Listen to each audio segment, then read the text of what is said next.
The Brothers Grimm Fairy Tales. The Golden Bird. A certain king had a beautiful garden, and in the garden stood a tree, which bore golden apples. These apples were always counted, and about the time when they began to grow ripe it was found that every night one of them was gone. The king became very angry at this, and ordered the gardener to keep watch all night under the tree.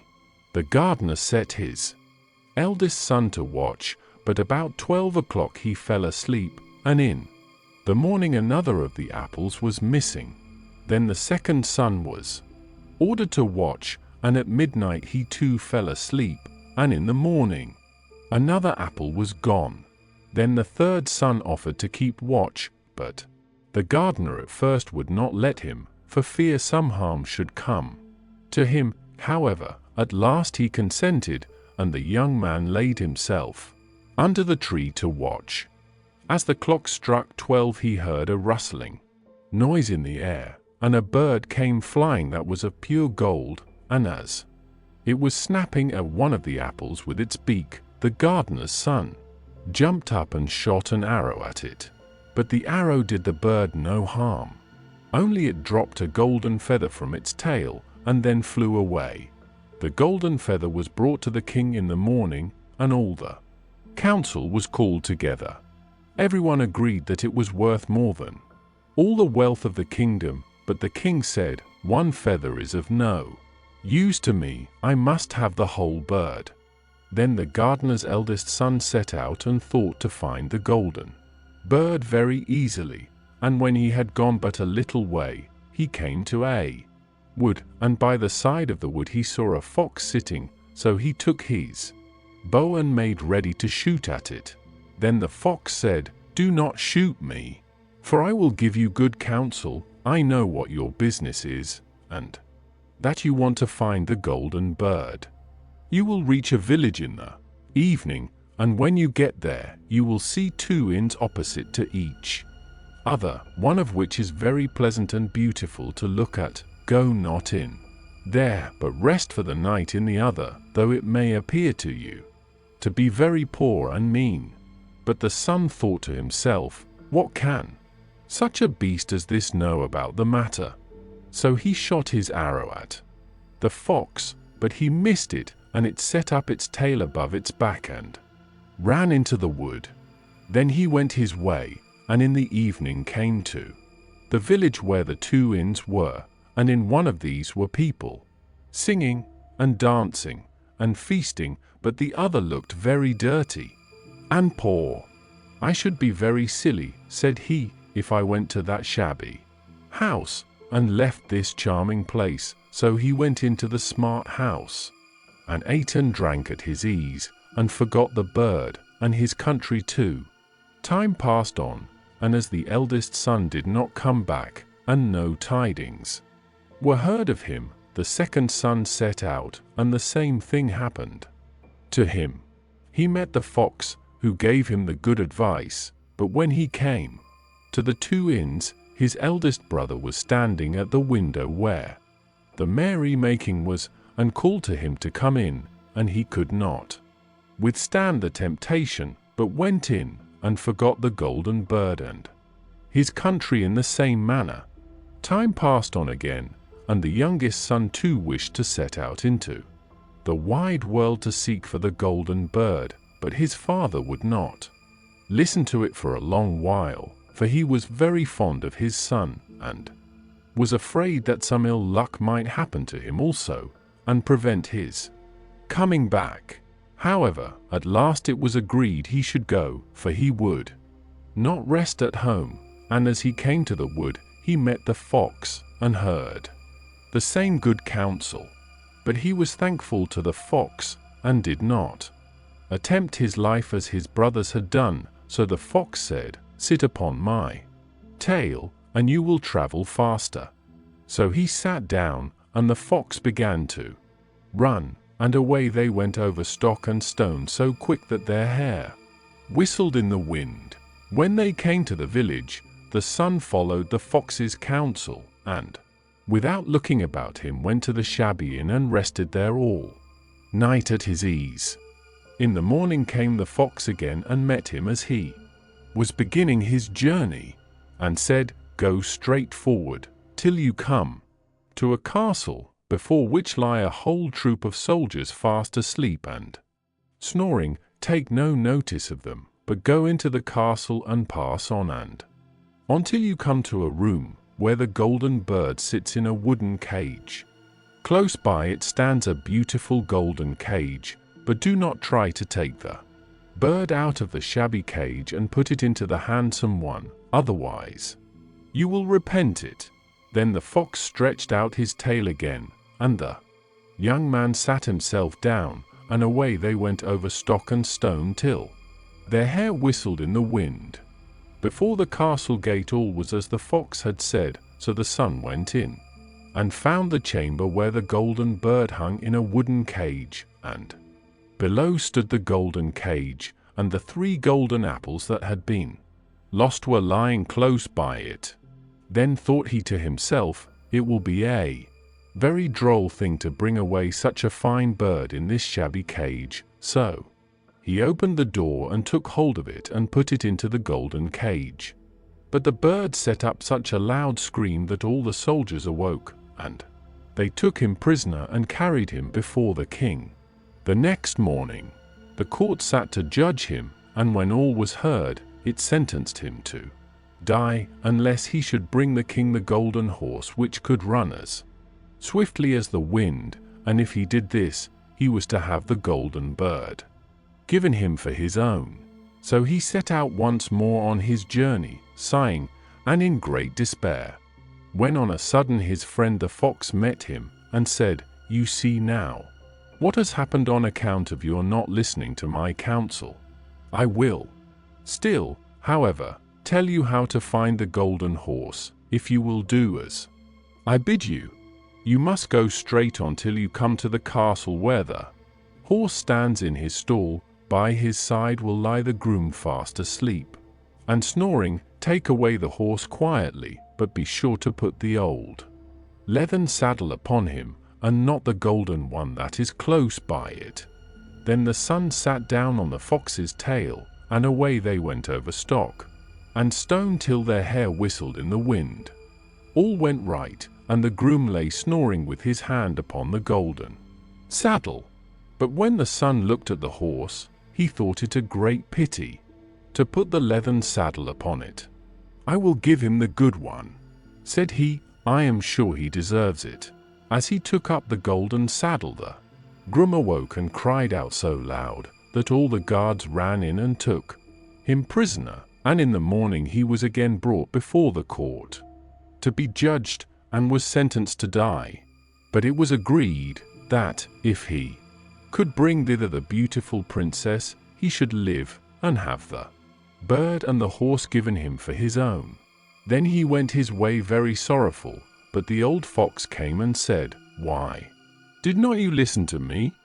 If you had, you would have carried away both the bird and the horse. Yet will I once more give you counsel.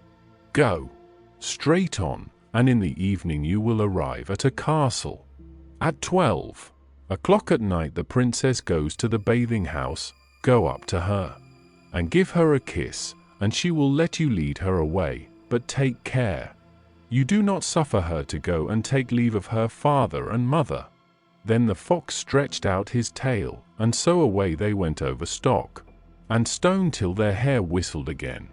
As they came to the castle, all was as the fox had said, and at 12 o'clock the young man met the princess going to the bath and gave her the kiss, and she agreed to run away with him, but begged with many tears that he would let her take leave of her father. At first he refused, but she wept still more and more, and fell at his feet, till at last he consented. But the moment she came to her father's house the guards awoke, and he was taken prisoner again. Then he was brought before the king, and the king said, "You shall never have my daughter unless in 8 days you dig away the hill that stops the view from my window."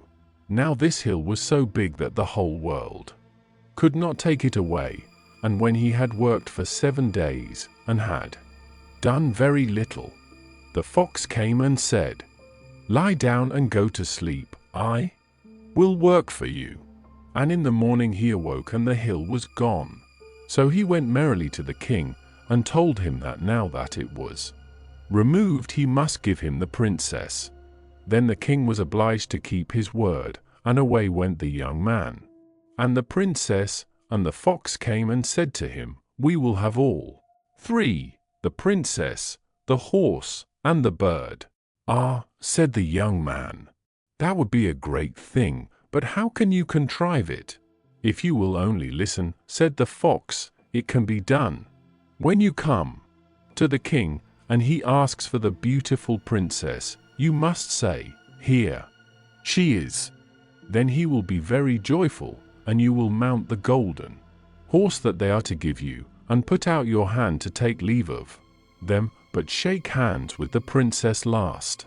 Then lift her quickly on to the horse behind you, clap your spurs to his side, and gallop away as fast as you can." All went right. Then the fox said, "When you come to the castle where the bird is, I will stay with the princess at the door, and you will ride in and speak to the king, and when he sees that it is the right horse, he will bring out the bird, but you must sit still and say that you want to look at it to see whether it is the true golden bird, and when you get it into your hand, ride away." This, too, happened as the fox said. They carried off the bird. The princess mounted again, and they rode on to a great wood. Then the fox came and said, "Pray kill me, and cut off my head and my feet." But the young man refused to do it, so the fox said, "I will at any rate give you good counsel. Beware of two things: ransom no one from the gallows, and sit down by the side of no river." Then away he went. Well, thought the young man, it is no hard matter to keep that advice.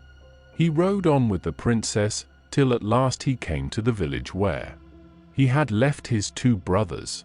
And there he heard a great noise and uproar, and when he asked what was the matter, the people said, "Two men are going to be hanged."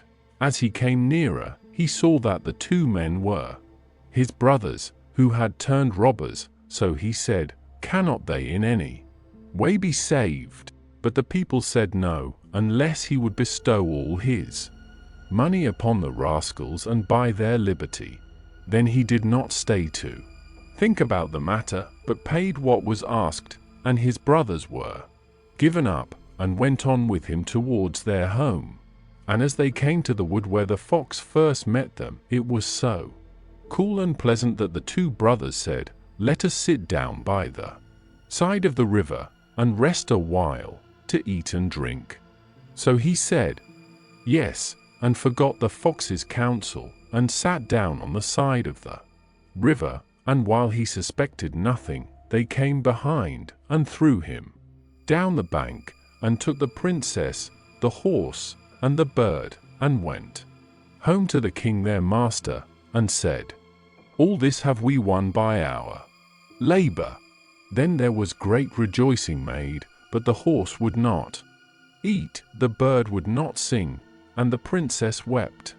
The youngest son fell to the bottom of the river's bed. Luckily it was nearly dry, but his bones were almost broken, and the bank was so steep that he could find no way to get out. Then the old fox came once more, and scolded him for not following his advice, otherwise no evil would have befallen him. "Yet," said he, "I cannot leave you here, so lay hold of my tail and hold fast." Then he pulled him out of the river, and said to him, as he got upon the bank, "Your brothers have set watch to kill you, if they find you in the kingdom."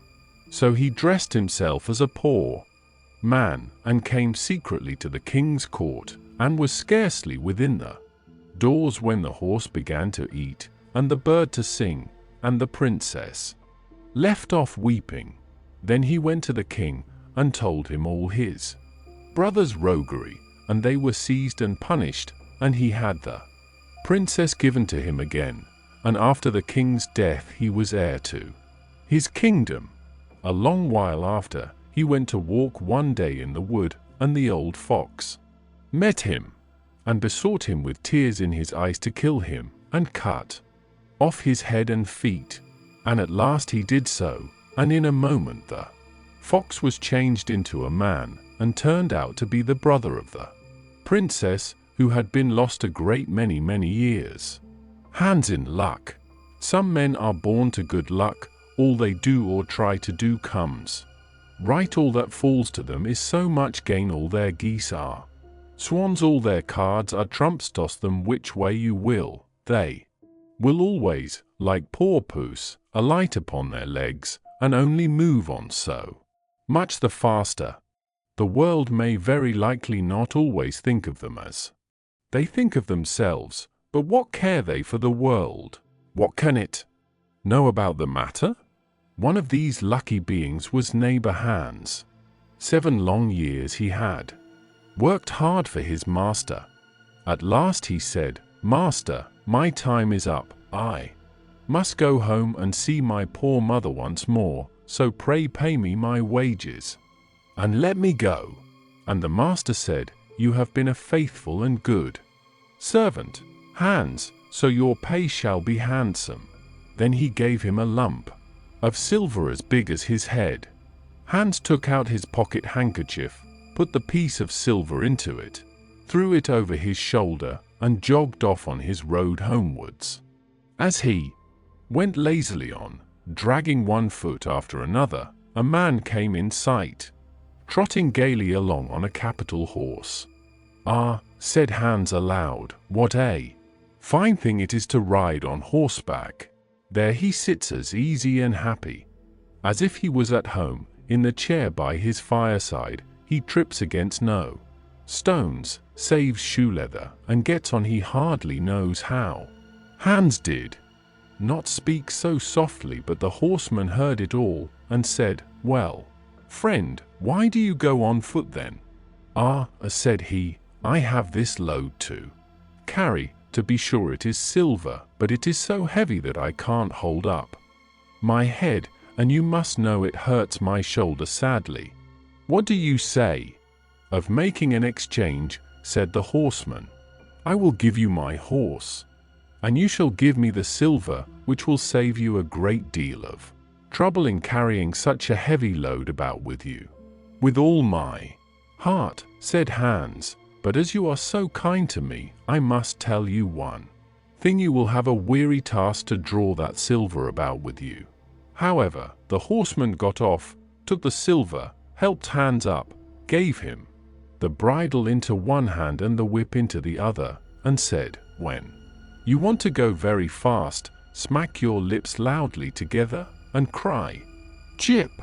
Hans was delighted as he sat on the horse, drew himself up, squared his elbows, turned out his toes, cracked his whip, and rode merrily off, 1 minute whistling a merry tune, and another singing, "No care and no sorrow, a fig for the morrow, we'll laugh and be merry, sing nay down derry." After a time he thought he should like to go a little faster, so he smacked his lips and cried the "Jip!" Away went the horse full gallop, and before Hans knew what he was about, he was thrown off, and lay on his back by the roadside. His horse would have ran off, if a shepherd who was coming by, driving a cow, had not stopped it. Hans soon came to himself, and got upon his legs again, sadly vexed, and said to the shepherd, "This riding is no joke, when a man has the luck to get upon a beast like this that stumbles and flings him off as if it would break his neck. However, I'm off now once for all. I like your cow now a great deal better than this smart beast that played me this trick, and has spoiled my best coat, you see, in this puddle, which, by the by, smells not very like a nosegay. One can walk along at one's leisure behind that cow, keep good company, and have milk, butter, and cheese every day into the bargain. What would I give to have such a prize?" "Well," said the shepherd, "if you are so fond of her, I will change my cow for your horse. I like to do good to my neighbors, even though I lose by it myself." "Done," said Hans, merrily. "What a noble heart that good man has," thought he. Then the shepherd jumped upon the horse, wished Hans and the cow good morning, and away he rode. Hans brushed his coat, wiped his face and hands, rested a while, and then drove off his cow quietly, and thought his bargain a very lucky one. "If I have only a piece of bread, and I certainly shall always be able to get that, I can, whenever I like, eat my butter and cheese with it, and when I am thirsty I can milk my cow and drink the milk, and what can I wish for more?" When he came to an inn, he halted, ate up all his bread, and gave away his last penny for a glass of beer. When he had rested himself, he set off again, driving his cow towards his mother's village. But the heat grew greater as soon as noon came on, till at last, as he found himself on a wide heath that would take him more than an hour to cross, he began to be so hot and parched that his tongue clave to the roof of his mouth. "I can find a cure for this," thought he. "Now I will milk my cow and quench my thirst." So he tied her to the stump of a tree, and held his leathern cap to milk into, but not a drop was to be had. Who would have thought that this cow, which was to bring him milk and butter and cheese, was all that time utterly dry? Hans had not thought of looking to that. While he was trying his luck in milking and managing the matter very clumsily, the uneasy beast began to think him very troublesome, and at last gave him such a kick on the head as knocked him down, and there he lay a long while senseless. Luckily a butcher soon came by, driving a pig in a wheelbarrow. "What is the matter with you, my man?" said the butcher, as he helped him up. Hans told him what had happened, how he was dry, and wanted to milk his cow, but found the cow was dry too. Then the butcher gave him a flask of ale, saying, "There, drink and refresh yourself. Your cow will give you no milk. Don't you see she is an old beast, good for nothing but the slaughterhouse?" "Alas, alas," said Hans, "who would have thought it? What a shame to take my horse, and give me only a dry cow. If I kill her, what will she be good for? I hate cow beef, it is not tender enough for me. If it were a pig now, like that fat gentleman you are driving along at his ease, one could do something with it. It would at any rate make sausages." "Well," said the butcher, "I don't like to say no when one is asked to do a kind, neighborly thing. To please you I will change and give you my fine fat pig for the cow." "Heaven reward you for your kindness and self-denial," said Hans, as he gave the butcher the cow, and taking the pig off the wheelbarrow, drove it away, holding it by the string that was tied to its leg. So on he jogged, and all seemed now to go right with him. He had met with some misfortunes, to be sure, but he was now well repaid for all. How could it be otherwise with such a travelling companion as he had at last got? The next man he met was a countryman carrying a fine white goose. The countryman stopped to ask what was o'clock. This led to further chat, and Hans told him all his luck, how he had so many good bargains, and how all the world went gay and smiling with him. The countryman then began to tell his tale, and said he was going to take the goose to a christening. "Feel," said he, "how heavy it is, and yet it is only 8 weeks old. Whoever roasts and eats it will find plenty of fat upon it. It has lived so well." "You're right," said Hans, as he weighed it in his hand, "but if you talk of fat, my pig is no trifle." Meantime the countryman began to look grave, and shook his head. "Hark ye," said he, "my worthy friend, you seem a good sort of fellow, so I can't help doing you a kind turn.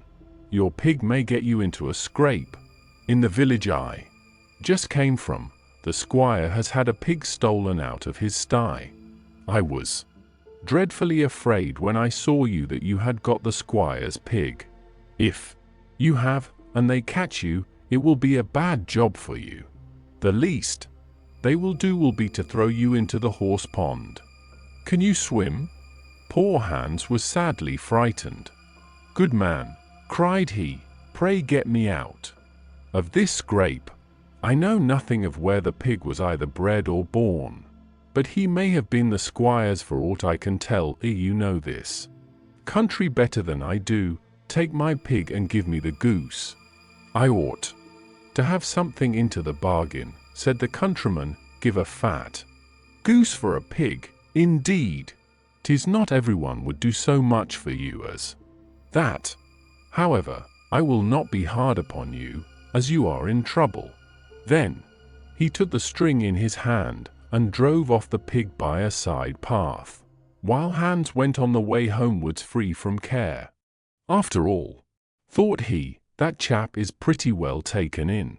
I don't care whose pig it is, but wherever it came from it has been a very good friend to me. I have much the best of the bargain. First there will be a capital roast. Then the fat will find me in goose grease for 6 months, and then there are all the beautiful white feathers. I will put them into my pillow, and then I am sure I shall sleep soundly without rocking. How happy my mother will be! Talk of a pig, indeed! Give me a fine fat goose." As he came to the next village, he saw a scissor grinder with his wheel, working and singing, "O'er hill and o'er dale, so happy I roam. Work light and live well. All the world is my home. Then who so blithe, so merry as I?" Hans stood looking on for a while, and at last said, "You must be well off, Master Grinder. You seem so happy at your work."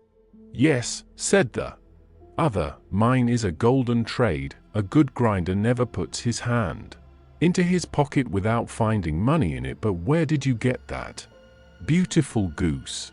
"I did not buy it. I gave a pig for it." "And where did you get the pig?" "I gave a cow for it." "And the cow?" "I gave a horse for it." "And the horse?" "I gave a lump of silver as big as my head for it." "And the silver?" "Oh, I worked hard for that 7 long years." "You have thriven well in the world hitherto," said the grinder. "Now if you could find money in your pocket whenever you put your hand in it, your fortune would be made." "Very true, but how is that to be managed?" "How? Why, you must turn grinder like myself," said the other. "You only want a grindstone, the rest will come of itself. Here is one. That is but little the worse for wear. I would not ask more than the value of your goose for it. Will you buy?" "How can you ask?" said Hans. "I should be the happiest man in the world if I could have money. Whenever I put my hand in my pocket, what could I want more? There's the goose." "Now," said the grinder, as he gave him a common rough stone that lay by his side, "this is a most capital stone. Do but work it well enough, and you can make an old nail cut with it." Hans took the stone and went his way with a light heart. His eyes sparkled for joy, and he said to himself, "Surely I must have been born in a lucky hour. Everything I could want or wish for comes of itself.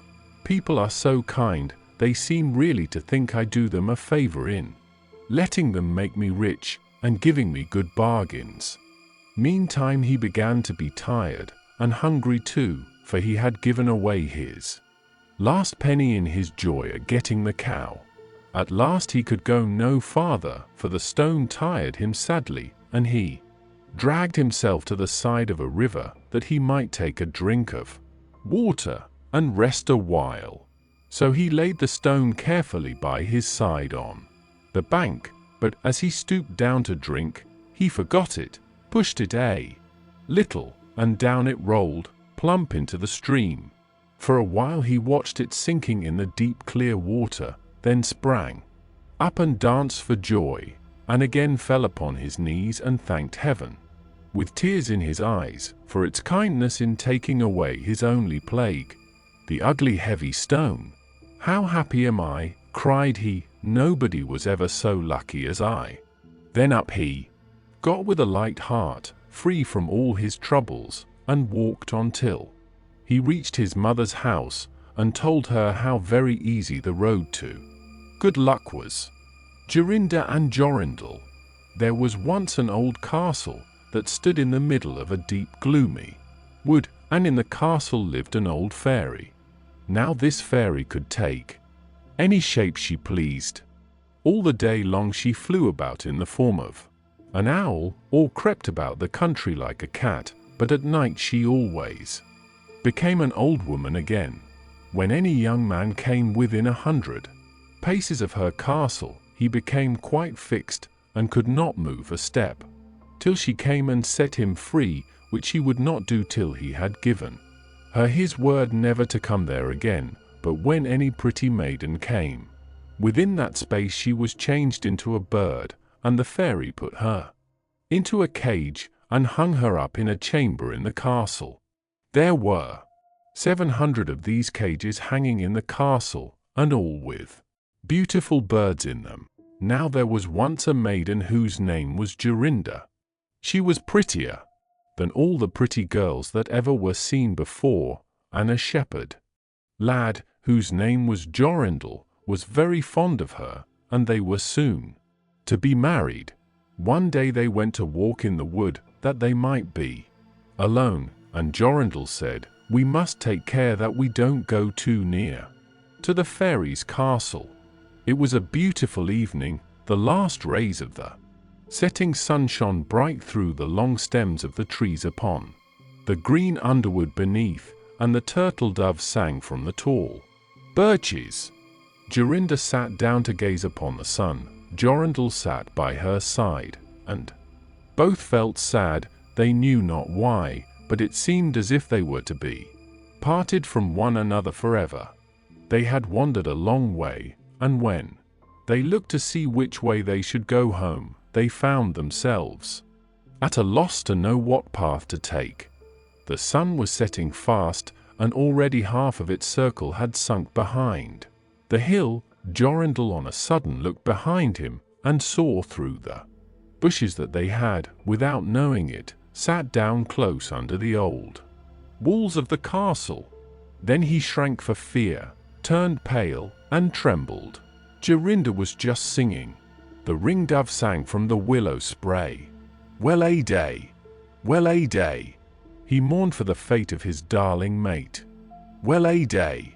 When her song stopped suddenly, Jorindel turned to see the reason, and beheld his Jorinda changed into a nightingale, so that her song ended with a mournful underscore jug, jug underscore. An owl with fiery eyes flew 3 times round them, and 3 times screamed, "Too woo, too woo, too woo." Jorindel could not move. He stood fixed as a stone, and could neither weep, nor speak, nor stir hand or foot. And now the sun went quite down. The gloomy night came. The owl flew into a bush, and a moment after the old fairy came forth pale and meagre, with staring eyes, and a nose and chin that almost met one another. She mumbled something to herself, seized the nightingale, and went away with it in her hand.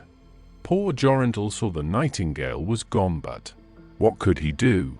He could not speak. He could not move from the spot where he stood.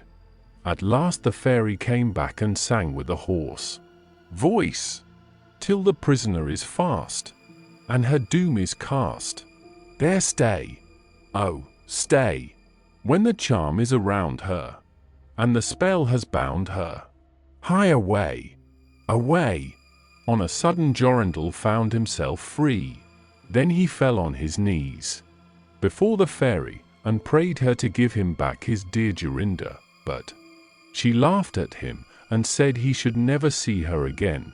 Then she went her way. He prayed, he wept, he sorrowed, but all in vain. Alas, he said, what will become of me? He could not go back to his own home, so he went to a strange village and employed himself in keeping sheep. Many a time did he walk round and round as near to the hated castle as he dared go, but all in vain. He heard or saw nothing of Jorinda.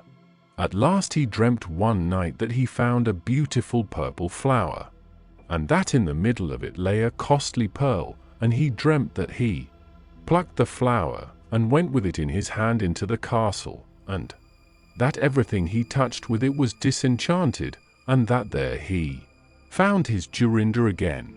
In the morning when he awoke, he began to search over hill and dale for this pretty flower, and 8 long days he sought for it in vain. But on the 9th day, early in the morning, he found the beautiful purple flower, and in the middle of it was a large dewdrop, as big as a costly pearl. Then he plucked the flower, and set out and travelled day and night, till he came again to the castle. He walked nearer than 100 paces to it, and yet he did not become fixed as before, but found that he could go quite close up to the door. Jorindel was very glad indeed to see this.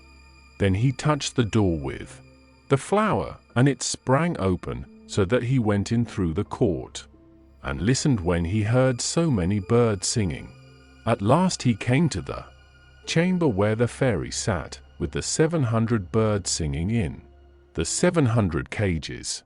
When she saw Jorindel she was very angry, and screamed with rage, but she could not come within 2 yards of him, for the flower he held in his hand was his safeguard. He looked around at the birds, but alas, there were many, many nightingales, and how then should he find out which was his Jorinda? While he was thinking what to do, he saw the fairy had taken down one of the cages, and was making the best of her way off through the door. He ran or flew after her, touched the cage with the flower, and Jorinda stood before him, and threw her arms round his neck, looking as beautiful as ever, as beautiful as when they walked together in the wood. Then he touched all the other birds with the flower, so that they all took their old forms again, and he took Jorinda home, where they were married, and lived happily together many years, and so did a good many other lads, whose maidens had been forced to sing in the old fairies' cages by themselves, much longer than they liked. The travelling musicians. An honest farmer had once an ass that had been a faithful servant to him a great many years, but was now growing old and every day more and more unfit for work. His master therefore was tired of keeping him and began to think of putting an end to him, but the ass, who saw that some mischief was in the wind, took himself slyly off, and began his journey towards the great city, for there, thought he, I may turn musician. After he had travelled a little way, he spied a dog lying by the roadside and panting as if he were tired. What makes you pant so, my friend? Said the ass. Alas, said the dog, my master was going to knock me on the head, because I am old and weak, and can no longer make myself useful to him in hunting, so I ran away, but what can I do to earn my livelihood? Hark ye, said the ass, I am going to the great city to turn musician. Suppose you go with me, and try what you can do in the same way. The dog said he was willing, and they jogged on together. They had not gone far before they saw a cat sitting in the middle of the road and making a most rueful face. Pray, my good lady, said the ass, what's the matter with you? You look quite out of spirits. Ah, me, said the cat, how can one be in good spirits when one's life is in Danger? Because I am beginning to grow old, and had rather lie at my ease by the fire than run about the house after the mice. My mistress laid hold of me, and was going to drown me, and though I have been lucky enough to get away from her, I do not know what I am to live upon. Oh, said the ass, by all means go with us to the great city. You are a good night singer, and may make your fortune as a musician. The cat was pleased with the thought, and joined the party.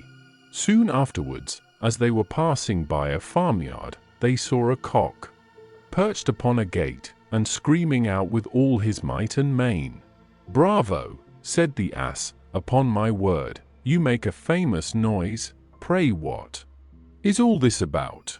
Why, said the cock, I was just now saying that we should have fine weather for our washing day, and yet my mistress and the cook don't thank me for my pains, but threaten to cut off my head tomorrow, and make broth of me for the guests that are coming on Sunday. Heaven forbid, said the ass. Come with us, master. Chanticleer, it will be better, at any rate, than staying here to have your head cut off. Besides, who knows? If we care to sing in tune, we may get up some kind of a concert, so come along with us. With all my heart, said the cock, so they all four went on jollily together. They could not, however, reach the great city the first day, so when night came on, they went into a wood to sleep. The ass and the dog laid themselves down under a great tree, and the cat climbed up into the branches, while the cock, thinking that the higher he sat the safer he should be, flew up to the very top of the tree, and then, according to his custom, before he went to sleep, looked out on all sides of him to see that everything was well. In doing this, he saw afar off something bright and shining, and calling to his companion said, There must be a house no great way off, for I see a light. If that be the case, said the ass, we had better change our quarters, for our lodging is not the best in the world. Besides, added the dog, I should not be the worse for a bone or two, or a bit of meat. So they walked off together towards the spot where Chanticleer had seen the light, and as they drew near it became larger and brighter, till they at last came close to a house in which a gang of robbers lived. The ass, being the tallest of the company, marched up to the window and peeped in. Well, donkey, said Chanticleer, what do you see? What do I see? Replied the ass. Why, I see a table spread with all kinds of good things, and robbers sitting round it making merry. That would be a noble lodging for us, said the cock. Yes, said the ass, if we could only get in. So they consulted together how they should contrive to get the robbers out, and at last they hit upon a plan. The ass placed himself upright on his hind legs, with his 4 feet resting against the window. The dog got upon his back, the cat scrambled up to the dog's shoulders, and the cock flew up and sat upon the cat's head. When all was ready, a signal was given, and they began their music. The ass brayed, the dog barked, the cat mewed, and the cock screamed, and then they all broke through the window at once, and came tumbling into the room, amongst the broken glass, with a most hideous clatter. The robbers, who had been not a little frightened by the opening concert, had now no doubt that some frightful hobgoblin had broken in upon them, and scampered away as fast as they could.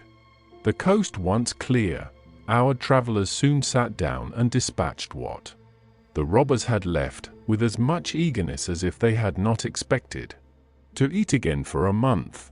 As soon as they had satisfied themselves, they put out the lights, and each once more sought out a resting place to his own liking. The donkey laid himself down upon a heap of straw in the yard, the dog stretched himself upon a mat behind the door, The cat rolled herself up on the hearth before the warm ashes, and the cock perched upon a beam on the top of the house, and, as they were all rather tired with their journey, they soon fell asleep. But about midnight, when the robbers saw from afar that the lights were out and that all seemed quiet, they began to think that they had been in too great a hurry to run away, and one of them, who was bolder than the rest, went to see what was going on. Finding everything still, he marched into the kitchen and groped about till he found a match in order to light a candle, and then, espying the glittering fiery eyes of the cat, he mistook them for live coals and held the match to them to light it. But the cat, not understanding this joke, sprang at his face and spat and scratched at him. This frightened him dreadfully, and away he ran to the back door, but there the dog jumped up and bit him in the leg, and as he was crossing over the yard the ass kicked him, and the cock, who had been awakened by the noise, crowed with all his might. At this the robber ran back as fast as he could to his comrades, and told the captain how a horrid witch had got into the house, and had spat at him and scratched his face with her long bony fingers, how a man with a knife in his hand had hidden himself behind the door, and stabbed him in the leg, how a black monster stood in the yard and struck him with a club, and how the devil had sat upon the top of the house and cried out, "Throw the rascal up here." After this the robbers never dared to go back to the house, but the musicians were so pleased with their quarters that they took up their abode there, and there they are, I dare say, at this very day. Old Sultan. A shepherd had a faithful dog called Sultan, who was grown very old and had lost all his teeth. And one day when the shepherd and his wife were standing together before the house, the shepherd said, "I will shoot old Sultan tomorrow morning, for he is of no use now." But his wife said, "Pray let the poor faithful creature live, he has served us well a great many years, and we ought to give him a livelihood for the rest of his days." "But what can we do with him?" said the shepherd. "He has not a tooth in his head, and the thieves don't care for him at all. To be sure he has served us, but then he did it to earn his livelihood. Tomorrow shall be his last day, depend upon it." Poor Sultan, who was lying close by them, heard all that the shepherd and his wife said to one another, and was very much frightened to think tomorrow would be his last day. So in the evening he went to his good friend the wolf, who lived in the wood, and told him all his sorrows, and how his master meant to kill him in the morning. "Make yourself easy," said the wolf, "I will give you some good advice. Your master, you know, goes out every morning very early with his wife into the field, and they take their little child with them, and lay it down behind the hedge in the shade while they are at work. Now do you lie down close by the child, and pretend to be watching it, and I will come out of the wood and run away with it. You must run after me as fast as you can, and I will let it drop, then you may carry it back, and they will think you have saved their child, and will be so thankful to you that they will take care of you as long as you live." The dog liked this plan very well, and accordingly so it was managed. The wolf ran with the child a little way. The shepherd and his wife screamed out, but Sultan soon overtook him, and carried the poor little thing back to his master and mistress. Then the shepherd patted him on the head, and said, "Old Sultan has saved our child from the wolf, and therefore he shall live, and be well taken care of, and have plenty to eat. Wife, go home, and give him a good dinner, and let him have my old cushion to sleep on, as long as he lives." So from this time forward Sultan had all that he could wish for. Soon afterwards the wolf came and wished him joy, and said, "Now, my good fellow, You must tell no tales, but turn your head the other way, when I want to taste one of the old shepherd's fine fat sheep." "No," said the Sultan, "I will be true to my master." However, the wolf thought he was in joke and came one night to get a dainty morsel. But Sultan had told his master what the wolf meant to do, so he laid wait for him behind the barn door, and when the wolf was busy looking out for a good fat sheep, he had a stout cudgel laid about his back that combed his locks for him finely. Then the wolf was very angry and called Sultan an old rogue and swore he would have his revenge. So the next morning the wolf sent the boar to challenge Sultan to come into the wood to fight the matter. Now, Sultan had nobody he could ask to be his second but the shepherd's old three-legged cat, so he took her with him, and as the poor thing limped along with some trouble, she stuck up her tail straight in the air. The wolf and the wild boar were first on the ground, and when they espied their enemies coming, and saw the cat's long tail standing straight in the air, they thought she was carrying a sword for Sultan to fight with, and every time she limped, they thought she was picking up a stone to throw at them, so they said they should not like this way of fighting, and the boar lay down behind a bush, and the wolf jumped up into a tree. Sultan and the cat soon came up, and looked about and wondered that no one was there. The boar, however, had not quite hidden himself, for his ears stuck out of the bush, and when he shook one of them a little, the cat, seeing something move, and thinking it was a mouse, sprang upon it, and bit and scratched it, so that the boar jumped up and grunted, and ran away, roaring out, "Look up in the tree, there sits the one who is to blame."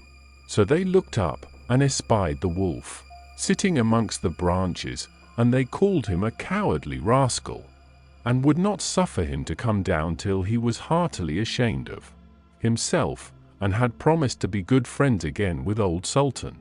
The straw, the coal, and the bean. In a village dwelt a poor old woman who had gathered together a dish of beans and wanted to cook them. So she made a fire on her hearth, and that it might burn the quicker, she lighted it with a handful of straw. When she was emptying the beans into the pan, one dropped without her observing it, and lay on the ground beside a straw, and soon afterwards a burning coal from the fire leapt down to the two. Then the straw began and said, "Dear friends, from whence do you come here?"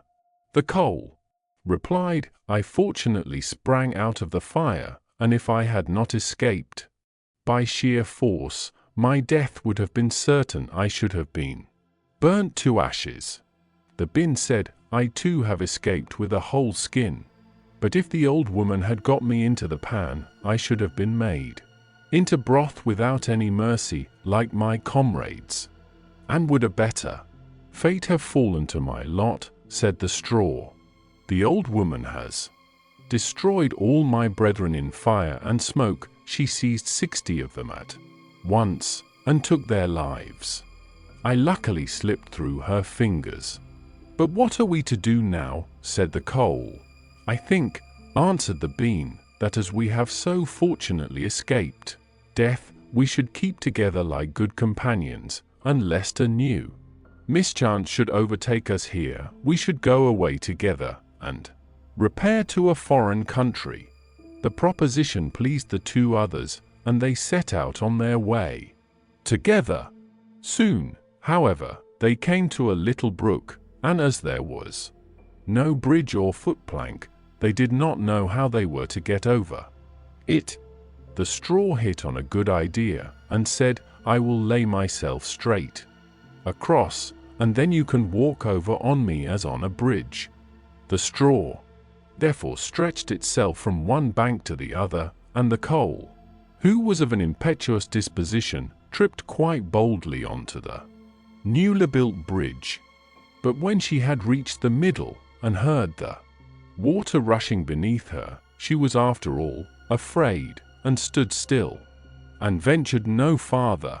The straw, however, began to burn, broke in 2 pieces, and fell into the stream. The coal slipped after her, hissed, when she got into the water and breathed her last. The bean, who had prudently stayed behind on the shore, could not but laugh at the event, was unable to stop, and laughed so heartily that she burst. It would have been all over with her, likewise, if, by good fortune, a tailor who was traveling in search of work had not sat down to rest by the brook. As he had a compassionate heart, he pulled out his needle and thread, and sewed her together. The bin thanked him most prettily, but as the tailor used black thread, all beans since then have a black seam. Briar Rose. A king and queen once upon a time reigned in a country a great way off, where there were in those days fairies. Now this king and queen had plenty of money, and plenty of fine clothes to wear, and plenty of good things to eat and drink, and a coach to ride out in every day. But though they had been married many years, they had no children, and this grieved them very much indeed. But one day, as the queen was walking by the side of the river, at the bottom of the garden, she saw a poor little fish that had thrown itself out of the water and lay gasping and nearly dead on the bank. Then the queen took pity on the little fish and threw it back again into the river, and before it swam away, it lifted its head out of the water and said, "I know what your wish is, and it shall be fulfilled. In return for your kindness to me you will soon have a daughter." What the little fish had foretold soon came to pass, and the queen had a little girl, so very beautiful that the king could not cease looking on it for joy, and said he would hold a great feast and make merry, and show the child to all the land. So he asked his kinsmen, and nobles, and friends, and neighbors. But the queen said, "I will have the fairies also, that they might be kind and good to our little daughter." Now there were 13 fairies in the kingdom, but as the king and queen had only 12 golden dishes for them to eat out of, they were forced to leave one of the fairies without asking her. So 12 fairies came, each with a high red cap on her head, and red shoes with high heels on her feet, and a long white wand in her hand. And after the feast was over, they gathered round in a ring and gave all their best gifts to the little princess. One gave her goodness, another beauty, another riches, and so on till she had all that was good in the world. Just as 11 of them had done blessing her, a great noise was heard in the courtyard, and word was brought that the 13th fairy was come, with a black cap on her head, and black shoes on her feet, and a broomstick in her hand, and presently up she came into the dining hall. Now, as she had not been asked to the feast, she was very angry, and scolded the king and queen very much, and set to work to take her revenge. So she cried out, "The king's daughter shall, in her 15th year, be wounded by a spindle, and fall down dead." Then the 12th of the friendly fairies, who had not yet given her gift, came forward, and said that the evil wish must be fulfilled, but that she could soften its mischief. So her gift was that the king's daughter, when the spindle wounded her, should not really die, but should only fall asleep for 100 years. However, the king hoped still to save his dear child altogether from the threatened evil, so he ordered that all the spindles in the kingdom should be bought up and burnt. But all the gifts of the first 11 fairies were in the meantime fulfilled, for the princess was so beautiful, and well behaved, and good, and wise, that everyone who knew her loved her. It happened that, on the very day she was 15 years old, the king and queen were not at home, and she was left alone in the palace. So she roved about by herself, and looked at all the rooms and chambers, till At last she came to an old tower, to which there was a narrow staircase, ending with a little door. In the door there was a golden key, and when she turned it, the door sprang open, and there sat an old lady spinning away very busily. "Why, how now, good mother," said the princess. "What are you doing there?" "Spinning," said the old lady, and nodded her head, humming a tune, while buzz went the wheel. "How prettily that little thing turns round," said the princess, and took the spindle, and began to try and spin. But scarcely had she touched it, before the fairy's prophecy was fulfilled. The spindle wounded her, and she fell down lifeless on the ground. However, she was not dead, but had only fallen into a deep sleep, and the king and the queen, who had just come home, and all their court, fell asleep too, and the horses slept in the stables, and the dogs in the court, the pigeons on the housetop, and the very flies slept upon the walls. Even the fire on the hearth left off blazing, and went to sleep. The jack stopped, and the spit that was turning about with a goose upon it for the king's dinner stood still, and the cook, who was at that moment pulling the kitchen boy by the hair to give him a box on the ear for something he had done amiss, let him go, and both fell asleep. The butler, who was slyly tasting the ale, fell asleep with the jug at his lips, and thus everything stood still, and slept soundly. A large hedge of thorns soon grew round the palace, and every year it became higher and thicker, till at last the old palace was surrounded and hidden, so that not even the roof or the chimneys could be seen. But there went a report through all the land of the beautiful sleeping briar rose, for so the king's daughter was called, so that, from time to time, several king's sons came and tried to break through the thicket into the palace. This, however, none of them could ever do, for the thorns and bushes laid hold of them, as it were with hands, and there they stuck fast, and died wretchedly. After many, many years there came a king's son into that land. An old man told him the story of the thicket of thorns, and how a beautiful palace stood behind it, and how a wonderful princess, called Briar Rose, lay in it asleep with all her court. He told, too, how he had heard from his grandfather that many, many princes had come and had tried to break through the thicket, but that they had all stuck fast in it and died. Then the young prince said, "All this shall not frighten me. I will go and see this Briar Rose." The old man tried to hinder him, but he was bent upon going. Now that very day the 100 years were ended, and as the prince came to the thicket he saw nothing but beautiful flowering shrubs, through which he went with ease, and they shut in after him as thick as ever.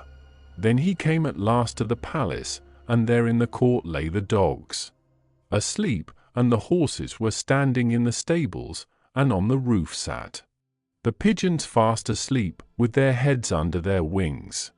And when he came into the palace, the flies were sleeping on the walls, the spit was standing still, the butler had the jug of ale at his lips, going to drink a draught, the maid sat with a fowl in her lap ready to be plucked, and the cook in the kitchen was still holding up her hand, as if she was going to beat the boy. Then he went on still farther, and all was so still that he could hear every breath he drew, till at last he came to the old tower, and opened the door of the little room in which Briar Rose was, and there she lay, fast asleep on a couch by the window. She looked so beautiful that he could not take his eyes off her, so he stooped down and gave her a kiss.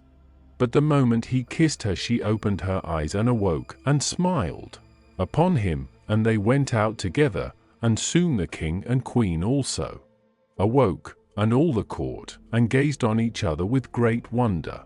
And the horses shook themselves, and the dogs jumped up and barked.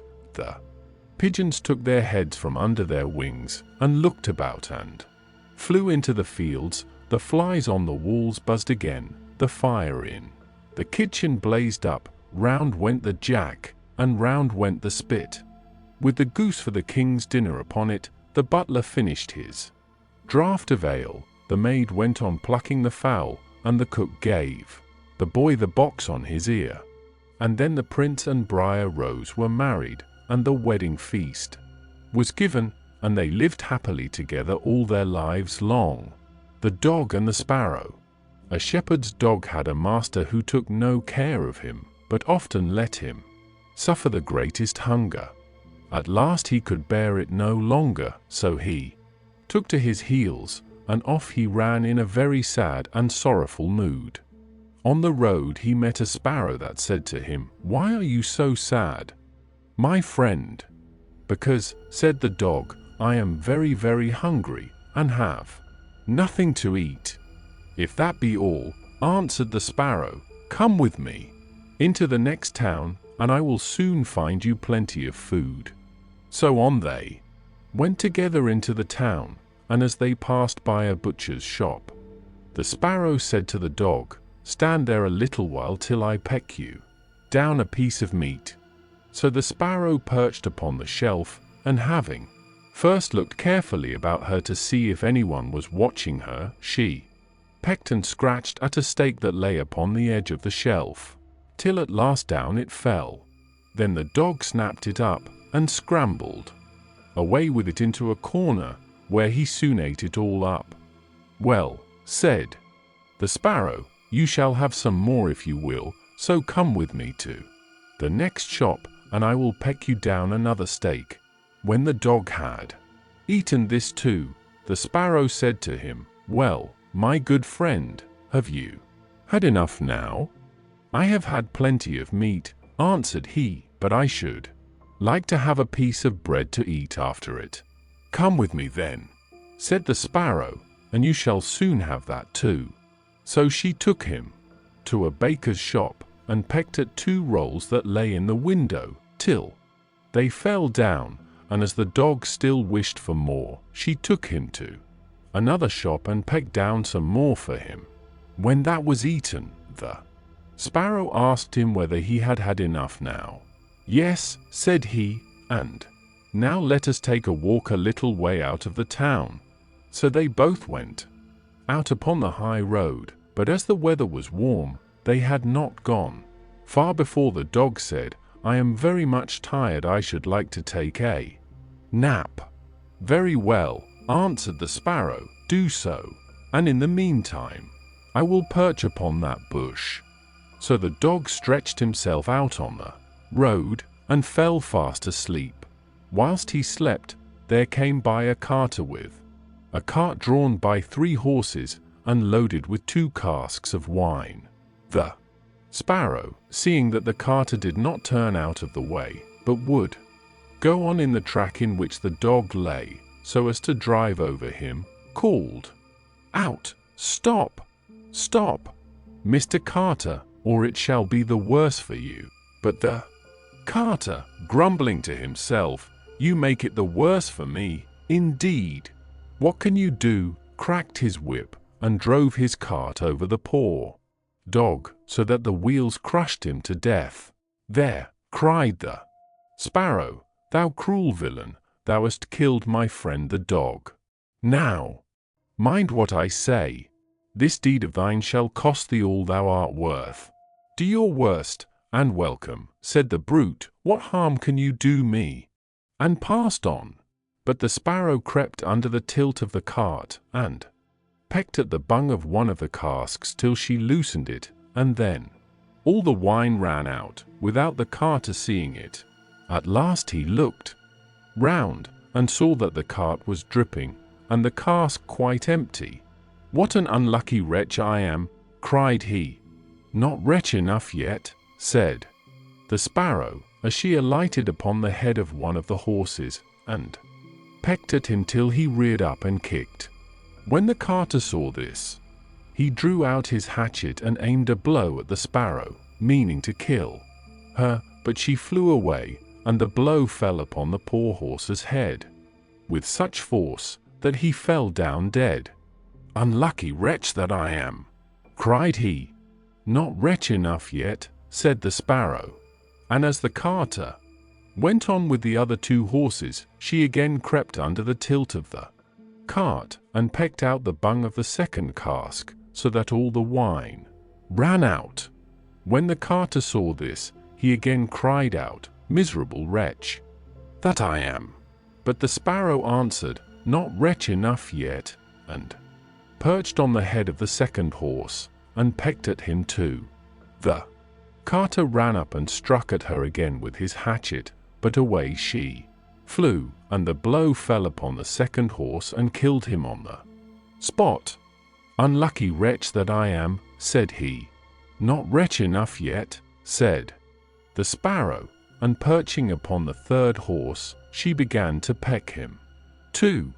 The carter was mad with fury, and without looking about him, or caring what he was about, struck again at the sparrow, but killed his third horse as he done the other two.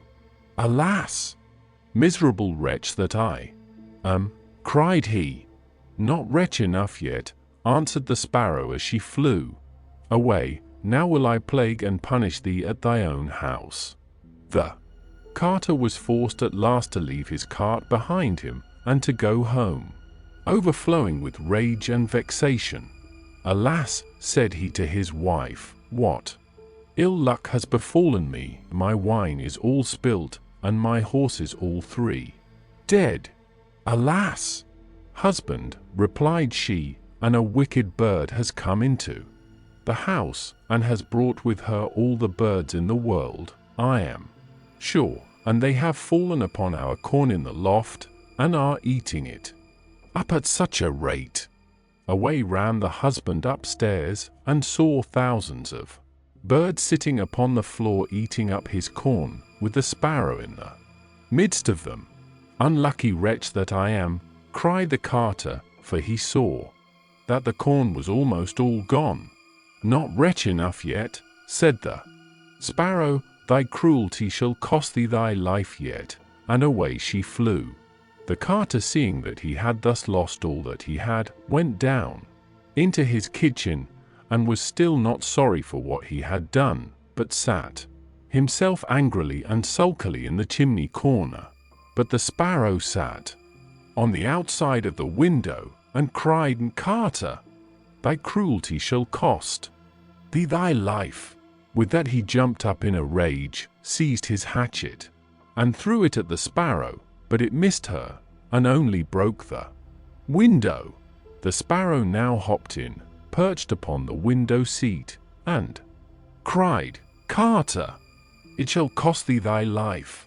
Then he became mad and blind with rage, and struck the window seat with such force that he cleft it in two, and as the sparrow flew from place to place, the carter and his wife were so furious that they broke all their furniture, glasses, chairs, benches, the table, and at last the walls, without touching the bird at all. In the end, however, they caught her, and the wife said, "Shall I kill her at once?" "No," cried he, "that is letting her off too easily. She shall die a much more cruel death. I will eat her." But the sparrow began to flutter about and stretch out her neck, and cried, "Carter, it shall cost thee thy life yet." With that he could wait no longer, so he gave his wife the hatchet and cried, "Wife, strike at the bird and kill her in my hand." And the wife struck, but she missed her aim and hit her husband on the head so that he fell down dead, and the sparrow flew quietly home to her nest. The 12 Dancing Princesses. There was a king who had 12 beautiful daughters. They slept in 12 beds all in one room, and when they went to bed, the doors were shut and locked up, but every morning their shoes were found to be quite worn through as if they had been danced in all night, and yet nobody could find out how it happened or where they had been Then the king made it known to all the land that if any person could discover the secret and find out where it was that the princesses danced in the night, he should have the one he liked best for his wife, and should be king after his death. But whoever tried and did not succeed, after 3 days and nights, should be put to death. A king's son soon came. He was well entertained, and in the evening was taken to the chamber next to the one where the princesses lay in their 12 beds. There he was to sit and watch where they went to dance. And, in order that nothing might pass without his hearing it, the door of his chamber was left open. But the king's son soon fell asleep, and when he awoke in the morning he found that the princesses had all been dancing, for the soles of their shoes were full of holes. The same thing happened the second and third night, so the king ordered his head to be cut off. After him came several others, but they had all the same luck, and all lost their lives in the same manner. Now it chanced that an old soldier who had been wounded in battle and could fight no longer passed through the country where this king reigned, and as he was traveling through a wood, he met an old woman who asked him where he was going.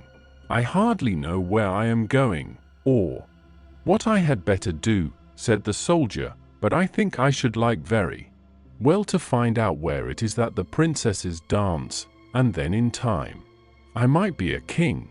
"Well," said the old dame, "that is no very hard task. Only take care not to drink any of the wine which one of the princesses will bring to you in the evening, and as soon as she leaves, you pretend to be fast asleep." Then she gave him a cloak and said, "As soon as you put that on, you will become invisible, and you will then be able to follow the princesses wherever they go." When the soldier heard all this good counsel, he determined to try his luck, so he went to the king and said he was willing to undertake the task. He was as well received as the others had been, and the king ordered fine royal robes to be given him, and when the evening came he was led to the outer chamber. Just as he was going to lie down, the eldest of the princesses brought him a cup of wine, but the soldier threw it all away secretly, taking care not to drink a drop. Then he laid himself down on his bed, and in a little while began to snore very loud as if he was fast asleep. When the 12 princesses heard this, they laughed heartily, and the eldest said, "This fellow too might have done a wiser thing than lose his life in this way." Then they rose up and opened their drawers and boxes, and took out all their fine clothes, and dressed themselves at the glass, and skipped about as if they were eager to begin dancing. But the youngest said, "I don't know how it is, while you are so happy I feel very uneasy. I am sure some mischance will befall us." "You simpleton," said the eldest, "you are always afraid. Have you forgotten how many kings' sons have already watched in vain? And as for this soldier, even if I had not given him his sleeping draught, he would have slept soundly enough." When they were all ready, they went and looked at the soldier, but he snored on, and did not stir hand or foot, so they thought they were quite safe, and the eldest went up to her own bed and clapped her hands, and the bed sank into the floor, and a trapdoor flew open. The soldier saw them going down through the trapdoor one after another, the eldest leading the way, and thinking he had no time to lose, he jumped up, put on the cloak which the old woman had given him, and followed them. But in the middle of the stairs he trod on the gown of the youngest princess, and she cried out to her sisters, "All is not right, someone took hold of my gown." "You silly creature," said the eldest, "it is nothing but a nail in the wall." Then down they all went, and at the bottom they found themselves in a most delightful grove of trees, and the leaves were all of silver, and glittered and sparkled beautifully. The soldier wished to take away some token of the place, so he broke off a little branch, and there came a loud noise from the tree. Then the youngest daughter said again, "I am sure all is not right, did not you hear that noise? That never happened before." But the eldest said, "It is only our princes, who are shouting for joy at our approach."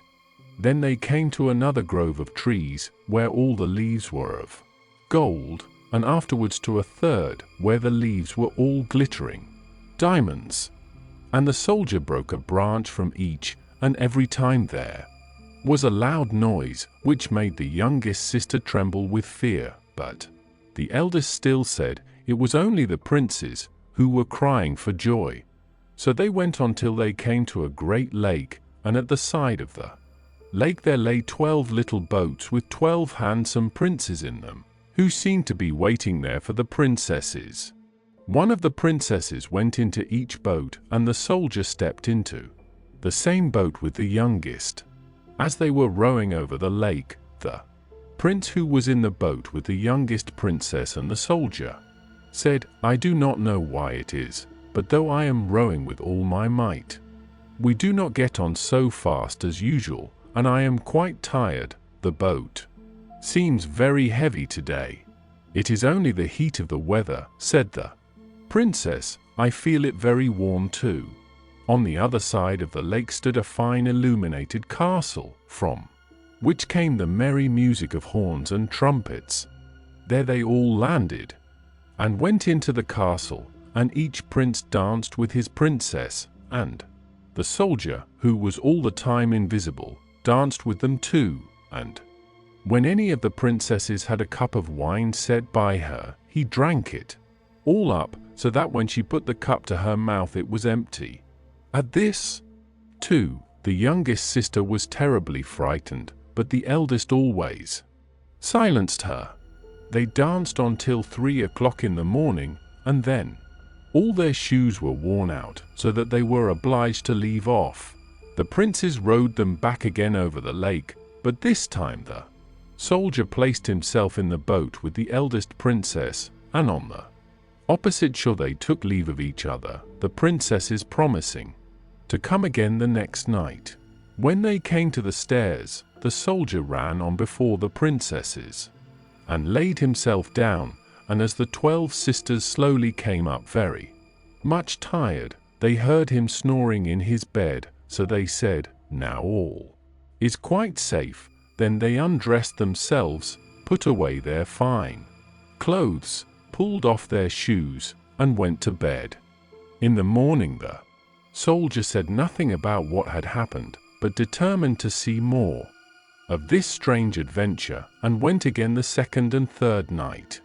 And everything happened just as before. The princesses danced each time, till their shoes were worn to pieces, and then returned home.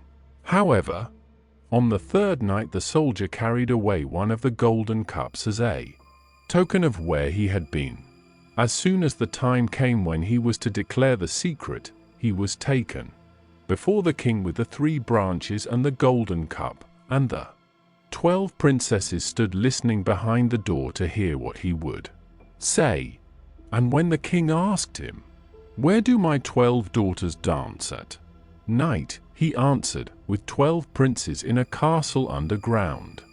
And then he told the king all that had happened, and showed him the 3 branches and the golden cup which he had brought with him. Then the king called for the princesses, and asked them whether what the soldier said was true, and when they saw that they were discovered, and that it was of no use to deny what had happened, they confessed it all. And the king asked the soldier which of them he would choose for his wife. And he answered, "I am not very young, so I will have the eldest." And they were married that very day, and the soldier was chosen to be the king's heir. The fisherman and his wife. There was once a fisherman who lived with his wife in a pigsty close by the seaside. The fisherman used to go out all day long fishing, and one day, as he sat on the shore with his rod, looking at the sparkling waves and watching his line, all on a sudden his float was dragged away deep into the water, and in drawing it up he pulled out a great fish. But the fish said, "Pray let me live. I am not a real fish, I am an enchanted prince. Put me in the water again, and let me go." "Oh, ho!" said the man, "you need not make so many words about the matter. I will have nothing to do with a fish that can talk, so swim away, sir, as soon as you please." Then he put him back into the water, and the fish darted straight down to the bottom and left a long streak of blood behind him on the wave. When the fisherman went home to his wife in the pigsty, he told her how he had caught a great fish, and how it had told him it was an enchanted prince, and how, on hearing it speak, he had let it go again.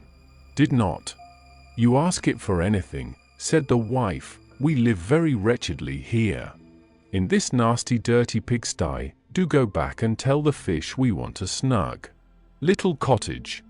The fisherman did not much like the business. However, he went to the seashore, and when he came back there the water looked all yellow and green, and he stood at the water's edge and said, "O man of the sea, hearken to me. My wife Ilsebil will have her own will, and hath sent me to beg a boon of thee." Then the fish came swimming to him and said, "Well, what is her will? What does your wife want?" "Ah," said the fisherman, "she says that when I had caught you, I ought to have asked you for something before I let you go. She does not like living any longer in the pigsty, and wants a snug little cottage." "Go home, then," said the fish, "she is in the cottage already." So the man went home and saw his wife standing at the door of a nice trim little cottage. Come in," said she. "Is not this much better than the filthy pigsty we had?" And there was a parlor, and a bedchamber, and a kitchen, and behind the cottage there was a little garden, planted with all sorts of flowers and fruits, and there was a courtyard behind, full of ducks and chickens. "Ah," said the fisherman, "how happily we shall live now. We will try to do so, at least," said his wife. Everything went right for a week or two, and then Dame Ilsebil said, "Husband, there is not near room enough for us in this cottage. The courtyard and the garden are a great deal too small. I should like to have a large stone castle to live in. Go to the fish again and tell him to give us a castle." "Wife," said the fisherman, "I don't like to go to him again, for perhaps he will be angry. We ought to be easy with this pretty cottage to live in."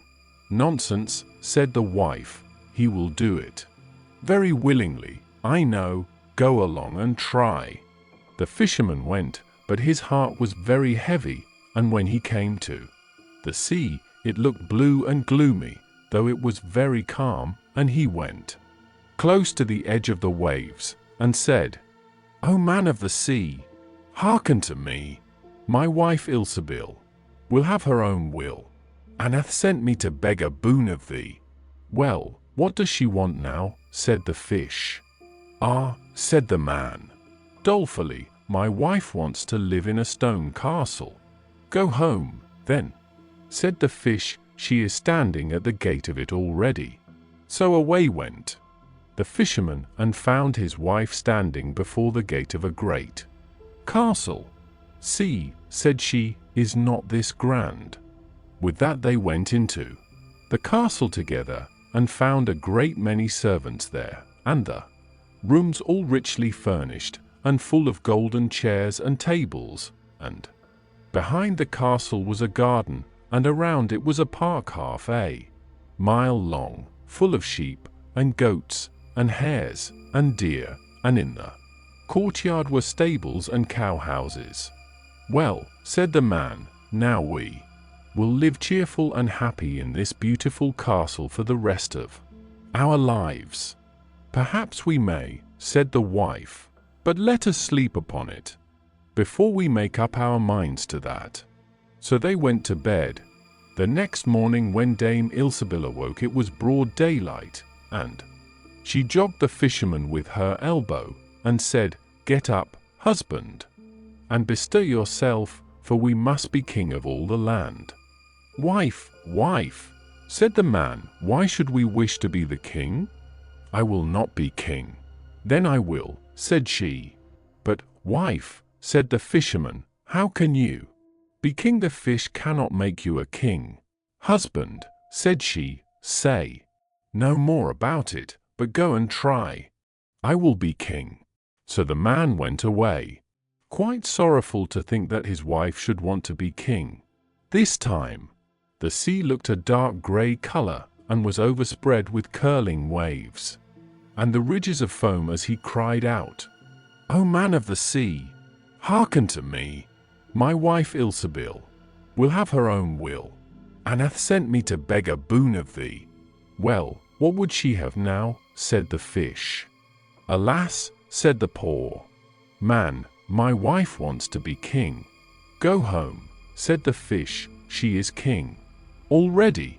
Then the fisherman went home, and as he came close to the palace he saw a troop of soldiers and heard the sound of drums and trumpets. And when he went in, he saw his wife sitting on a throne of gold and diamonds, with a golden crown upon her head, and on each side of her stood 6 fair maidens, each a head taller than the other. "Well, wife," said the fisherman, "are you king?" "Yes," said she, "I am king." And when he had looked at her for a long time, he said, "Ah, wife, what a fine thing it is to be king! Now we shall never have anything more to wish for as long as we live." "I don't know how that may be," said she, "never is a long time. I am king, it is true, but I begin to be tired of that, and I think I should like to be emperor." "Alas, wife, why should you wish to be emperor?" said the fisherman. "Husband," said she, "go to the fish. I say I will be emperor." "Ah, wife," replied the fisherman, "the fish cannot make an emperor, I am sure, and I should not like to ask him for such a thing." "I am king," said Ilsebil, "and you are my slave, so go at once." So the fisherman was forced to go, and he muttered as he went along, "This will come to no good, it is too much to ask. The fish will be tired at last, and then we shall be sorry for what we have done."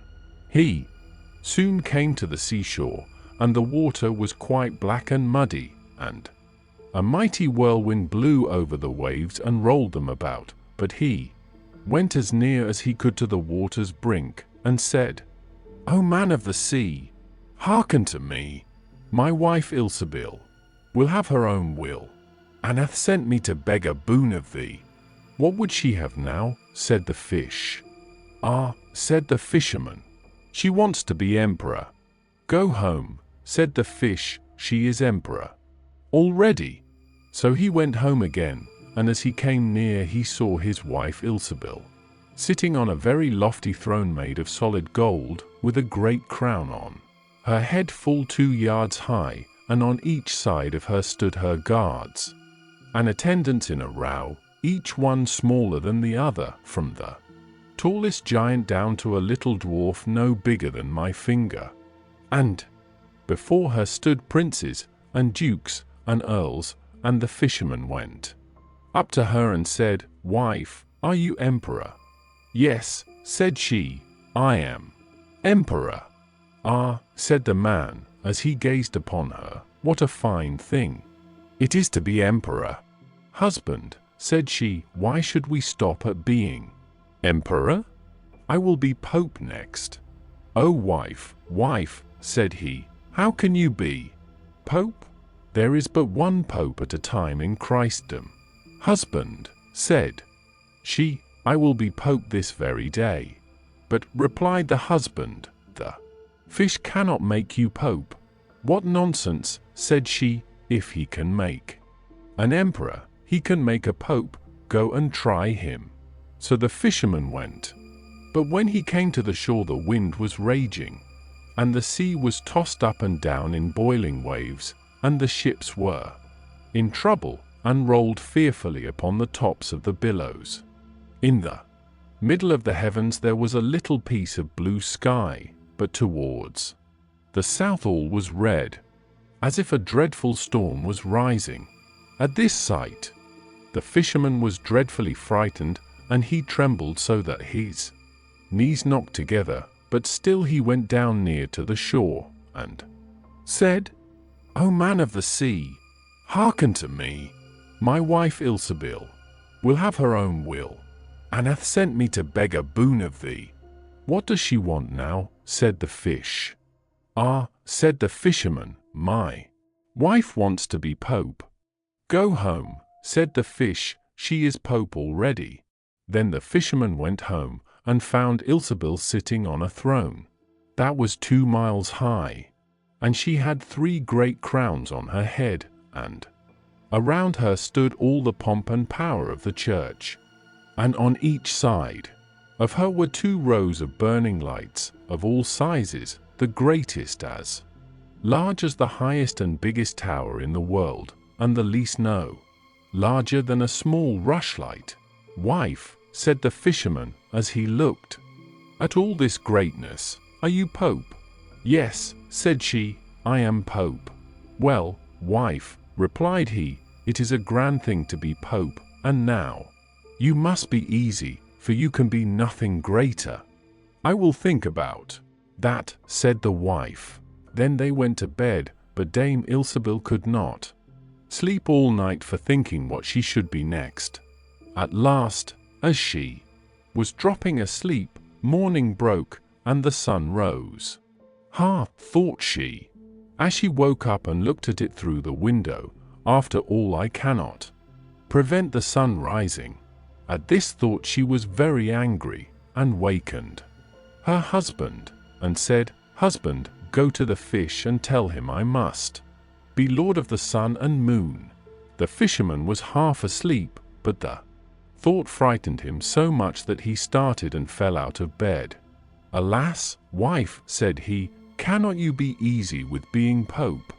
"No," said she, "I am very uneasy as long as the sun and moon rise without my leave. Go to the fish at once." Then the man went shivering with fear, and as he was going down to the shore a dreadful storm arose, so that the trees and the very rocks shook, and all the heavens became black with stormy clouds, and the lightnings played, and the thunders rolled, and you might have seen in the sea great black waves, swelling up like mountains with crowns of white foam upon their heads. And the fisherman crept towards the sea, and cried out as well as he could, "O man of the sea, hearken to me. My wife Ilsebil will have her own will, and hath sent me to beg a boon of thee." "What does she want now?" said the fish. "Ah," said he, "she wants to be lord of the sun and moon." "Go home," said the fish, "to your pigsty again." And there they live to this very day, the willow wren and the bear. Once in summertime the bear and the wolf were walking in the forest, and the bear heard a bird singing so beautifully that he said, "Brother Wolf, what bird is it that sings so well?" "That is the king of birds," said the wolf, "before whom we must bow down." In reality the bird was the willow wren. "If that's the case," said the bear, "I should very much like to see his royal palace. Come, take me thither." "That is not done quite as you seem to think," said the wolf. "You must wait until the queen comes." Soon afterwards, the queen arrived with some food in her beak, and the lord king came too, and they began to feed their young ones. The bear would have liked to go at once, but the wolf held him back by the sleeve, and said, "No, you must wait until the lord and lady queen have gone away again." So they took stock of the hole where the nest lay, and trotted away. The bear, however, could not rest until he had seen the royal palace, and when a short time had passed, went to it. Again, the king and queen had just flown out, so he peeped in and saw 5 or 6 young ones lying there. "Is that the royal palace?" cried the bear. "It is a wretched palace, and you are not king's children, you are disreputable children." When the young wrens heard that, they were frightfully angry, and screamed, "No, that we are not. Our parents are honest people. Bear, you will have to pay for that." The bear and the wolf grew uneasy, and turned back and went into their holes. The young willow wrens, however, continued to cry and scream, and when their parents again brought food they said, "We will not so much as touch one fly's leg, no, not if we were dying of hunger, until you have settled whether we are respectable children or not. The bear has been here and has insulted us." Then the old king said, "Be easy, he shall be punished," and he at once flew with the queen to the bear's cave, and called in, "Old growler, why have you insulted my children? You shall suffer for it. We will punish you by a bloody war." Thus war was announced to the bear, and all 4-footed animals were summoned to take part in it: oxen, asses, cows, deer, and every other animal the earth contained.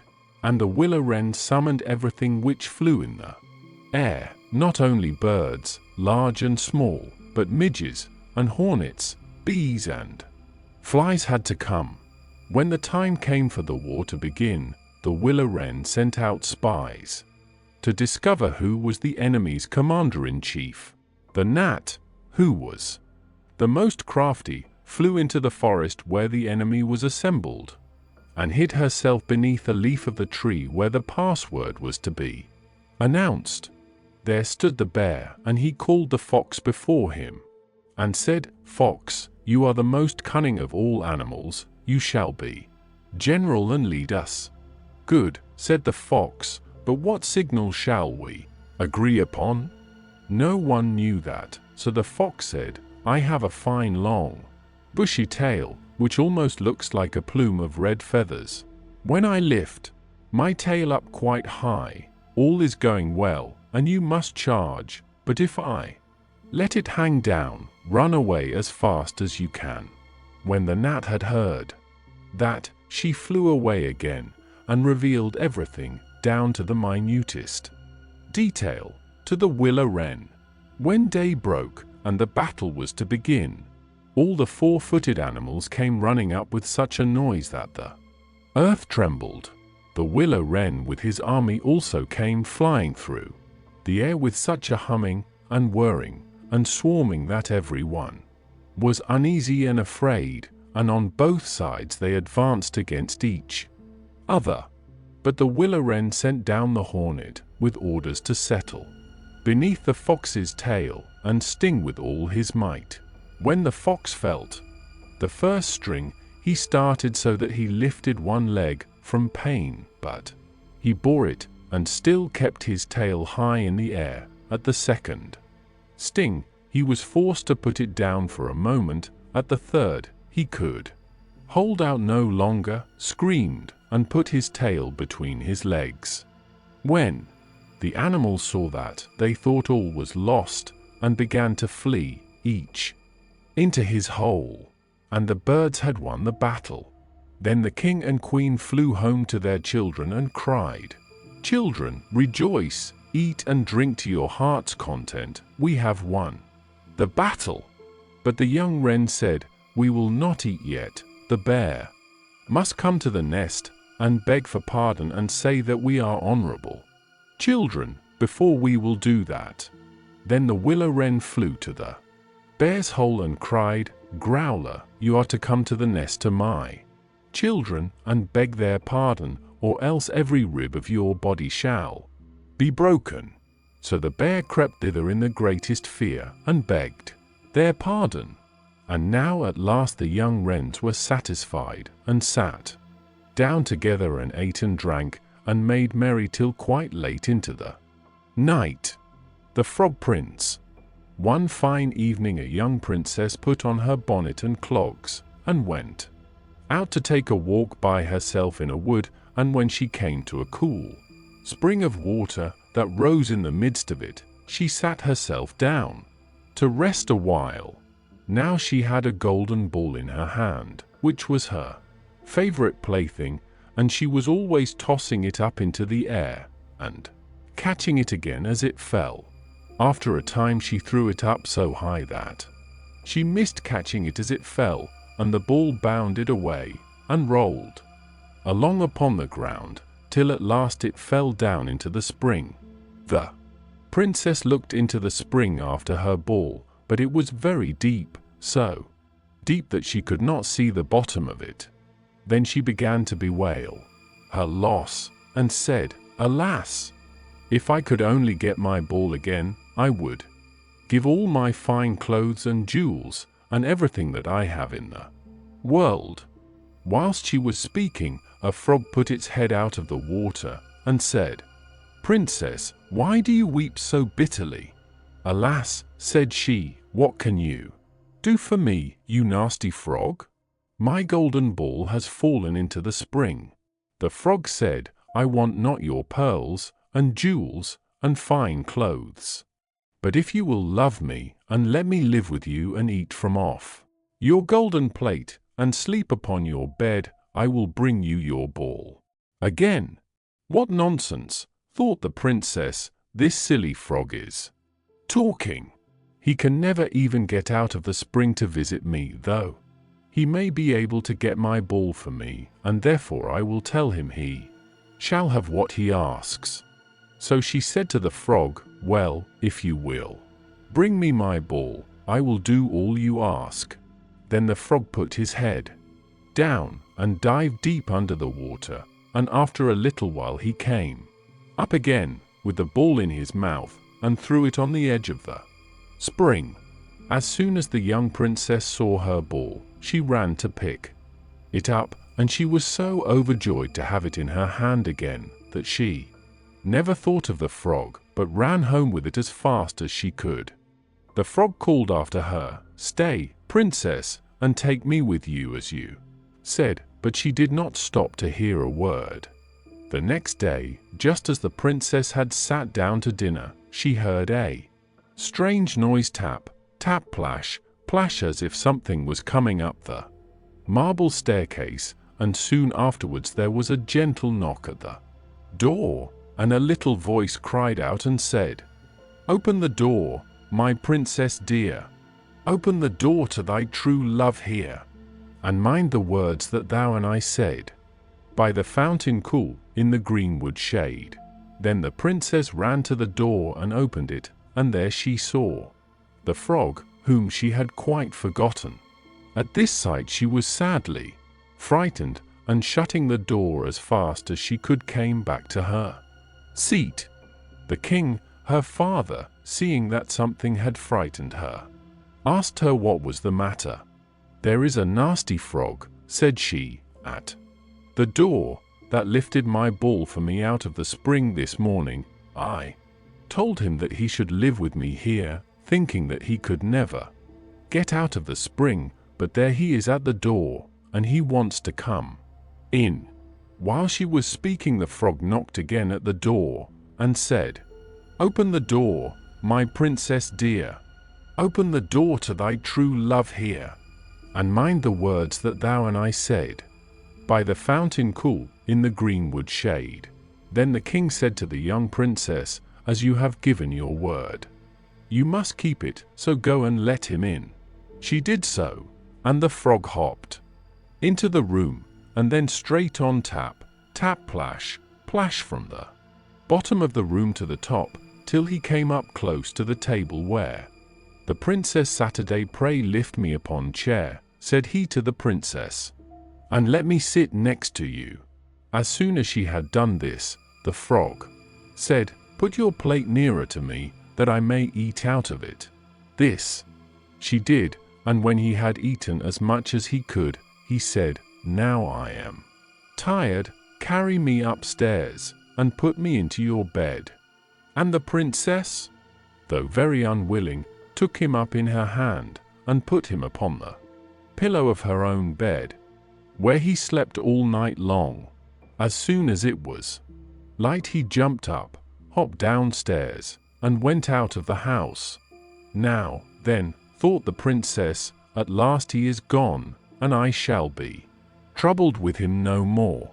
But she was mistaken, for when night came again she heard the same tapping at the door, and the frog came once more, and said, "Open the door, my princess dear, open the door to thy true love here, and mind the words that thou and I said, by the fountain cool, in the greenwood shade." And when the princess opened the door, the frog came in, and slept upon her pillow as before, till the morning broke. And the third night he did the same. But when the princess awoke on the following morning, she was astonished to see, instead of the frog, a handsome prince gazing on her, with the most beautiful eyes she had ever seen, and standing at the head of her bed. He told her that he had been enchanted by a spiteful fairy, who had changed him into a frog, and that he had been fated so to abide till some princess should take him out of the spring, and let him eat from her plate, and sleep upon her bed for 3 nights. "You," said the prince, "have broken his cruel charm, and now I have nothing to wish for, but that you should go with me into my father's kingdom, where I will marry you, and love you as long as you live." The young princess, you may be sure, was not long in saying yes to all this, and as they spoke a gay coach drove up, with 8 beautiful horses, decked with plumes of feathers and a golden harness, and behind the coach rode the prince's servant, faithful Heinrich, who had bewailed the misfortunes of his dear master during his enchantment so long and so bitterly, that his heart had well nigh burst. They then took leave of the king, and got into the coach with 8 horses, and all set out, full of joy and merriment, for the prince's kingdom, which they reached safely, and there they lived happily a great many years. Cat and mouse in partnership. A certain cat had made the acquaintance of a mouse, and had said so much to her about the great love and friendship she felt for her, that at length the mouse agreed that they should live and keep house together. "But we must make a provision for winter, or else we shall suffer from hunger," said the cat, "and you, little mouse, cannot venture everywhere, or you will be caught in a trap some day." The good advice was followed, and a pot of fat was bought, but they did not know where to put it. At length, after much consideration, the cat said, "I know no place where it will be better stored up than in the church, for no one dares take anything away from there. We will set it beneath the altar, and not touch it until we are really in need of it." So the pot was placed in safety, but it was not long before the cat had a great yearning for it, and said to the mouse, "I want to tell you something. Little mouse, my cousin has brought a little son into the world, and has asked me to be godmother. He is white with brown spots, and I am to hold him over the font at the christening. Let me go out today, and you look after the house by yourself." "Yes, yes," answered the mouse, "by all means go, and if you get anything very good to eat, think of me. I should like a drop of sweet red christening wine myself." All this, however, was untrue. The cat had no cousin, and had not been asked to be godmother. She went straight to the church, stole to the pot of fat, began to lick at it, and licked the top of the fat off. Then she took a walk upon the roofs of the town, looked out for opportunities, and then stretched herself in the sun, and licked her lips whenever she thought of the pot of fat, and not until it was evening did she return home. "Well, here you are again," said the mouse. "No doubt you have had a merry day." "All went off well," answered the cat. "What name did they give the child?" "Top off," said the cat quite coolly. "Top off," cried the mouse. That is a very odd and uncommon name. Is it a usual one in your family?" "What does that matter?" said the cat. "It is no worse than Crumpstealer, as your godchildren are called." Before long the cat was seized by another fit of yearning. She said to the mouse, "You must do me a favor, and once more manage the house for a day alone. I am again asked to be godmother, and, as the child has a white ring round its neck, I cannot refuse." The good mouse consented, but the cat crept behind the town walls to the church and devoured half the pot of fat. "Nothing ever seems so good as what one keeps to oneself," said she, and was quite satisfied with her day's work. When she went home the mouse inquired, "And what was the child christened?" "Half done," answered the cat. "Half done? What are you saying? I never heard the name in my life. I'll wager anything it is not in the calendar." The cat's mouth soon began to water for some more licking. "All good things go in threes," said she. "I am asked to stand godmother again. The child is quite black, only it has white paws, but with that exception, it has not a single white hair on its whole body. This only happens once every few years. You will let me go, won't you?" "Top off, half done," answered the mouse. "They are such odd names, they make me very thoughtful." "You sit at home," said the cat, "in your dark grey fur coat and long tail, and are filled with fancies. That's because you do not go out in the daytime." During the cat's absence the mouse cleaned the house and put it in order, but the greedy cat entirely emptied the pot of fat. "When everything is eaten up one has some peace," said she to herself, and well filled and fat she did not return home till night. The mouse at once asked what name had been given to the third child. "It will not please you more than the others," said the cat. "He is called All Gone." "All Gone!" cried the mouse. "That is the most suspicious name of all. I have never seen it in print. All Gone! What can that mean?" And she shook her head, curled herself up, and lay down to sleep. From this time forth no one invited the cat to be godmother, but when the winter had come and there was no longer anything to be found outside, the mouse thought of their provision and said, "Come, cat, we will go to our pot of fat which we have stored up for ourselves. We shall enjoy that." "Yes," answered the cat, "you will enjoy it as much as you would enjoy sticking that dainty tongue of yours out of the window."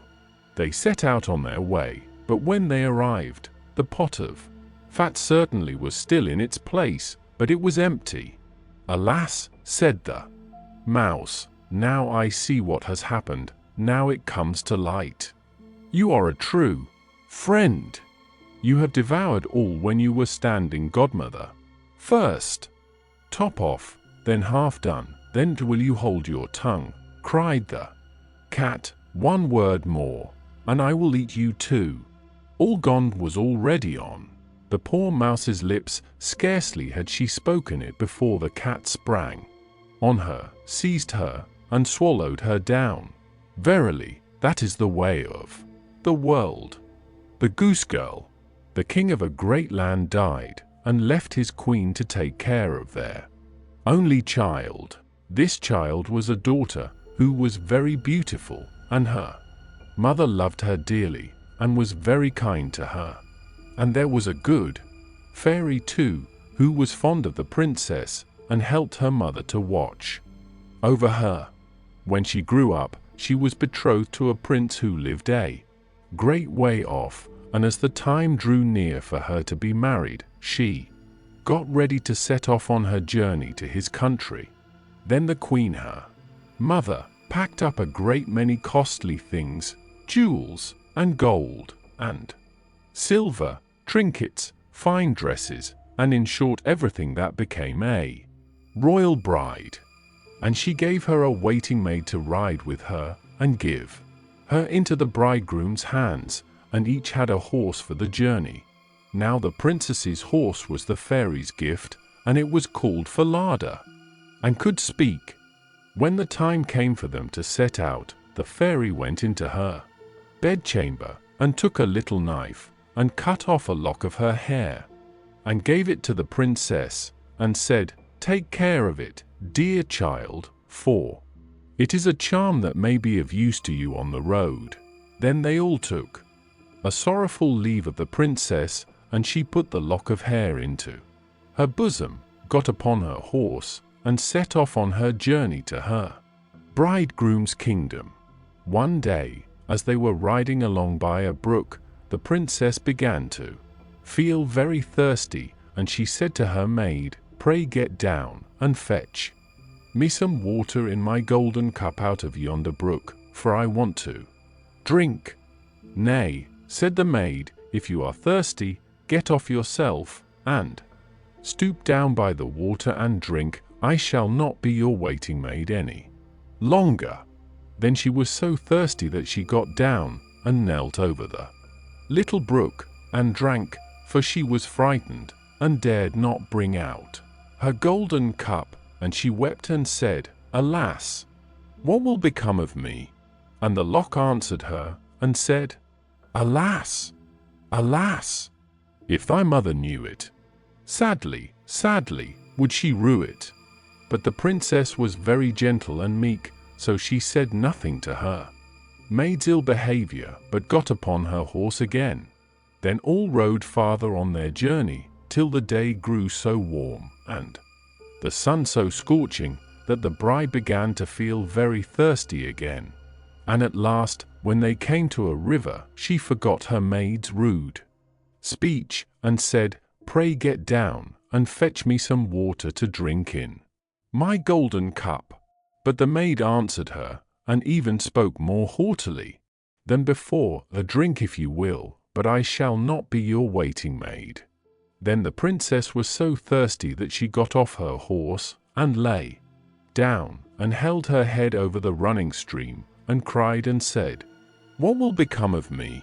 And the lock of hair answered her again, "Alas, alas, if thy mother knew it, sadly, sadly, would she rue it." And as she leaned down to drink, the lock of hair fell from her bosom, and floated away with the water. Now she was so frightened that she did not see it, but her maid saw it, and was very glad, for she knew the charm, and she saw that the poor bride would be in her power, now that she had lost the hair. So when the bride had done drinking, and would have got upon Falada again, the maid said, "I shall ride upon Falada, and you may have my horse instead." So she was forced to give up her horse, and soon afterwards to take off her royal clothes and put on her maid's shabby ones. At last, as they drew near the end of their journey, this treacherous servant threatened to kill her mistress if she ever told anyone what had happened. But Falada saw it all, and marked it well. Then the waiting maid got upon Falada, and the real bride rode upon the other horse, and they went on in this way till at last they came to the royal court. There was great joy at their coming, and the prince flew to meet them, and lifted the maid from her horse, thinking she was the one who was to be his wife, and she was led upstairs to the royal chamber. But the true princess was told to stay in the court below. Now the old king happened just then to have nothing else to do, so he amused himself by sitting at his kitchen window, looking at what was going on, and he saw her in the courtyard. As she looked very pretty, and too delicate for a waiting maid, he went up into the royal chamber to ask the bride who it was she had brought with her, that was thus left standing in the court below. "I brought her with me for the sake of her company on the road," said she. "Pray give the girl some work to do, that she may not be idle." The old king could not for some time think of any work for her to do, but at last he said, "I have a lad who takes care of my geese. She may go and help him."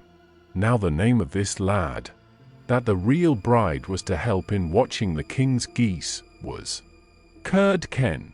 But the false bride said to the prince, "Dear husband, pray do me one piece of kindness." "That I will," said the prince.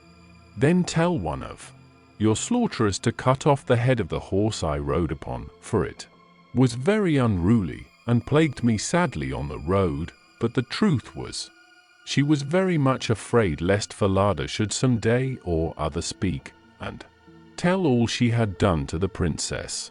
She carried her point, and the faithful Falada was killed. But when the true princess heard of it, she wept and begged the man to nail up Falada's head against a large, dark gate of the city, through which she had to pass every morning and evening, that there she might still see him sometimes. Then the slaughterer said he would do as she wished, and cut off the head, and nailed it up under the dark gate. Early the next morning, as she and Curdken went out through the gate, she said sorrowfully, "Falada, Falada, there thou hangest." And the head answered, "Bride, bride, there thou gangest. Alas, alas, if thy mother knew it, sadly, sadly, would she rue it." Then they went out of the city, and drove the geese on. And when she came to the meadow, she sat down upon a bank there, and let down her waving locks of hair, which were all of pure silver. And when Curdken saw it glitter in the sun, he ran up, and would have pulled some of the locks out, but she cried, "Blow, breezes, blow! Let Curdken's hat go! Blow, breezes, blow! Let him after it go! O'er hills, dales, and rocks, away be it whirled, till the silvery locks are all combed and curled." Then there came a wind so strong that it blew off Curdken's hat, and away it flew over the hills, and he was forced to turn and run after it, till, by the time he came back, she had done combing and curling her hair, and had put it up again safe. Then he was very angry and sulky, and would not speak to her at all. But they watched the geese until it grew dark in the evening, and then drove them homewards.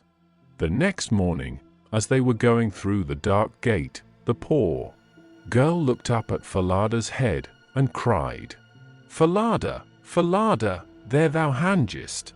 And the head answered, "Bride, bride, there thou gangest.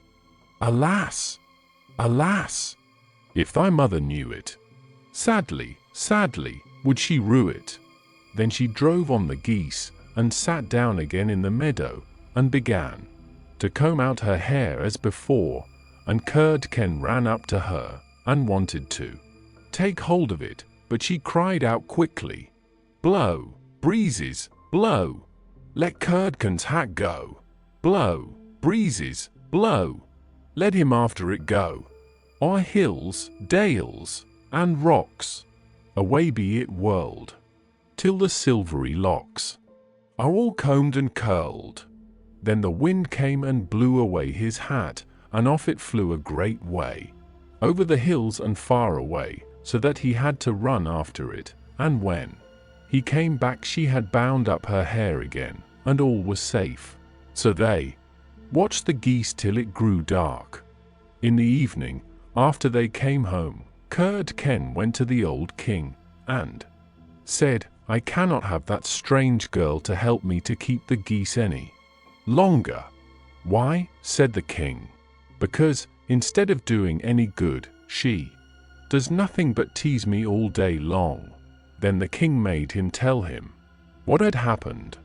And Curdken said, "When we go in the morning through the dark gate with our flock of geese, she cries and talks with the head of a horse that hangs upon the wall, and says, 'Falada, Falada, there thou hangest.'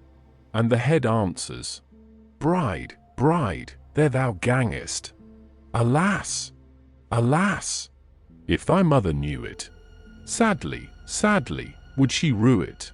And Curdken went on telling the king what had happened upon the meadow, where the geese fed, how his hat was blown away, and how he was forced to run after it and to leave his flock of geese to themselves.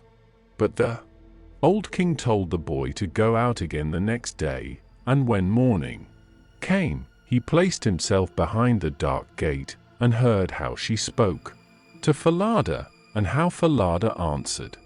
Then he went into the field and hid himself in a bush by the meadow's side, and he soon saw with his own eyes how they drove the flock of geese, and how, after a little time, she let down her hair that glittered in the sun. And then he heard her say, "Blow, breezes, blow! Let Curdken's hat go! Blow, breezes, blow! Let him after it go! O'er hills, dales, and rocks, away be it whirled, till the silvery locks are all combed and curled." And soon came a gale of wind, and carried away Curdken's hat, and away went Curdken after it, while the girl went on combing and curling her hair. All this the old king saw, so he went home without being seen, and when the little goose girl came back in the evening, he called her aside, and asked her why she did so, but she burst into tears, and said that, "I must not tell you or any man, or I shall lose my life." But the old king begged so hard that she had no peace till she had told him all the tale, from beginning to end, word for word. And it was very lucky for her that she did so, for when she had done, the king ordered royal clothes to be put upon her, and gazed on her with wonder, she was so beautiful. Then he called his son and told him that he had only a false bride, for that she was merely a waiting maid, while the true bride stood by. And the young king rejoiced when he saw her beauty, and heard how meek and patient she had been, and without saying anything to the false bride, the king ordered a great feast to be got ready for all his court. The bridegroom sat at the top, with the false princess on one side, and the true one on the other, but nobody knew her again, for her beauty was quite dazzling to their eyes, and she did not seem at all like the little goose girl, now that she had her brilliant dress on. When they had eaten and drank, and were very merry, the old king said he would tell them a tale. So he began, and told all the story of the princess, as if it was one that he had once heard, and he asked the true waiting maid what she thought ought to be done to anyone who would behave thus. "Nothing better," said this false bride, "than that she should be thrown into a cask stuck round with sharp nails, and that 2 white horses should be put to it, and should drag it from street to street till she was dead. Thou art she," said the old king, "and as thou hast judged thyself, so shall it be done to thee." And the young king was then married to his true wife, and they reigned over the kingdom in peace and happiness all their lives. And the good fairy came to see them, and restored the faithful Falada to life again. The Adventures of Chanticleer and Partlet. 1. How they went to the mountains to eat nuts. "The nuts are quite ripe now," said Chanticleer to his wife Partlet. "Suppose we go together to the mountains, and eat as many as we can, before the squirrel takes them all away." "With all my heart," said Partlet. "Let us go and make a holiday of it together." So they went to the mountains, and as it was a lovely day, they stayed there till the evening. Now, whether it was that they had eaten so many nuts that they could not walk, or whether they were lazy and would not, I do not know. However, they took it into their heads that it did not become them to go home on foot. So Chanticleer began to build a little carriage of nut shells, and when it was finished, Partlet jumped into it and sat down, and bid Chanticleer harness himself to it and draw her home. "That's a good joke," said Chanticleer. "No, that will never do. I had rather by half walk home. I'll sit on the box and be coachman, if you like, but I'll not draw." While this was passing, a duck came, quacking up and cried out, "You thieving vagabonds, what business have you in my grounds? I'll give it you well for your insolence." And upon that she fell upon Chanticleer most lustily. But Chanticleer was no coward, and returned the duck's blows with his sharp spurs so fiercely that she soon began to cry out for mercy, which was only granted her upon condition that she would draw the carriage home for them. This she agreed to do, and Chanticleer got upon the box and drove, crying, "Now, duck, get on as fast as you can." And away they went at a pretty good pace. After they had travelled along a little way, they met a needle and a pin walking together along the road, and the needle cried out, "Stop, stop," and said it was so dark that they could hardly find their way, and such dirty walking they could not get on at all. He told them that he and his friend, the pin, had been at a public house a few miles off, and had sat drinking till they had forgotten how late it was. He begged, therefore, that the travellers would be so kind as to give them a lift in their carriage. Chanticleer, observing that they were but thin fellows, and not likely to take up much room, told them they might ride, but made them promise not to dirty the wheels of the carriage in getting in, nor to tread on Partlet's toes. Late at night they arrived at an inn, and as it was bad travelling in the dark, and the duck seemed much tired, and waddled about a good deal from one side to the other, they made up their minds to fix their quarters there. But the landlord at first was unwilling, and said his house was full, thinking they might not be very respectable company. However, they spoke civilly to him, and gave him the egg which Partlet had laid by the way, and said they would give him the duck, who was in the habit of laying one every day. So at last he let them come in, and they bespoke a handsome supper, and spent the evening very jollily.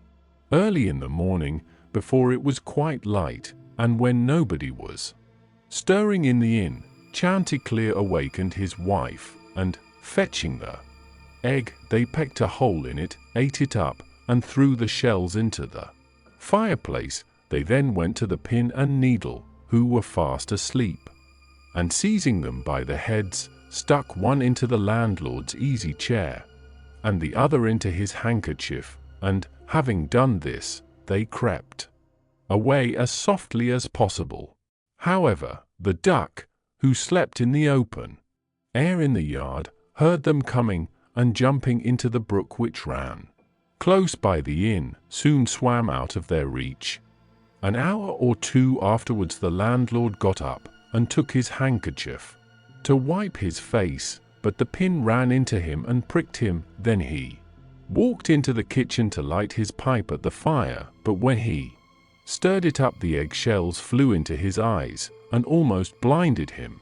"Bless me," said he, "all the world seems to have a design against my head this morning," and so saying, he threw himself sulkily into his easy chair. But, oh dear, the needle ran into him, and this time the pain was not in his head.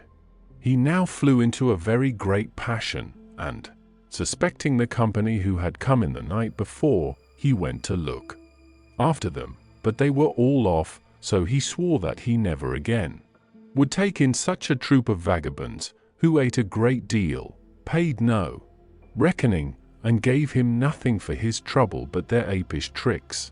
2. How Chanticleer and Partlet went to visit Mr. Korbes. Another day, Chanticleer and Partlet wished to ride out together. So Chanticleer built a handsome carriage with 4 red wheels, and harnessed 6 mice to it, and then he and Partlet got into the carriage, and away they drove. Soon afterwards a cat met them, and said, "Where are you going?" And Chanticleer replied, "All on our way, a visit to pay to Mr. Korbes, the fox, today." Then the cat said, "Take me with you." Chanticleer said, "With all my heart. Get up behind, and be sure you do not fall off. Take care of this handsome coach of mine, nor dirty my pretty red wheels so fine. Now, mice, be ready, and wheels, run steady, for we are going a visit to pay to Mr. Korbes, the fox, today." Soon after came up a millstone, an egg, a duck, and a pin, and Chanticleer gave them all leave to get into the carriage and go with them. When they arrived at Mr. Korbes's house, he was not at home, so the mice drew the carriage into the coach house. Chanticleer and Partlet flew upon a beam, the cat sat down in the fireplace, the duck got into the washing cistern, the pin stuck himself into the bed pillow, the millstone laid himself over the house door, and the egg rolled himself up in the towel. When Mr. Korbes came home, he went to the fireplace to make a fire, but the cat threw all the ashes in his eyes, so he ran to the kitchen to wash himself, but there the duck splashed all the water in his face, and when he tried to wipe himself, the egg broke to pieces in the towel all over his face and eyes.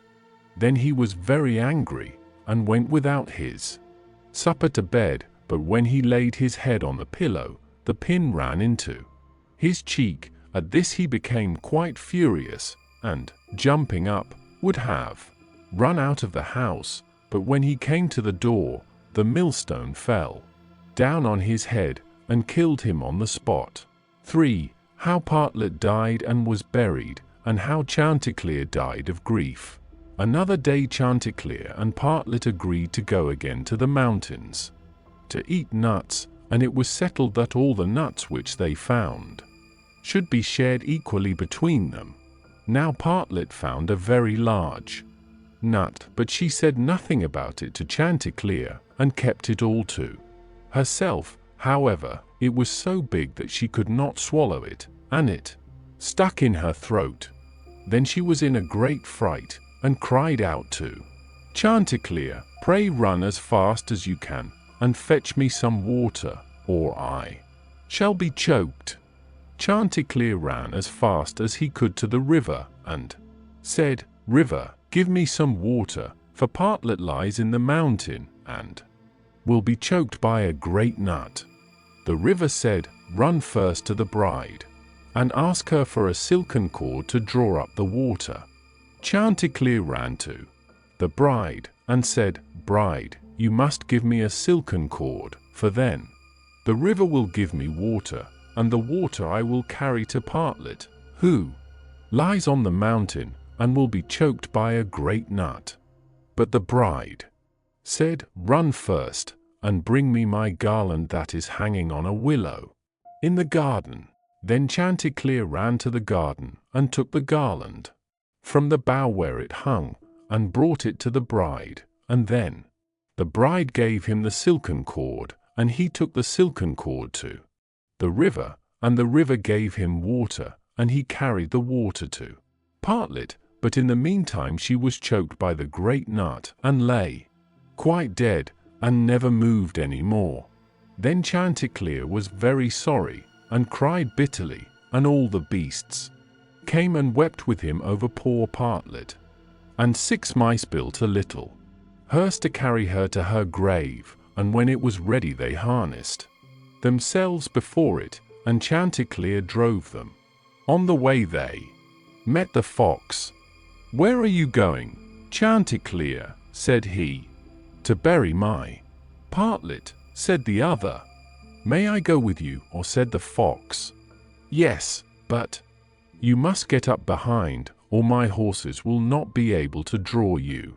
Then the fox got up behind, and presently the wolf, the bear, the goat, and all the beasts of the wood came and climbed upon the hearse. So on they went till they came to a rapid stream. "How shall we get over?" said Chanticleer. Then said a straw, "I will lay myself across, and you may pass over upon me." But as the mice were going over, the Straw slipped away and fell into the water, and the 6 mice all fell in, and were drowned. What was to be done? Then a large log of wood came, and said, I am big enough, I will lay myself across the stream, and you shall pass over upon me. So he laid himself down, but they managed so clumsily that the log of wood fell in and was carried away by the stream. Then a stone, who saw what had happened, came up and kindly offered to help poor Chanticleer by laying himself across the stream. And this time he got safely to the other side with the hearse, and managed to get Partlet out of it, but the fox and the other mourners, who were sitting behind, were too heavy, and fell back into the water, and were all carried away by the stream and drowned. Thus Chanticleer was left alone with his dead Partlet, and having dug a grave for her, he laid her in it, and made a little hillock over her. Then he sat down by the grave, and wept and mourned, till at last he died too, and so all were dead. Rapunzel. There were once a man and a woman who had long in vain wished for a child. At length the woman hoped that God was about to grant her desire. These people had a little window at the back of their house from which a splendid garden could be seen, which was full of the most beautiful flowers and herbs. It was, however, surrounded by a high wall, and no one dared to go into it because it belonged to an enchantress who had great power and was dreaded by all the world. One day the woman was standing by this window and looking down into the garden, when she saw a bed which was planted with the most beautiful rampion, Rapunzel, and it looked so fresh and green that she longed for it. She quite pined away, and began to look pale and miserable. Then her husband was alarmed, and asked, What ails you, dear wife? Ah, she replied, if I can't eat some of the rampion, which is in the garden behind our house, I shall die. The man, who loved her, thought, Sooner than let your wife die, bring her some of the rampion yourself, let it cost what it will. At twilight, he clambered down over the wall into the garden of the enchantress, hastily clutched a handful of rampion, and took it to his wife. She at once made herself a salad of it, and ate it greedily. It tasted so good to her, so very good, that the next day she longed for it 3 times as much as before. If he was to have any rest, her husband must once more descend into the garden in the gloom of evening. Therefore, he let himself down again, but when he had clambered down the wall he was terribly afraid, for he saw the enchantress standing before him. How can you dare, said she with angry look, descend into my garden and steal my rampion like a thief? You shall suffer for it. Ah, answered he, let mercy take the place of justice. I only made up my mind to do it out of necessity.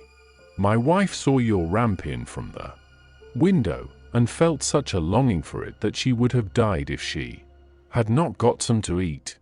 Then the enchantress allowed her anger to be softened, and said to him, If the case be as you say, I will allow you to take away with you as much rampion as you will, only I make one condition: you must give me the child which your wife will bring into the world. It shall be well treated, and I will care for it like a mother. The man in his terror consented to everything, and when the woman was brought to bed, the enchantress appeared at once, gave the child the name of Rapunzel, and took it away with her. Rapunzel grew into the most beautiful child under the sun. When she was 12 years old, the enchantress shut her into a tower which lay in a forest, and had neither stairs nor door, but quite at the top was a little window. When the enchantress wanted to go in, she placed herself beneath it and cried, Rapunzel, Rapunzel, let down your hair to me. Rapunzel had magnificent long hair, fine as spun gold, and when she heard the voice of the enchantress, she unfastened her braided tresses, wound them round one of the hooks of the window above, and then the hair fell 20 ells down, and the enchantress climbed up by it.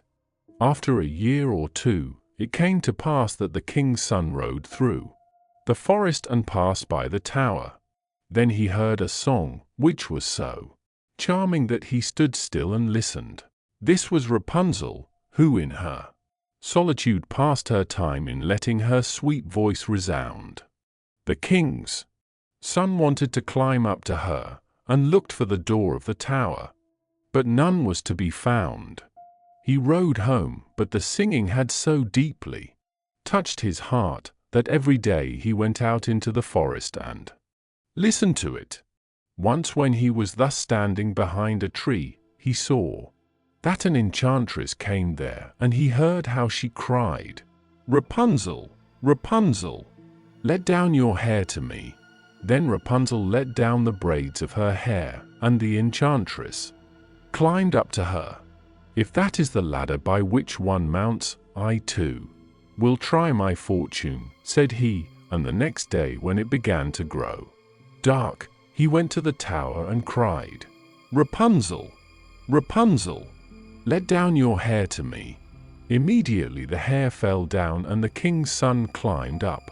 At first Rapunzel was terribly frightened when a man, such as her eyes had never yet beheld, came to her, but the king's son began to talk to her quite like a friend, and told her that his heart had been so stirred that it had let him have no rest, and he had been forced to see her.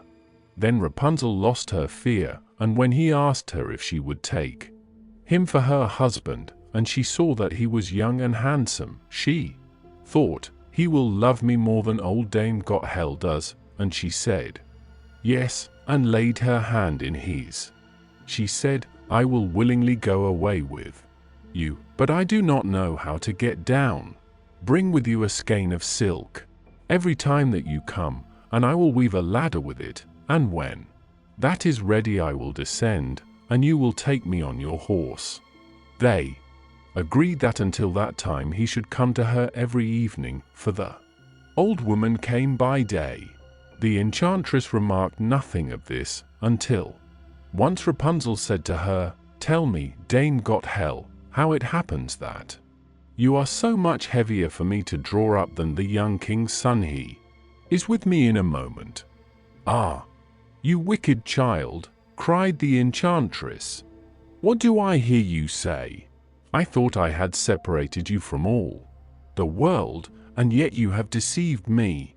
In her anger she clutched Rapunzel's beautiful tresses, wrapped them twice round her left hand, seized a pair of scissors with the right, and snip, snap, they were cut off, and the lovely braids lay on the ground.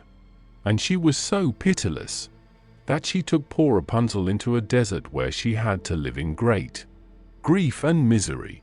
On the same day that she cast out Rapunzel, however, the enchantress fastened the braids of hair which she had cut off to the hook of the window, and when the king's son came and cried, "Rapunzel, Rapunzel, let down your hair to me," she let the hair down. The king's son ascended, but instead of finding his dearest Rapunzel, he found the enchantress, who gazed at him with wicked and venomous looks. "Aha," she cried mockingly, "you would fetch your dearest, but the beautiful bird sits no longer singing in the nest. The cat has got it, and will scratch out your eyes as well. Rapunzel is lost to you, you will never see her again." The king's son was beside himself with pain, and in his despair he leapt down from the tower. He escaped with his life, but the thorns into which he fell pierced his eyes. Then he wandered quite blind about the forest, ate nothing but roots and berries, and did naught but lament and weep over the loss of his dearest wife. Thus he roamed about in misery for some years, and at length came to the desert where Rapunzel, with the twins to which she had given birth, a boy and a girl, lived in wretchedness. He heard a voice, and it seemed so familiar to him that he went towards it, and when he approached, Rapunzel knew him and fell on his neck and wept. 2 of her tears wetted his eyes, and they grew clear again, and he could see with them as before. He led her to his kingdom, where he was joyfully received, and they lived for a long time afterwards, happy and contented. Fundevogel. There was once a forester who went into the forest to hunt, and as he entered it he heard a sound of screaming as if a little child were there. He followed the sound, and at last came to a high tree, and at the top of this a little child was sitting, for the mother had fallen asleep under the tree with the child, and a bird of prey had seen it in her arms, had flown down, snatched it away, and set it on the high tree. The forester climbed up, brought the child down, and thought to himself, "You will take him home with you, and bring him up with your Lena." He took it home, therefore, and the 2 children grew up together. And the one which he had found on a tree was called Fundevogel, because a bird had carried it away. Fundevogel and Lena loved each other so dearly that when they did not see each other they were sad. Now the forester had an old cook, who one evening took 2 pails and began to fetch water, and did not go once only, but many times, out to the spring. Lena saw this and said, "Listen, old Sana, why are you fetching so much water? If you will never repeat it to anyone, I will tell you why." So Lena said, no, she would never repeat it to anyone. And then the cook said, "Early tomorrow morning, when the forester is out hunting, I will heat the water, and when it is boiling in the kettle, I will throw in Fundevogel, and will boil him in it." Early next morning the forester got up and went out hunting, and when he was gone the children were still in bed. Then Lena said to Fundevogel, "If you will never leave me, I too will never leave you." Fundevogel said, "Neither now, nor ever will I leave you." Then said Lena, "Then will I tell you. Last night, old Sana carried so many buckets of water into the house that I asked her why she was doing that, and she said that if I would promise not to tell anyone, and she said that early tomorrow morning when father was out hunting, she would set the kettle full of water, throw you into it and boil you, but we will get up quickly, dress ourselves, and go away together."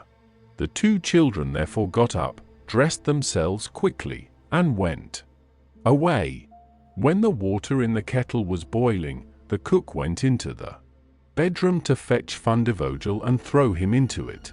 But when she came in and went to the beds, both the children were gone.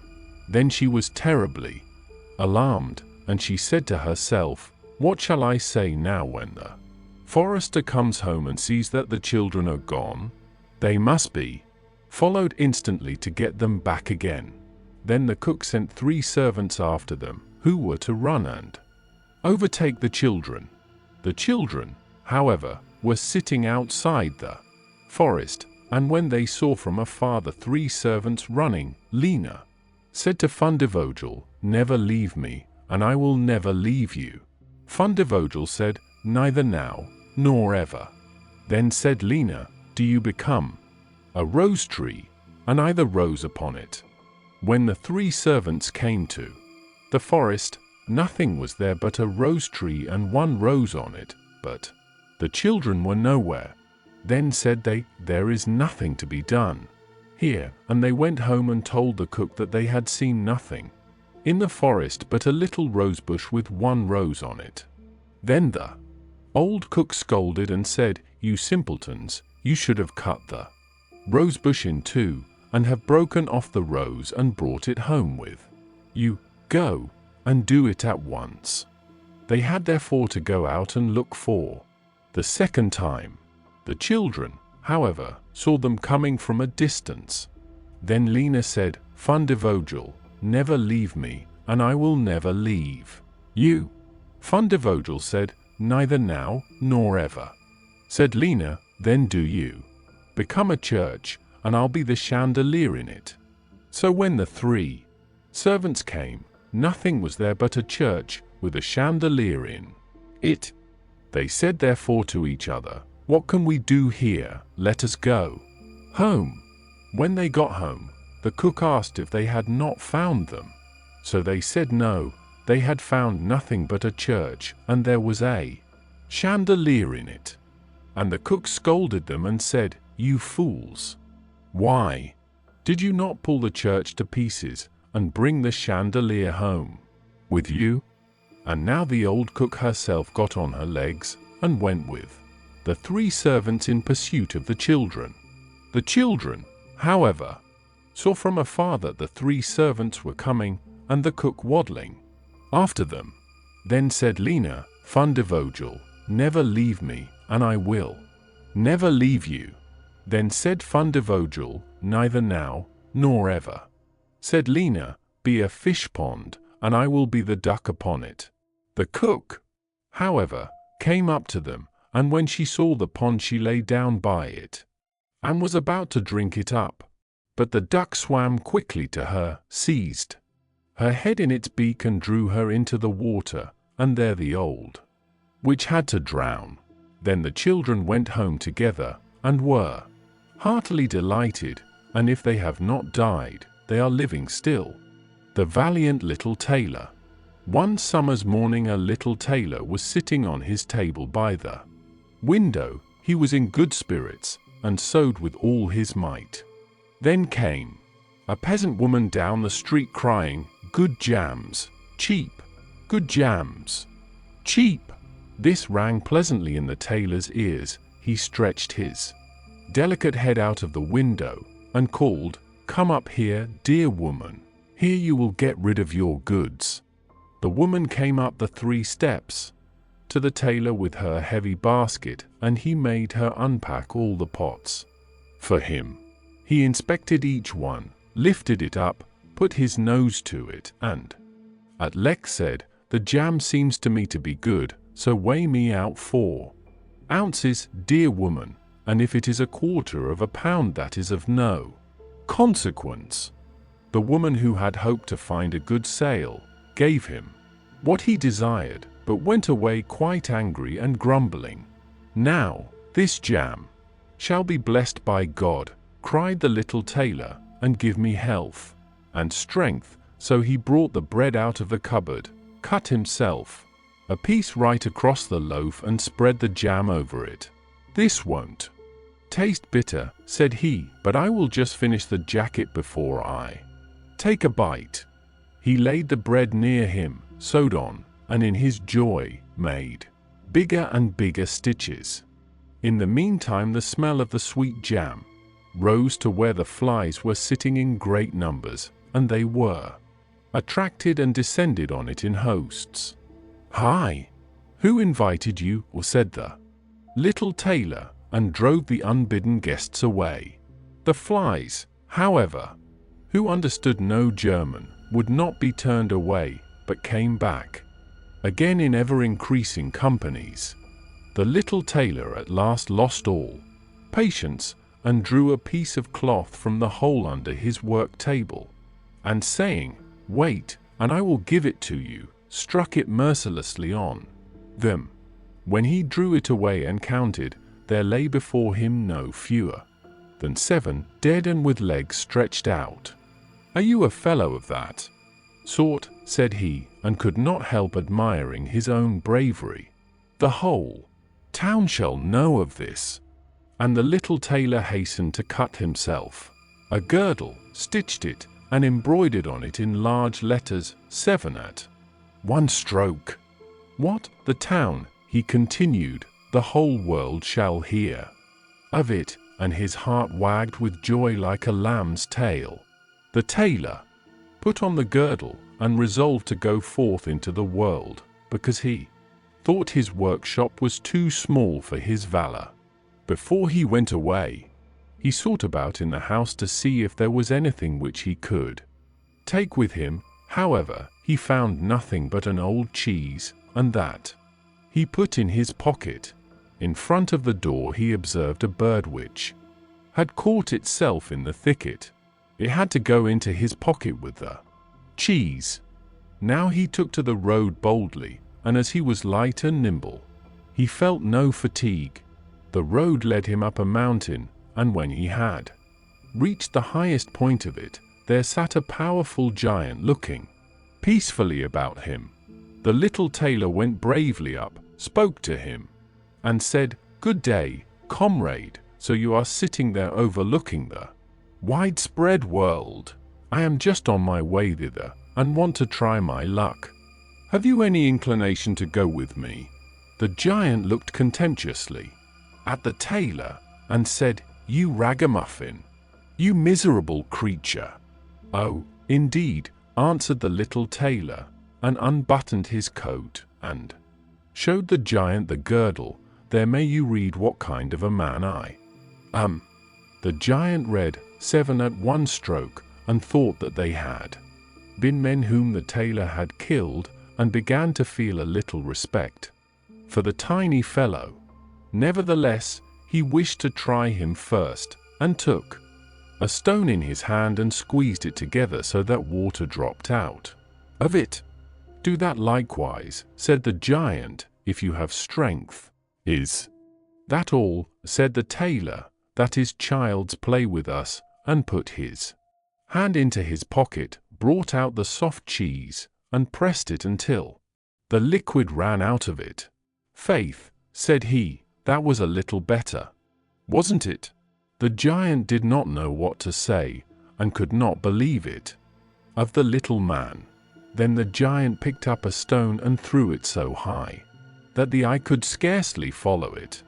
"Now, little mite of a man, do that likewise." "Well thrown," said the tailor, "but after all the stone came down to earth again. I will throw you one which shall never come back at all." And he put his hand into his pocket, took out the bird, and threw it into the air. The bird, delighted with its liberty, rose, flew away, and did not come back. "How does that shot please you, comrade?" asked the tailor. "You can certainly throw," said the giant. "But now we will see if you are able to carry anything properly." He took the little tailor to a mighty oak tree which lay there felled on the ground, and said, "If you are strong enough, help me to carry the tree out of the forest." "Readily," answered the little man. "Take you the trunk on your shoulders, and I will raise up the branches and twigs. After all, they are the heaviest." The giant took the trunk on his shoulder, but the tailor seated himself on a branch, and the giant, who could not look round, had to carry away the whole tree, and the little tailor into the bargain. He behind was quite merry and happy, and whistled the song. 3 tailors rode forth from the gate, as if carrying the tree were child's play. The giant, after he had dragged the heavy burden part of the way, could go no further, and cried, "Hark, you! I shall have to let the tree fall." The tailor sprang nimbly down, seized the tree with both arms as if he had been carrying it, and said to the giant, "You are such a great fellow, and yet cannot even carry the tree."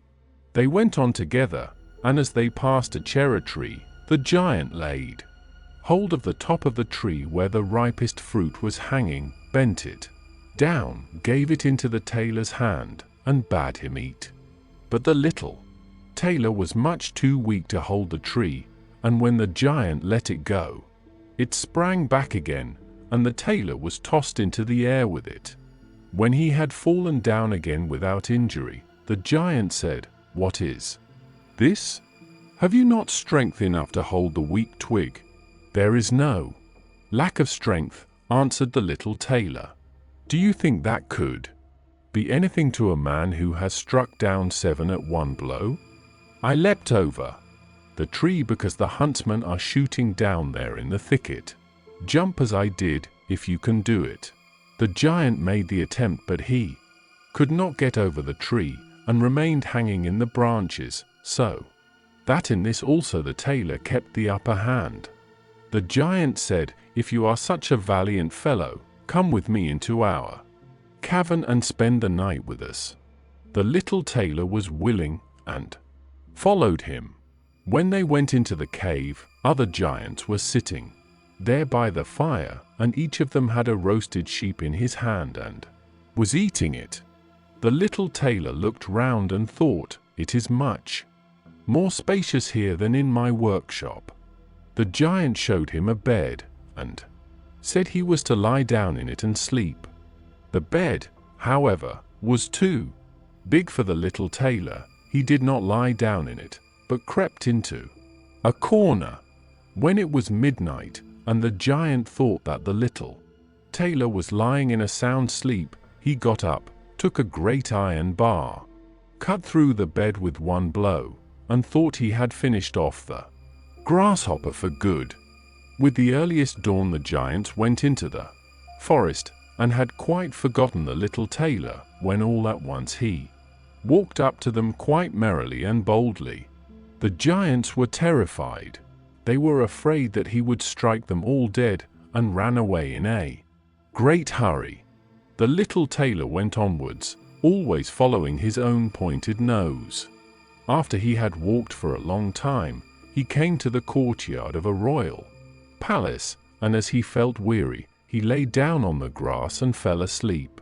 Whilst he lay there, the people came and inspected him on all sides, and read on his girdle, 7 at one stroke. "Ah," said they, "what does the great warrior want here in the midst of peace?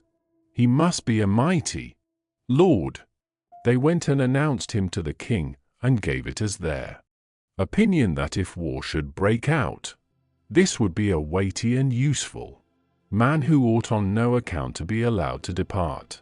The council pleased the king, and he sent one of his courtiers to the little tailor to offer him military service when he awoke. The ambassador remained standing by. The sleeper waited until he stretched his limbs and opened his eyes, and then conveyed to him this proposal. "For this very reason have I come here," the tailor replied. "I am ready to enter the king's service."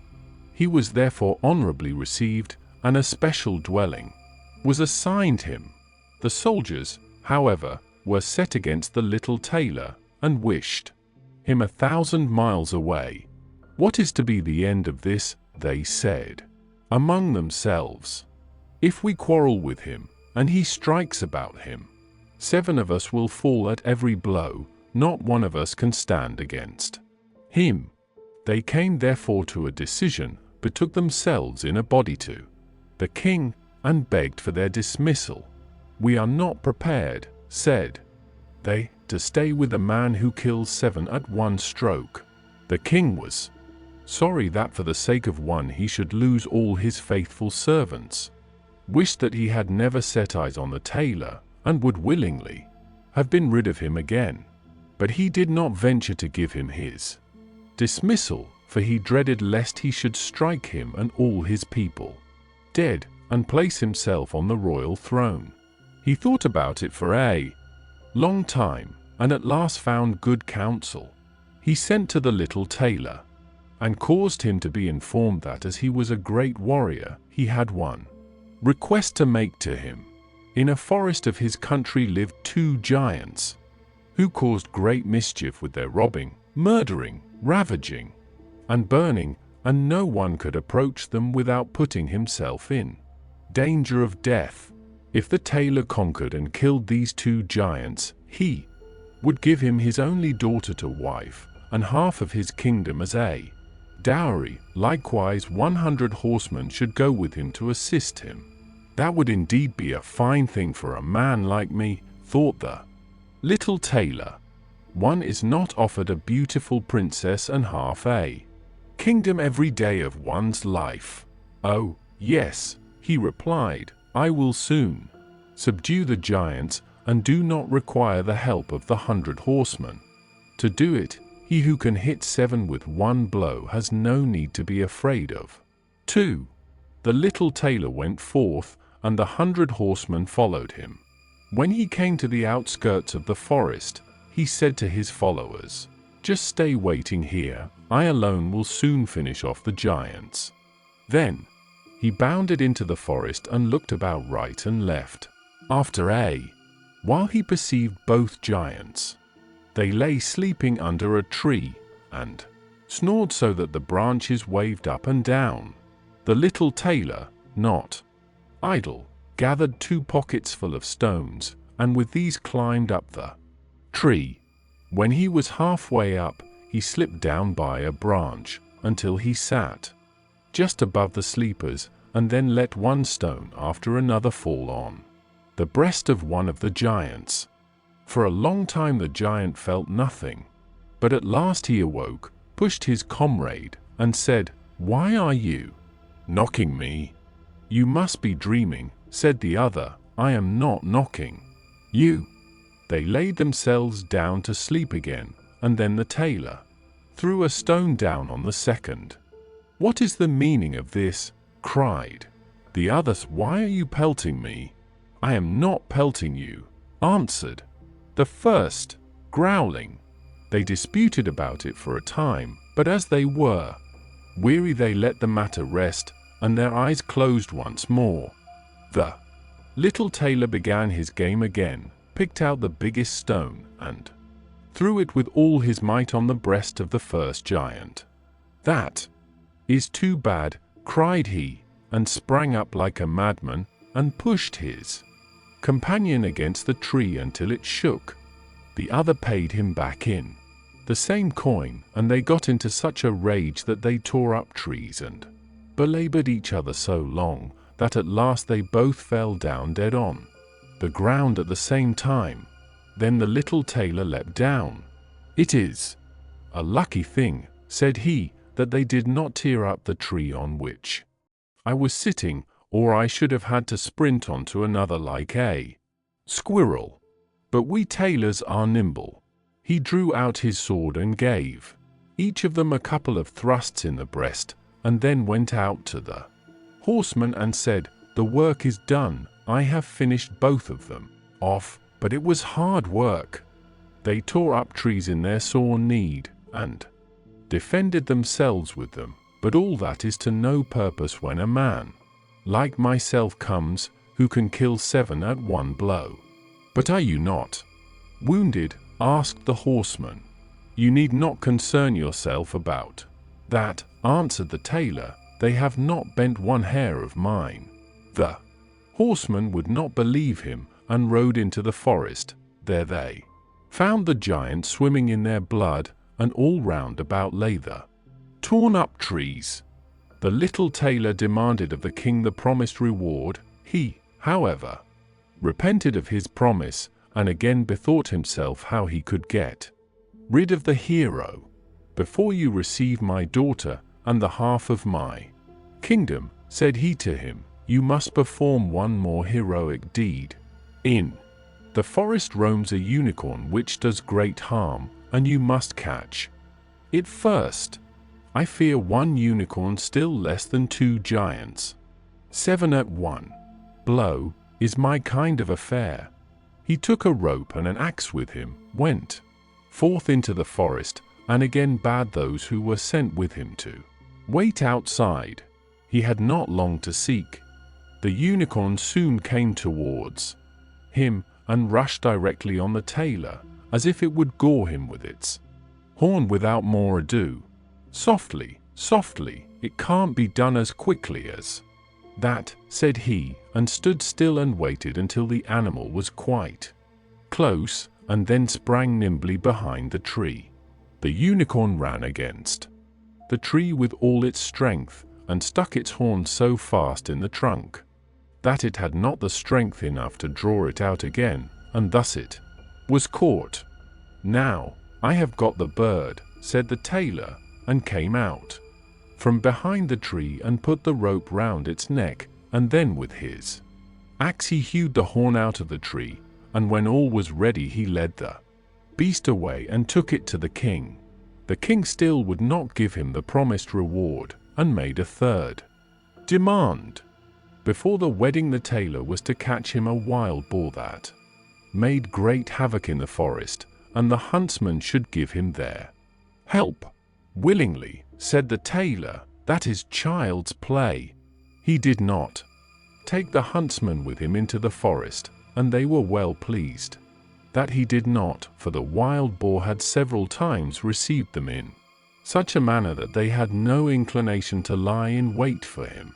When the boar perceived the tailor, it ran on him with foaming mouth and whetted tusks, and was about to throw him to the ground. But the hero fled and sprang into a chapel which was near and up to the window at once, and in one bound out again.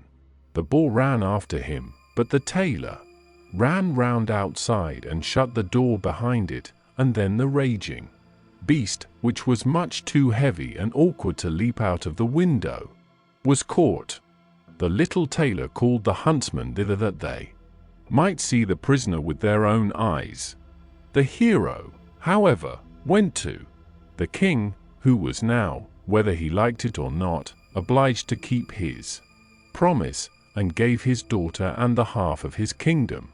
Had he known that it was no warlike hero, but a little tailor who was standing before him, it would have gone to his heart still more than it did.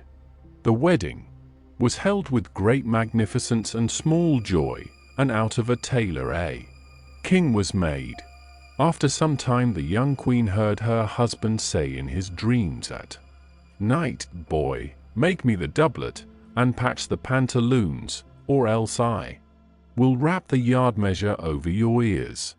Then she discovered in what state of life the young lord had been born, and next morning complained of her wrongs to her father, and begged him to help her to get rid of her husband, who was nothing else but a tailor.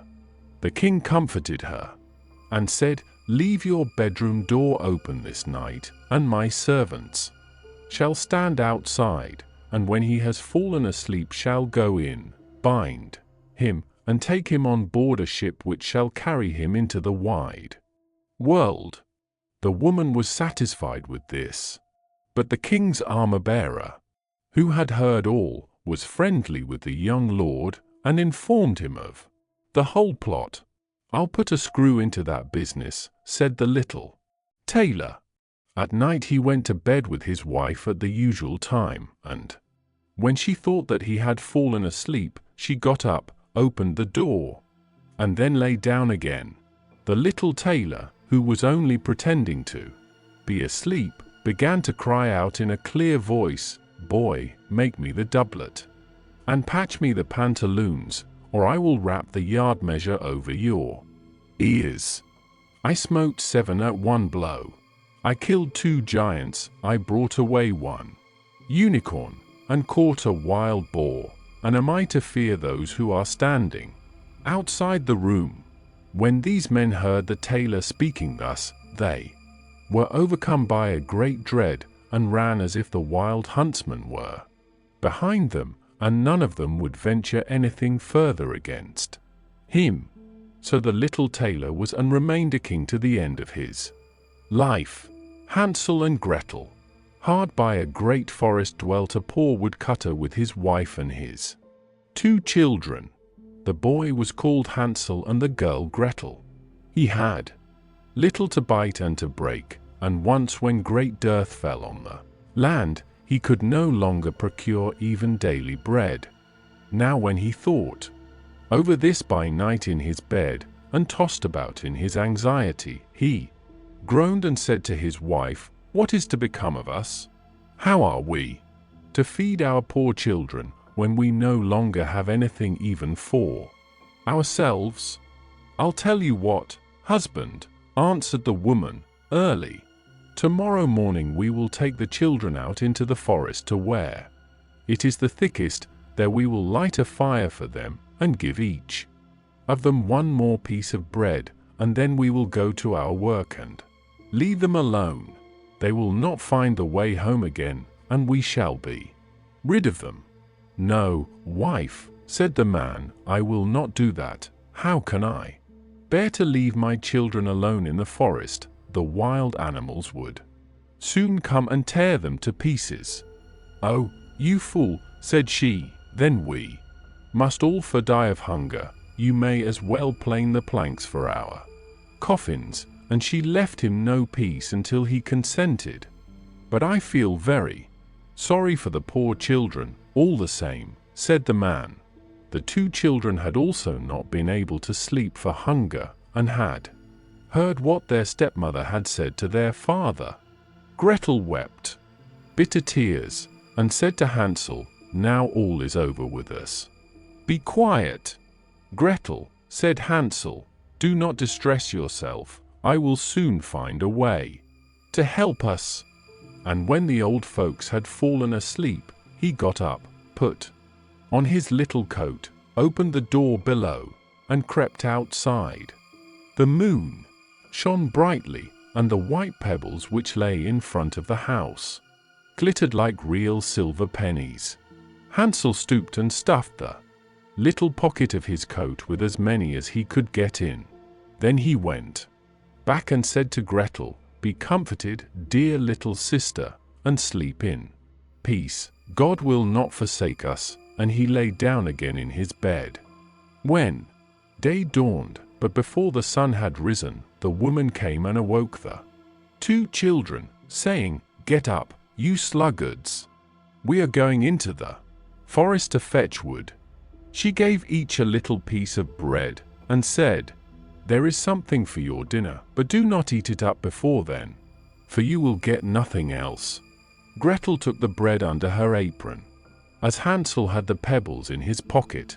Then they all set out together on the way to the forest. When they had walked a short time, Hansel stood still and peeped back at the house, and did so again and again. His father said, "Hansel, what are you looking at there and staying behind for? Pay attention, and do not forget how to use your legs." "Ah, Father," said Hansel, "I am looking at my little white cat, which is sitting up on the roof, and wants to say goodbye to me."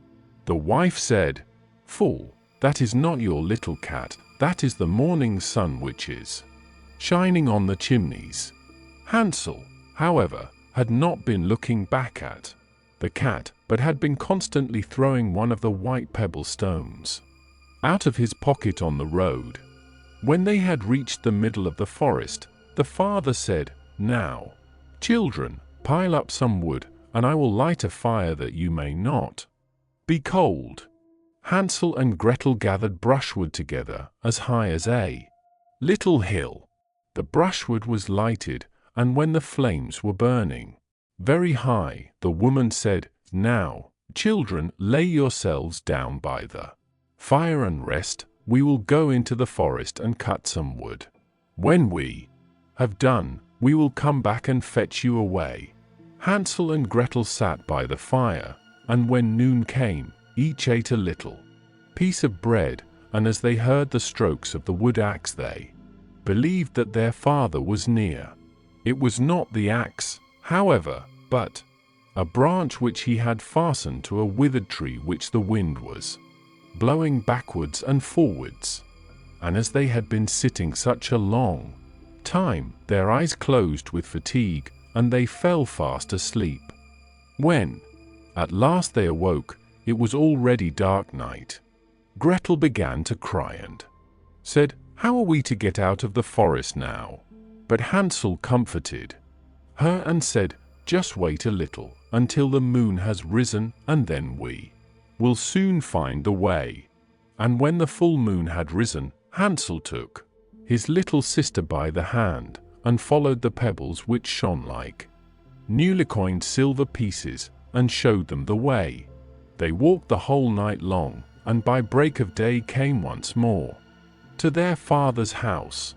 They knocked at the door, and when the woman opened it and saw that it was Hansel and Gretel, she said, "You naughty children, why have you slept so long in the forest? We thought you were never coming back at all." The father, however, rejoiced, for it had cut him to the heart to leave them behind alone. Not long afterwards, there was once more great dearth throughout the land, and the children heard their mother saying at night to their father, Everything is eaten again. We have 1/2 loaf left, and that is the end. The children must go. We will take them farther into the wood, so that they will not find their way out again. There is no other means of saving ourselves." The man's heart was heavy, and he thought, "It would be better for you to share the last mouthful with your children." The woman, however, would listen to nothing that he had to say, but scolded and reproached him. "He who says a must say B likewise." And as he had yielded the first time, he had to do so a second time also. The children, however, were still awake and had heard the conversation.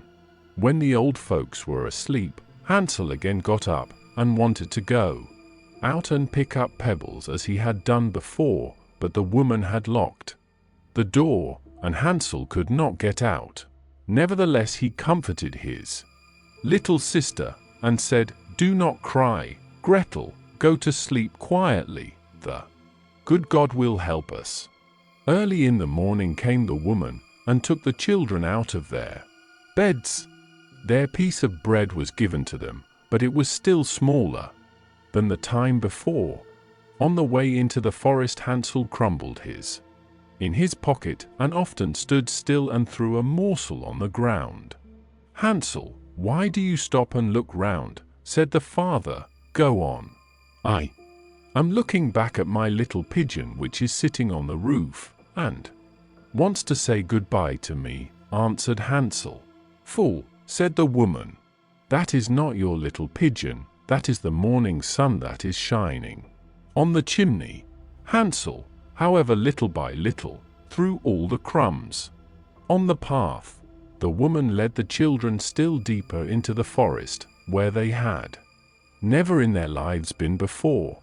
Then a great fire was again made, and the mother said, "Just sit there, you children, and when you are tired, you may sleep a little. We are going into the forest to cut wood, and in the evening when we are done, we will come and fetch you away." When it was noon, Gretel shared her piece of bread with Hansel, who had scattered his by the way. Then they fell asleep and evening passed, but no one came to the poor children. They did not awake until it was dark night, and Hansel comforted his little sister and said, "Just wait, Gretel, until the moon rises, and then we shall see the crumbs of bread which I have strewn about. They will show us our way home again." When the moon came, they set out, but they found no crumbs, for the many thousands of birds which fly about in the woods and fields had picked them all up. Hansel said to Gretel, "We shall soon find the way," but they did not find it. They walked the whole night and all the next day, too, from morning till evening, but they did not get out of the forest, and were very hungry, for they had nothing to eat but 2 or 3 berries, which grew on the ground. And as they were so weary that their legs would carry them no longer, they lay down beneath a tree and fell asleep. It was now 3 mornings since they had left their father's house.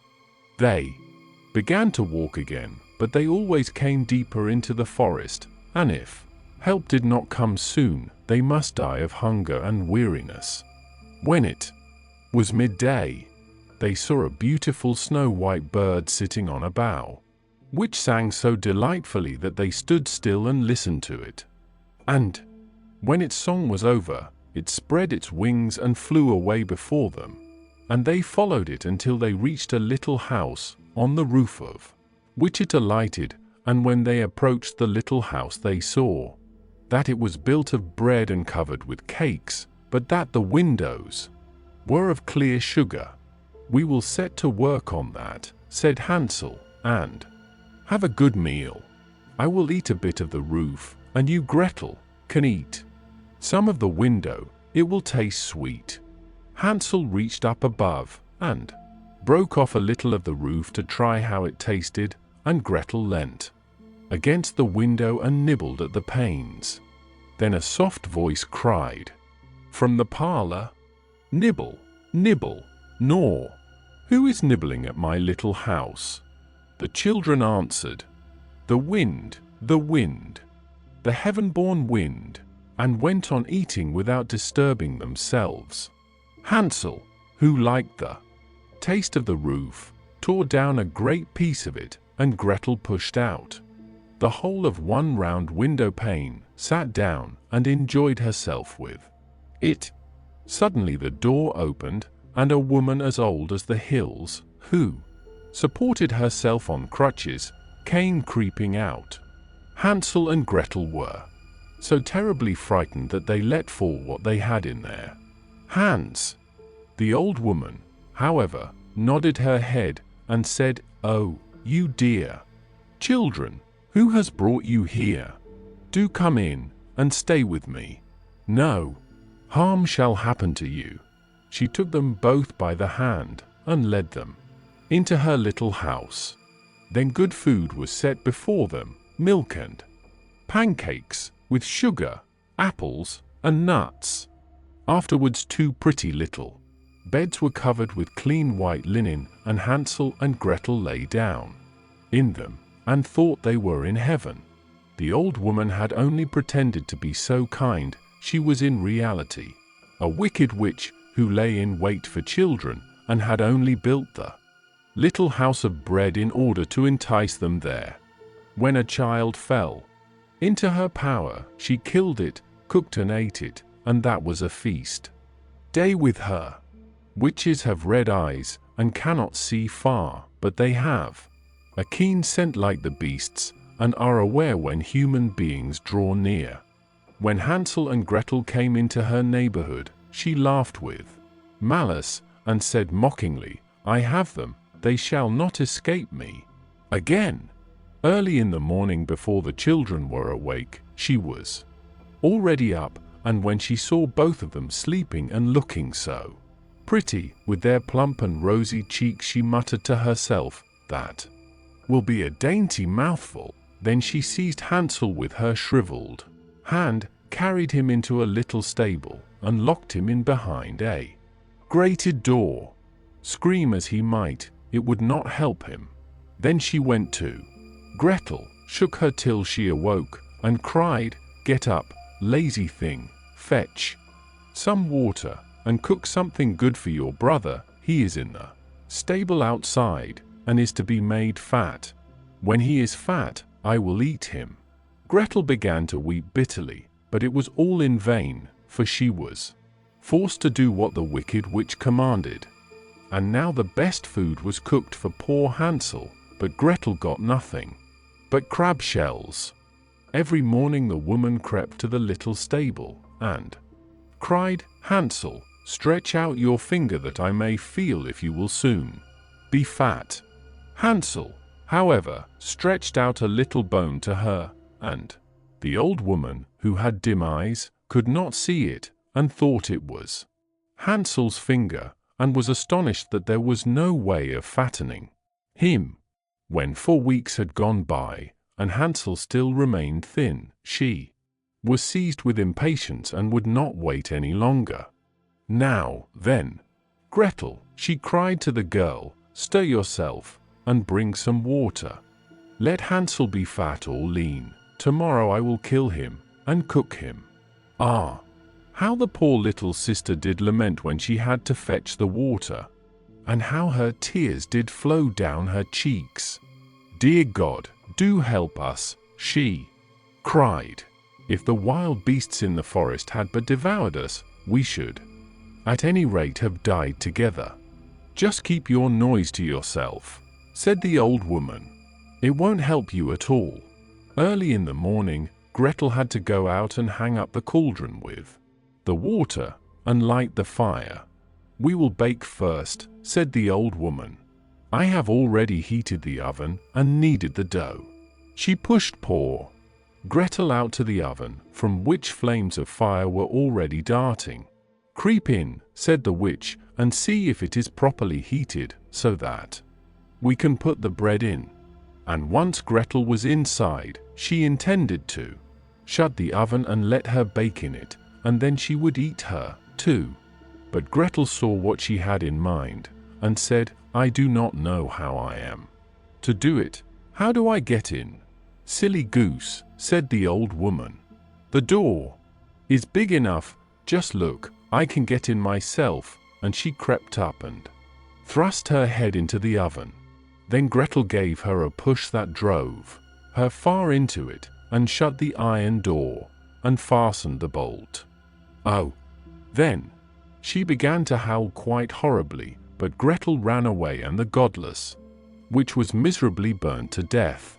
Gretel, however, ran like lightning to Hansel, opened his little stable, and cried, "Hansel, we are saved!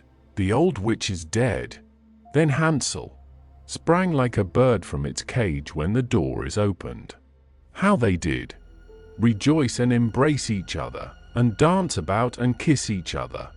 And as they had no longer any need to fear her, they went into the witch's house, and in every corner there stood chests full of pearls and jewels.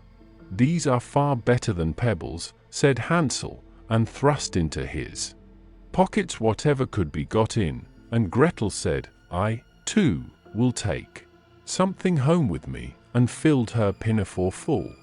"But now we must be off," said Hansel, "that we may get out of the witch's forest." When they had walked for 2 hours, they came to a great stretch of water. "We cannot cross," said Hansel. "I see no foot plank, and no bridge." "And there is also no ferry," answered Gretel, "but a white duck is swimming there. If I ask her, she will help us over."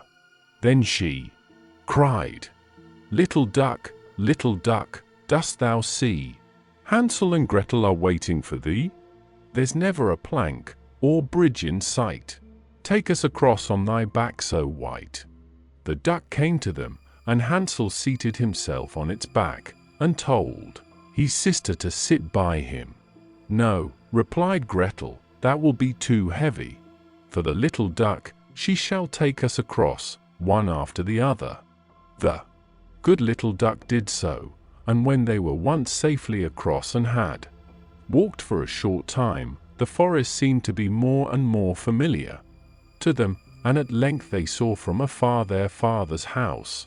Then they began to run, rushed into the parlor, and threw themselves round their father's neck. The man had not known one happy hour since he had left the children in the forest. The woman, however, was dead. Gretel emptied her pinafore until pearls and precious stones ran about the room, and Hansel threw one handful after another out of his pocket to add to them. Then all anxiety was at an end, and they lived together in perfect happiness. My tale is done. There runs a mouse, whosoever catches it may make himself a big fur cap out of it. The mouse, the bird, and the sausage. Once upon a time, a mouse, a bird, and a sausage entered into partnership and set up house together. For a long time all went well. They lived in great comfort, and prospered so far as to be able to add considerably to their stores. The bird's duty was to fly daily into the wood and bring in fuel, the mouse fetched the water, and the sausage saw to the cooking. When people are too well off, they always begin to long for something new. And so it came to pass that the bird, while out one day, met a fellow bird, to whom he boastfully expatiated on the excellence of his household arrangements. But the other bird sneered at him for being a poor simpleton, who did all the hard work, while the other two stayed at home and had a good time of it. For, when the mouse had made the fire and fetched in the water, she could retire into her little room and rest until it was time to set the table. The sausage had only to watch the pot to see that the food was properly cooked, and when it was near dinner time, he just threw himself into the broth, all rolled in and out among the vegetables 3 or 4 times, and there they were, buttered and salted, and ready to be served.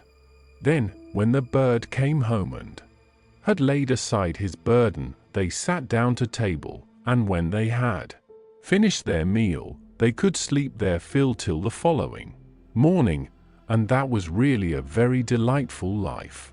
Influenced by those remarks, the bird next morning refused to bring in the wood, telling the others that he had been their servant long enough, and had been a fool into the bargain, and that it was now time to make a change, and to try some other way of arranging the work. Beg and pray, as the mouse and the sausage might, it was of no use. The bird remained master of the situation, and the venture had to be made. They therefore drew lots, and it fell to the sausage to bring in the wood, to the mouse to cook, and to the bird to fetch the water. And now what happened? The sausage started in search of wood, the bird made the fire, and the mouse put on the pot, and then these two waited till the sausage returned with the fuel for the following day. But the sausage remained so long away that they became uneasy, and the bird flew out to meet him. He had not flown far, however, when he came across a dog who, having met the sausage, had regarded him as his legitimate booty, and so seized and swallowed him. The bird complained to the dog of this barefaced robbery, but nothing he said was of any avail, for the dog answered that he found false credentials on the sausage, and that was the reason his life had been forfeited. He picked up the wood and flew sadly home, and told the mouse all he had seen and heard. They were both very unhappy, but agreed to make the best of things and to remain with one another. So now the bird set the table, and the mouse looked after the food, and, wishing to prepare it in the same way as the sausage, by rolling in and out among the vegetables to salt and butter them, she jumped into the pot, but she stopped short long before she reached the bottom, having already parted not only with her skin and hair, but also with life. Presently the bird came in and wanted to serve up the dinner, but he could nowhere see the cook. In his alarm and flurry, he threw the wood here and there about the floor, called and searched, but no cook was to be found. Then some of the wood that had been carelessly thrown down caught fire and began to blaze.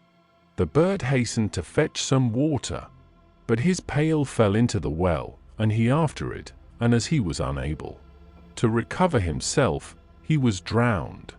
Mother Holly.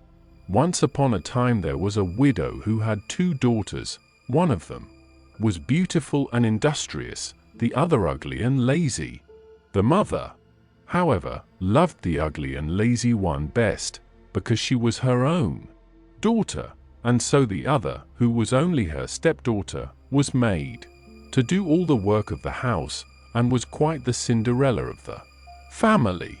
Her stepmother sent her out every day to sit by the well in the high road, there to spin until she made her fingers bleed.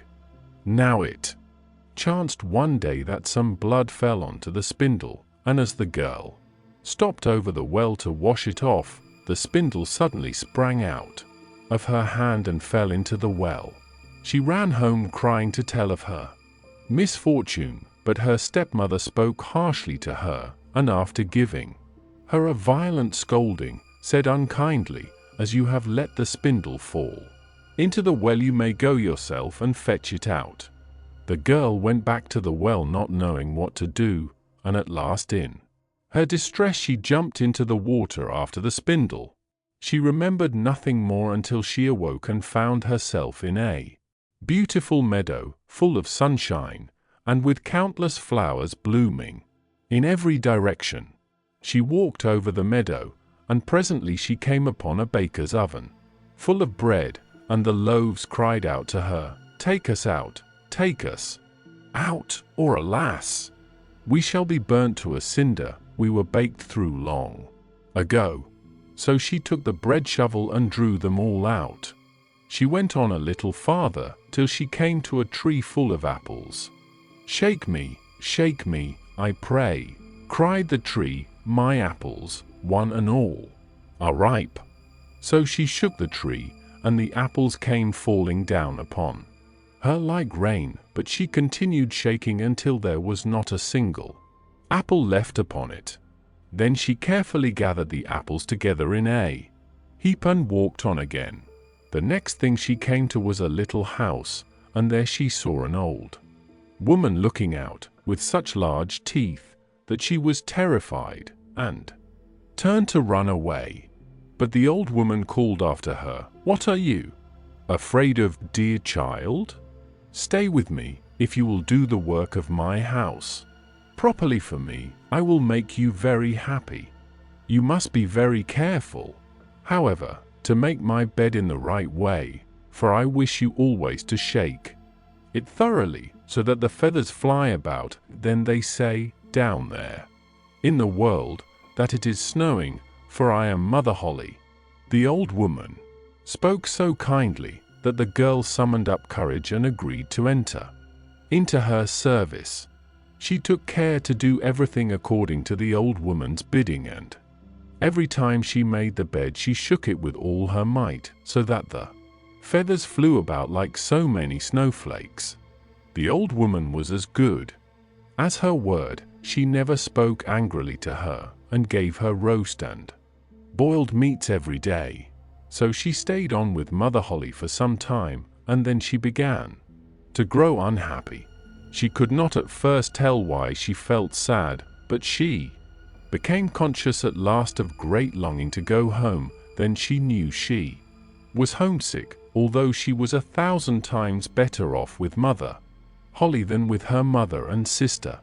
After waiting a while, she went to Mother Holly and said, "I am so homesick that I cannot stay with you any longer, for although I am so happy here, I must return to my own people." Then Mother Holly said, "I am pleased that you should want to go back to your own people, and as you have served me so well and faithfully, I will take you home myself." Thereupon she led the girl by the hand up to a broad gateway.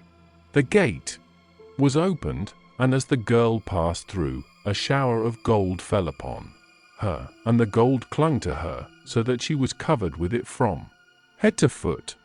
"That is a reward for your industry," said Mother Holly, and as she spoke she handed her the spindle which she had dropped into the well. The gate was then closed, and the girl found herself back in the old world, close to her mother's house. As she entered the courtyard, the cock who was perched on the well called out, "Cock-a-doodle-doo, your golden daughters come back to you." Then she went into her mother and sister, and as she was so richly covered with gold, they gave her a warm welcome. She related to them all that had happened, and when the mother heard how she had come by her great riches, she thought she should like her ugly, lazy daughter to go and try her fortune. So she made the sister go and sit by the well and spin, and the girl pricked her finger and thrust her hand into a thorn bush, so that she might drop some blood onto the spindle. Then she threw it into the well and jumped in herself. Like her sister, she awoke in the beautiful meadow and walked over it till she came to the oven. Take us out, or alas, we shall be burnt to a cinder. We were baked through long ago," cried the loaves as before. But the lazy girl answered, "Do you think I am going to dirty my hands for you?" and walked on. Presently she came to the apple tree. Shake me, I pray, my apples, one and all, are ripe," it cried. But she only answered, "A nice thing to ask me to do. One of the apples might fall on my head," and passed on.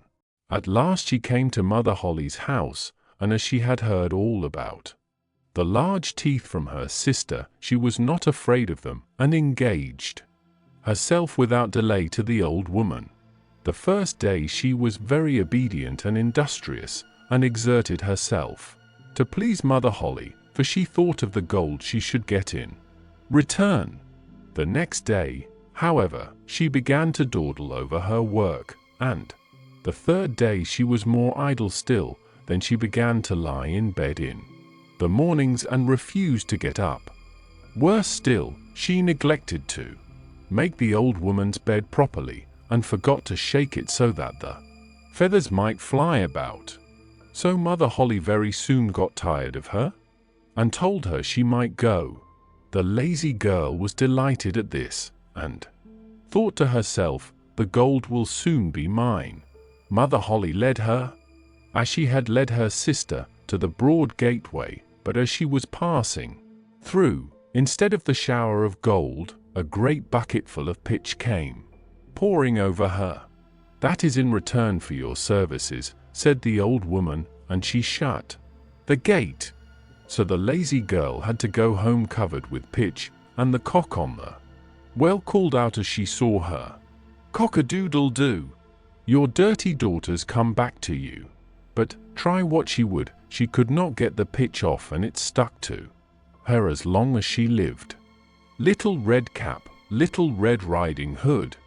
Once upon a time there was a dear little girl who was loved by everyone who looked at her, but most of all by her grandmother, and there was nothing that she would not have given to the child.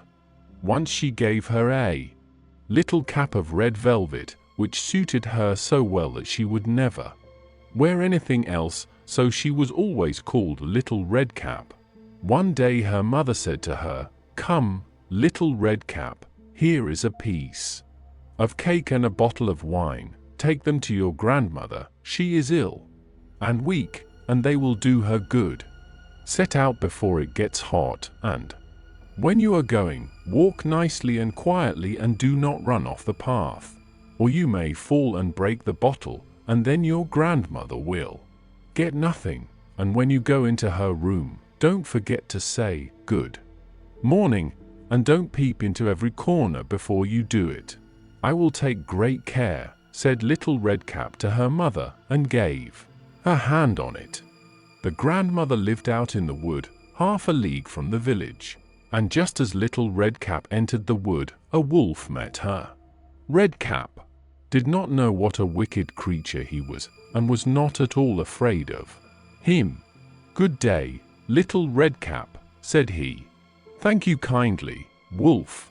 Whither away so early, Little Red Cap?" "To my grandmother's." "What have you got in your apron?" "Cake and wine. Yesterday was baking day, so poor sick grandmother is to have something good to make her stronger." "Where does your grandmother live, Little Red Cap?" "A good quarter of a league farther on in the wood her house stands. Under the 3 large oak trees. The nut trees are just below. You surely must know it," replied Little Red Cap. The wolf thought to himself, "What a tender young creature! What a nice, plump mouthful! She will be better to eat than the old woman. I must act craftily, so as to catch both." So he walked for a short time by the side of Little Red Cap, and then he said, "See, Little Red Cap, how pretty the flowers are about here. Why do you not look round? I believe, too, that you do not hear how sweetly the little birds are singing. You walk gravely along as if you were going to school, while everything else out here in the wood is merry." Little Red Cap raised her eyes, and when she saw the sunbeams dancing here and there through the trees, and pretty flowers growing everywhere, she thought, "Suppose I take grandmother a fresh nosegay, that would please her too. It is so early in the day that I shall still get there in good time." And so she ran from the path into the wood to look for flowers. And whenever she had picked one, she fancied that she saw a still prettier one farther on, and ran after it, and so got deeper and deeper into the wood. Meanwhile the wolf ran straight to the grandmother's house and knocked at the door. "Who is there?" "Little Red Cap," replied the wolf. "She is bringing cake and wine. Open the door." "Lift the latch," called out the grandmother. "I am too weak, and cannot get up." The wolf lifted the latch, the door sprang open, and without saying a word he went straight to the grandmother's bed, and devoured her. Then He put on her clothes, dressed himself in her cap, laid himself in bed, and drew the curtains. Little Redcap, however, had been running about picking flowers, and when she had gathered so many that she could carry no more, she remembered her grandmother and set out on the way to her. She was surprised to find the cottage door standing open, and when she went into the room, she had such a strange feeling that she said to herself, "Oh dear, how uneasy I feel today, and at other times I like being with grandmother so much." She called out, "Good morning," but received no answer, so she went to the bed and drew back the curtains. There lay her grandmother with her cap pulled far over her face, and looking very strange. "Oh, grandmother," she said, "what big ears you have! The better to hear you with, my child," was the reply. "But, grandmother, what big eyes you have," she said. "The better to see you with, my dear." "But, grandmother, what large hands you have. The better to hug you with." "Oh, but, grandmother, what a terrible big mouth you have. The better to eat you with." And scarcely had the wolf said this, than with one bound he was out of bed and swallowed up Redcap. When the wolf had appeased his appetite, he lay down again in the bed, fell asleep and began to snore very loud. The huntsman was just passing the house, and thought to himself, "How the old woman is snoring. I must just see if she wants anything." So he went into the room, and when he came to the bed, he saw that the wolf was lying in it. "Do I find you here, you old sinner?" said he. "I have long sought you."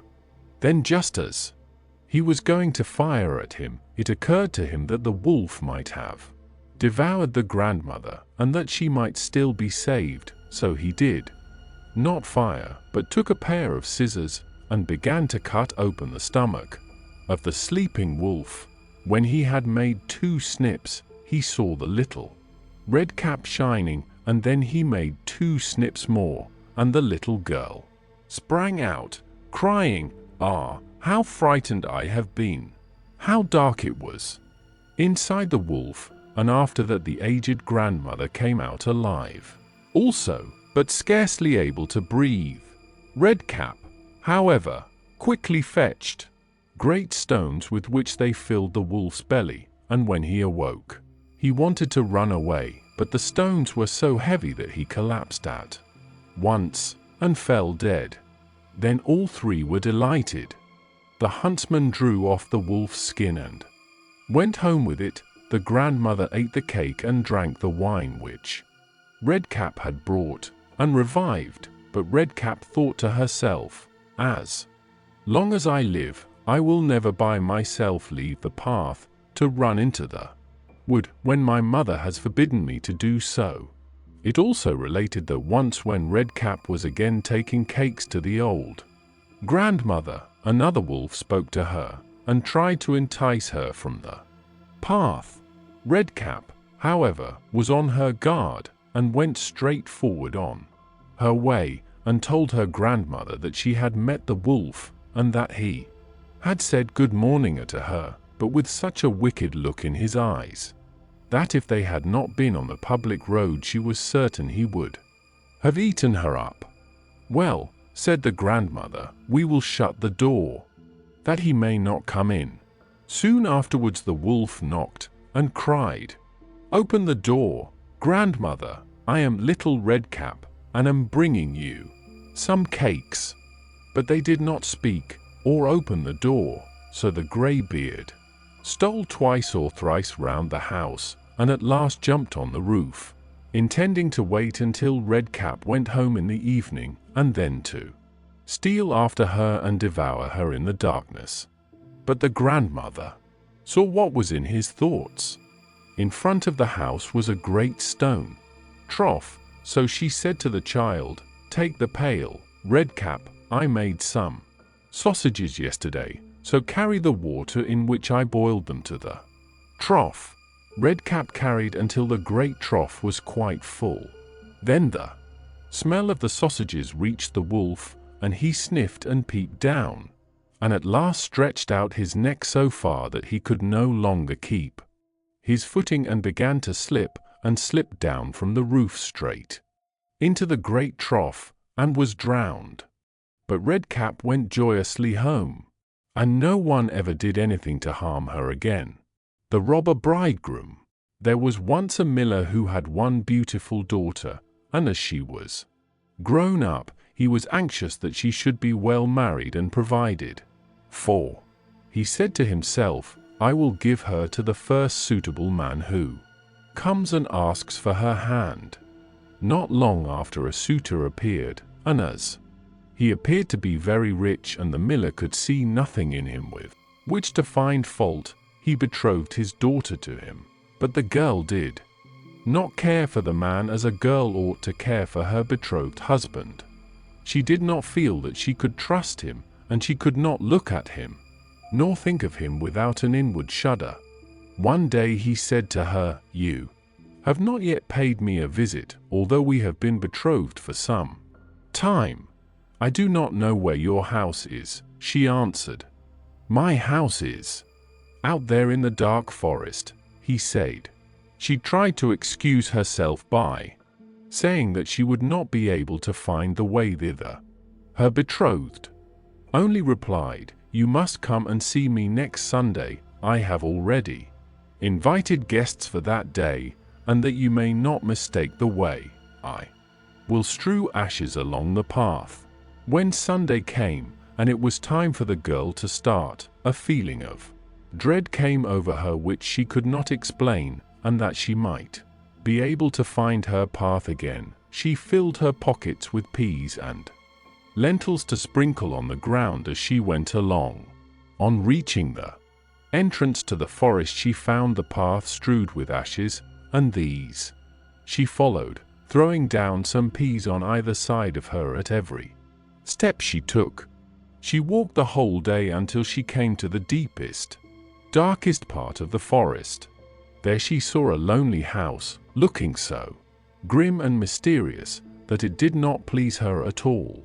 She stepped inside, but not a soul was to be seen, and a great silence reigned throughout. Suddenly a voice cried, turn back, young maiden fair. Linger not in this murderer's lair."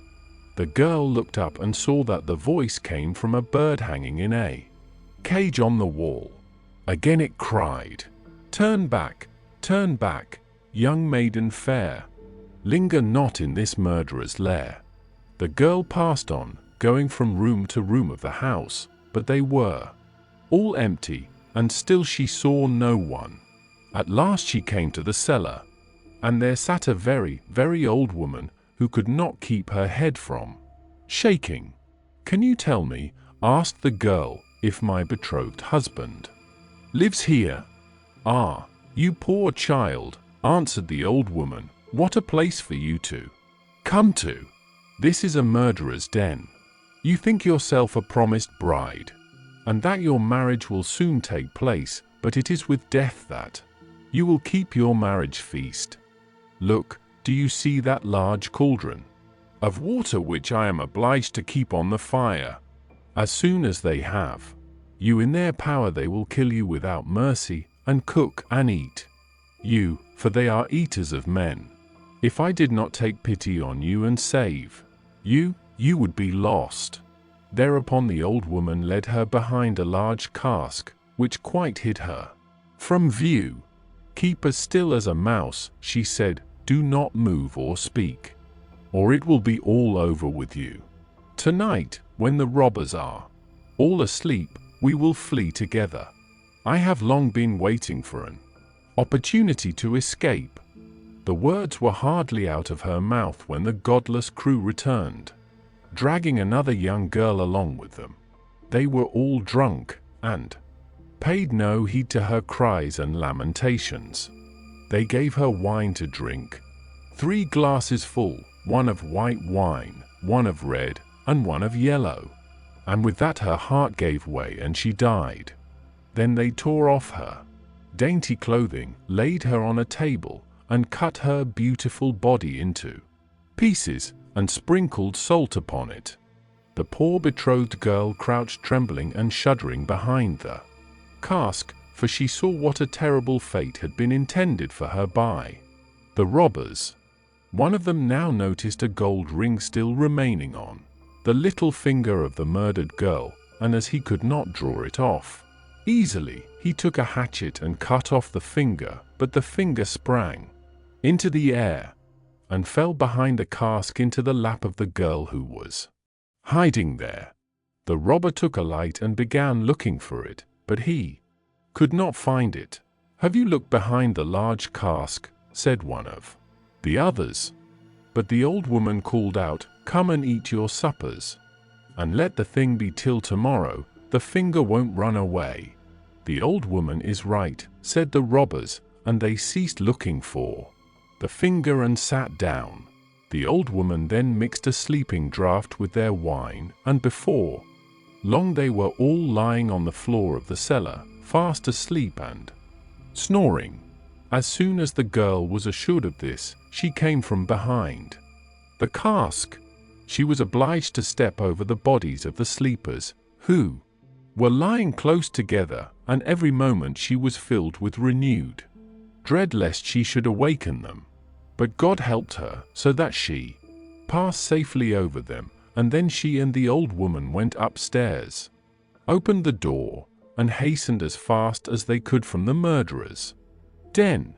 They found the ashes scattered by the wind, but the peas and lentils had sprouted and grown sufficiently above the ground to guide them in the moonlight along the path. All night long they walked, and it was morning before they reached the mill. Then the girl told her father all that had happened. The day came that had been fixed for the marriage. The bridegroom arrived, and also a large company of guests, for the miller had taken care to invite all his friends and relations. As they sat at the feast, each guest in turn was asked to tell a tale. The bride sat still and did not say a word. "And you, my love," said the bridegroom, turning to her, "is there no tale you know? Tell us something." "I will tell you a dream, then," said the bride. "I went alone through a forest and came at last to a house. Not a soul could I find within, but a bird that was hanging in a cage on the wall cried, 'Turn back, young maiden fair, linger not in this murderer's lair.' And again a second time it said these words, 'My darling, this is only a dream.' I went on through the house from room to room, but they were all empty, and everything was so grim and mysterious. At last I went down to the cellar, and there sat a very, very old woman, who could not keep her head still. I asked her if my betrothed lived here, and she answered, 'Ah, you poor child, you are come to a murderer's den. Your betrothed does indeed live here, but he will kill you without mercy and afterwards cook and eat you. My darling, this is only a dream.' The old woman hid me behind a large cask, and scarcely had she done this when the robbers returned home, dragging a young girl along with them. They gave her 3 kinds of wine to drink, white, red, and yellow, and with that she died. My darling, this is only a dream." Then they tore off her dainty clothing, and cut her beautiful body into pieces and sprinkled salt upon it. My darling, this is only a dream. And one of the robbers saw that there was a gold ring still left on her finger, and as it was difficult to draw off, he took a hatchet and cut off her finger, but the finger sprang into the air and fell behind the great cask into my lap. And here is the finger with the ring. And with these words the bride drew forth the finger and showed it to the assembled guests.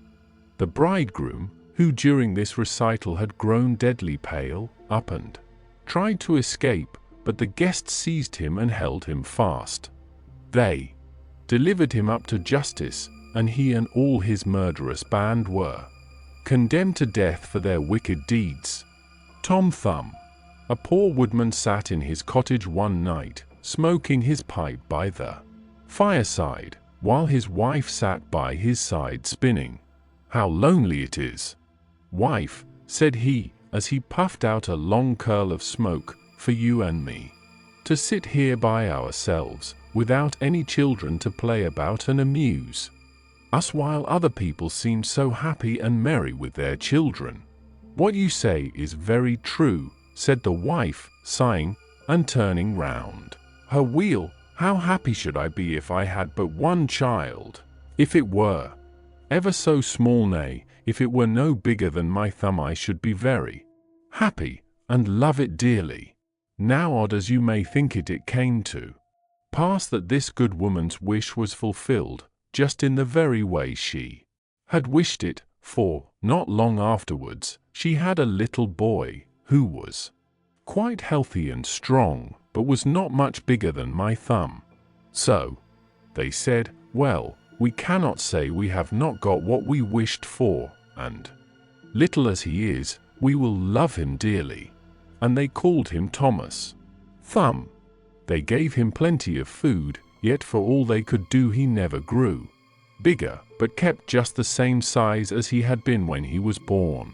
Still, his eyes were sharp and sparkling, and he soon showed himself to be a clever little fellow, who always knew well what he was about. One day, as the woodman was getting ready to go into the wood to cut fuel, he said, "I wish I had someone to bring the cart after me, for I want to make haste." "Oh, father," cried Tom, "I will take care of that. The cart shall be in the wood by the time you want it." Then the woodman laughed and said, "How can that be? You cannot reach up to the horse's bridle." "Never mind that, father," said Tom, "if my mother will only harness the horse, I will get into his ear and tell him which way to go." "Well," said the father, "we will try for once." When the time came, the mother harnessed the horse to the cart and put Tom into his ear, and as he sat there the little man told the beast how to go, crying out, "Go on," and to stop, as he wanted, and thus the horse went on just as well as if the woodman had driven it himself into the wood. It happened that as the horse was going a little too fast, and Tom was calling out, "Gently, gently," two strangers came up. "What an odd thing that is," said one. "There is a cart going along, and I hear a carter talking to the horse, but yet I can see no one. That is queer." "Indeed," said the other, "let us follow the cart and see where it goes." So they went on into the wood, till at last they came to the place where the woodman was. Then Tom Thumb, seeing his father, cried out, "See, father, here I am with the cart, all right and safe. Now take me down." So his father took hold of the horse with one hand, and with the other took his son out of the horse's ear, and put him down upon a straw, where he sat as merry as you please. The two strangers were all this time looking on, and did not know what to say for wonder. At last one took the other aside, and said, "That little urchin will make our fortune, if we can get him, and carry him about from town to town as a show. We must buy him." So they went up to the woodman, and asked him what he would take for the little man. "He will be better off," said they, "with us than with you." "I won't sell him at all," said the father. "My own flesh and blood is dearer to me than all the silver and gold in the world." But Tom, hearing of the bargain they wanted to make, crept up his father's coat to his shoulder, and whispered in his ear, "Take the money, father, and let them have me. I'll soon come back to you." So the woodman at last said he would sell Tom to the strangers for a large piece of gold, and they paid the price. "Where would you like to sit?" said one of them. "Oh, put me on the rim of your hat. That will be a nice gallery for me. I can walk about there and see the country as we go along." So they did as he wished, and when Tom had taken leave of his father, they took him away with them. They journeyed on till it began to be dusky, and then the little man said, "Let me get down, I'm tired." So the man took off his hat and put him down on a clod of earth in a ploughed field by the side of the road. But Tom ran about amongst the furrows, and at last slipped into an old mouse hole. "Good night, my masters," said he, "I'm off. Mind and look sharp after me the next time." Then they ran at once to the place, and poked the ends of their sticks into the mouse hole, but all in vain.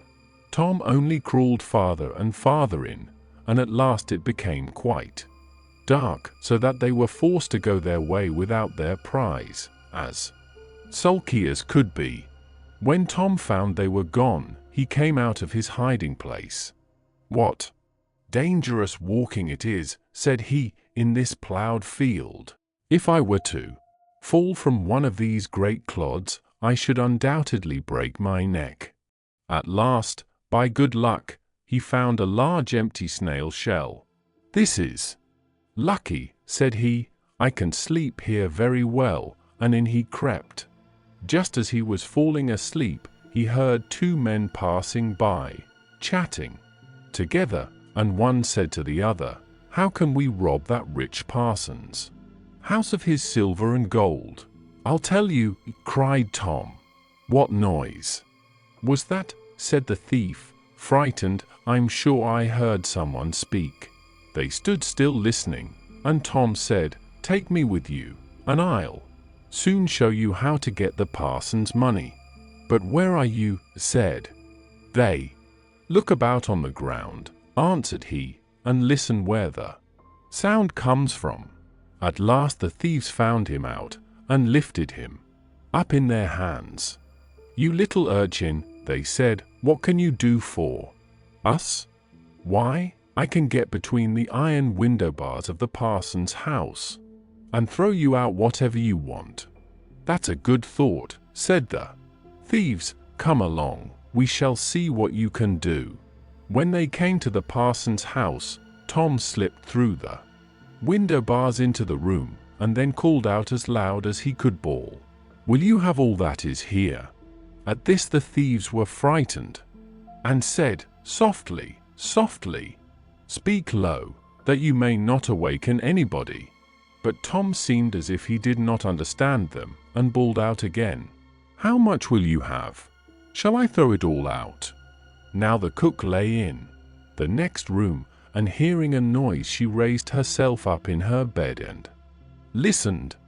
Meantime the thieves were frightened, and ran off a little way, but at last they plucked up their hearts, and said, "The little urchin is only trying to make fools of us." So they came back and whispered softly to him, saying, "Now let us have no more of your roguish jokes, but throw us out some of the money." Then Tom called out, as loud as he could, "Very well, hold your hands. Here it comes." The cook heard this quite plain, so she sprang out of bed, and ran to open the door. The thieves ran off as if a wolf was at their tails, and the maid, having groped about and found nothing, went away for a light. By the time she came back, Tom had slipped off into the barn, and when she had looked about and searched every hole and corner, and found nobody, she went to bed, thinking she must have been dreaming with her eyes open. The little man crawled about in the hayloft, and at last found a snug place to finish his night's rest in, so he laid himself down, meaning to sleep till daylight, and then find his way home to his father and mother. But alas, how woefully he was undone! What crosses and sorrows happen to us all in this world! The cook got up early, before daybreak, to feed the cows, and going straight to the hayloft, carried away a large bundle of hay, with the little man in the middle of it, fast asleep. He still, however, slept on, and did not awake till he found himself in the mouth of the cow, for the cook had put the hay into the cow's rick, and the cow had taken Tom up in a mouthful of it. "Good lack-a-day," said he, "how came I to tumble into the mill?"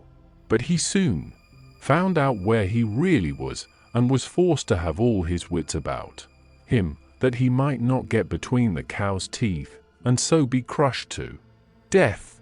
At last down he went into her stomach. "It is rather dark," said he. "They forgot to build windows in this room to let the sun in. A candle would be no bad thing."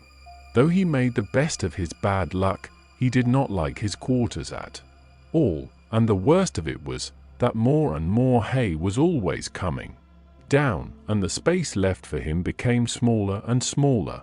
At last he cried out as loud as he could, "Don't bring me any more hay! Don't bring me any more hay!"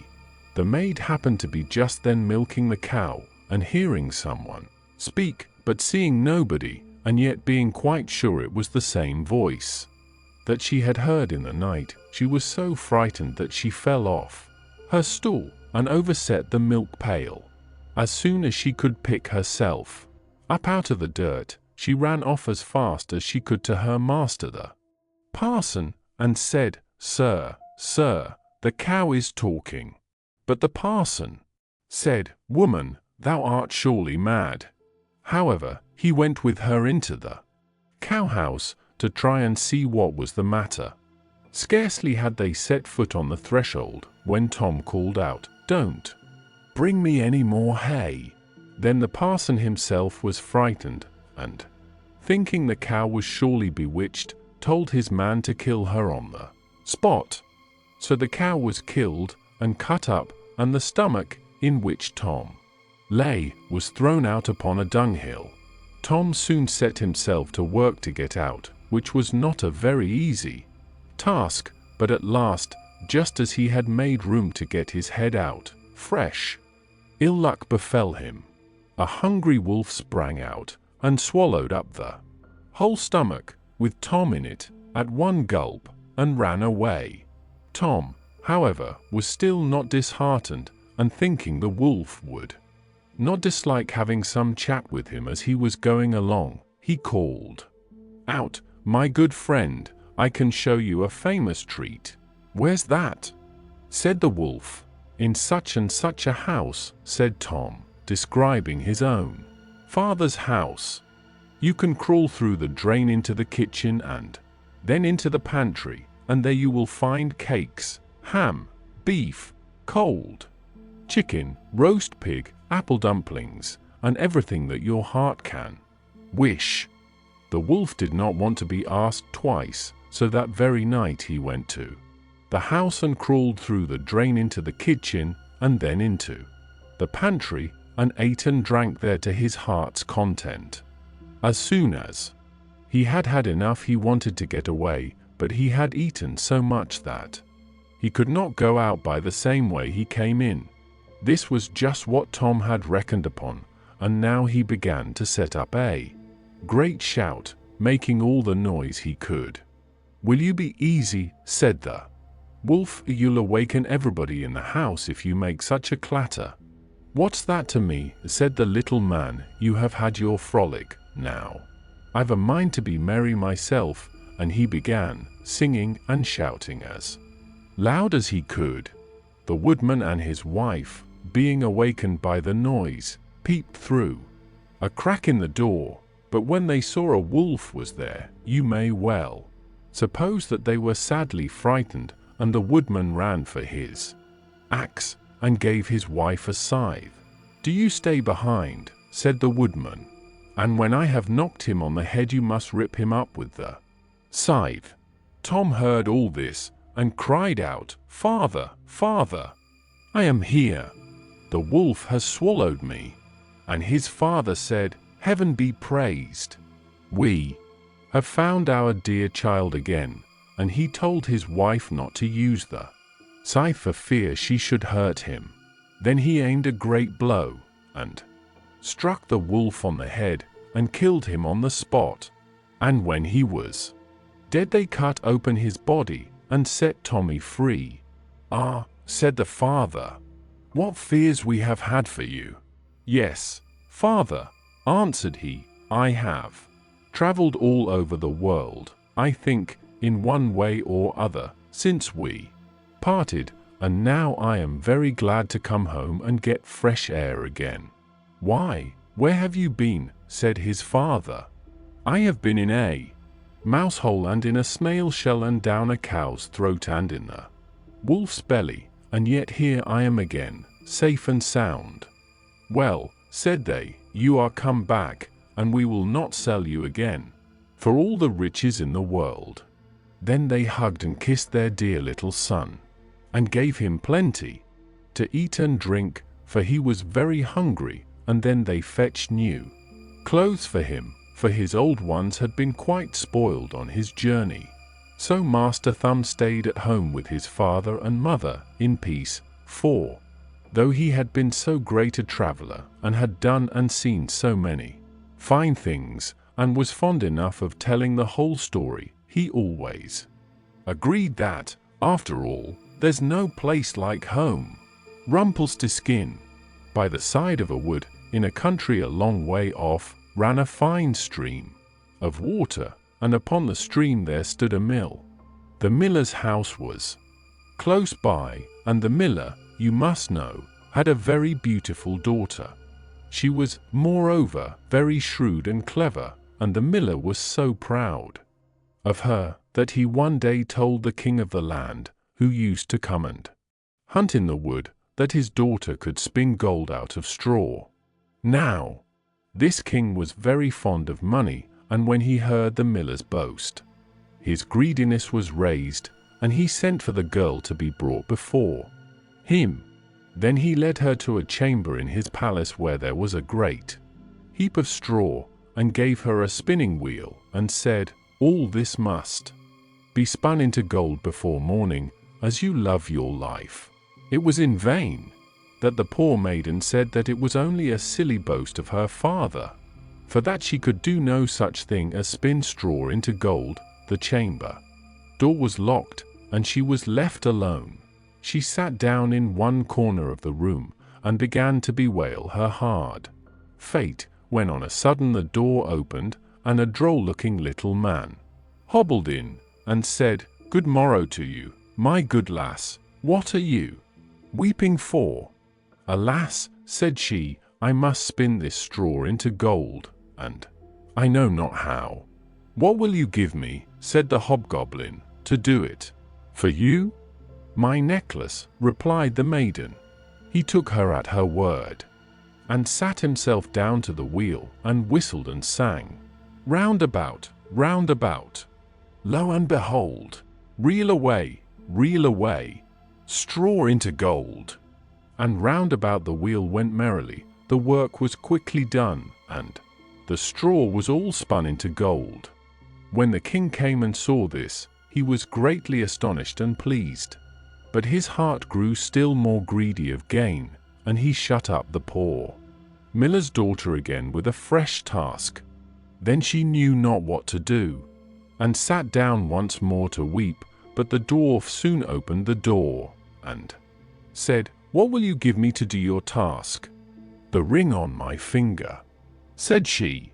So her little friend took the ring, and began to work at the wheel again, and whistled and sang, "Round about, lo and behold, reel away, straw into gold," till, long before morning, all was done again.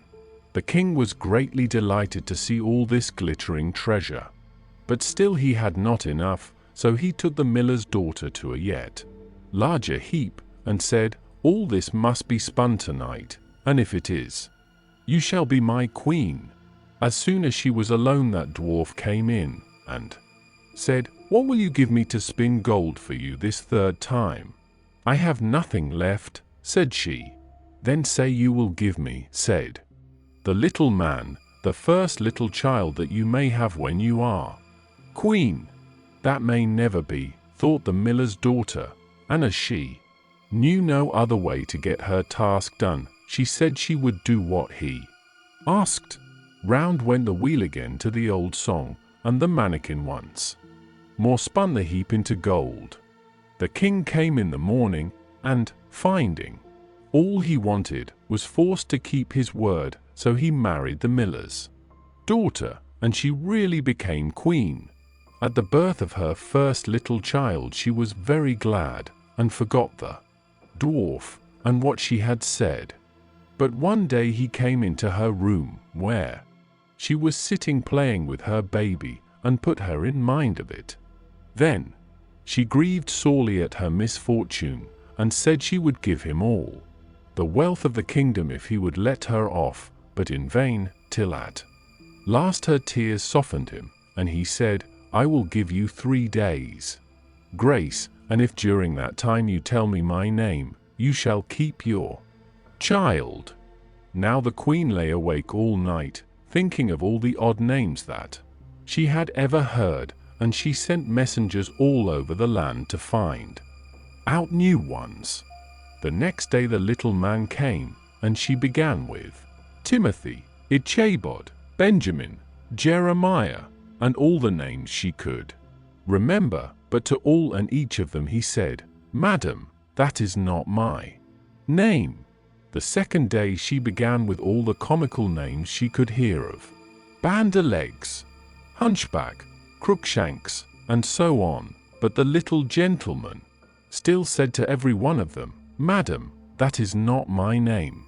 The third day one of the messengers came back, and said, I have traveled 2 days without hearing of any other names, but yesterday, as I was climbing a high hill, among the trees of the forest where the fox and the hare bid each other good night, I saw a little hut, and before the hut burnt a fire, and round about the fire a funny little dwarf was dancing upon one leg, and singing, Merrily the feast I'll make, today I'll brew, tomorrow bake.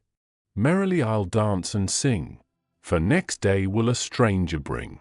Little does my lady dream, Rumpelstiltskin is my name.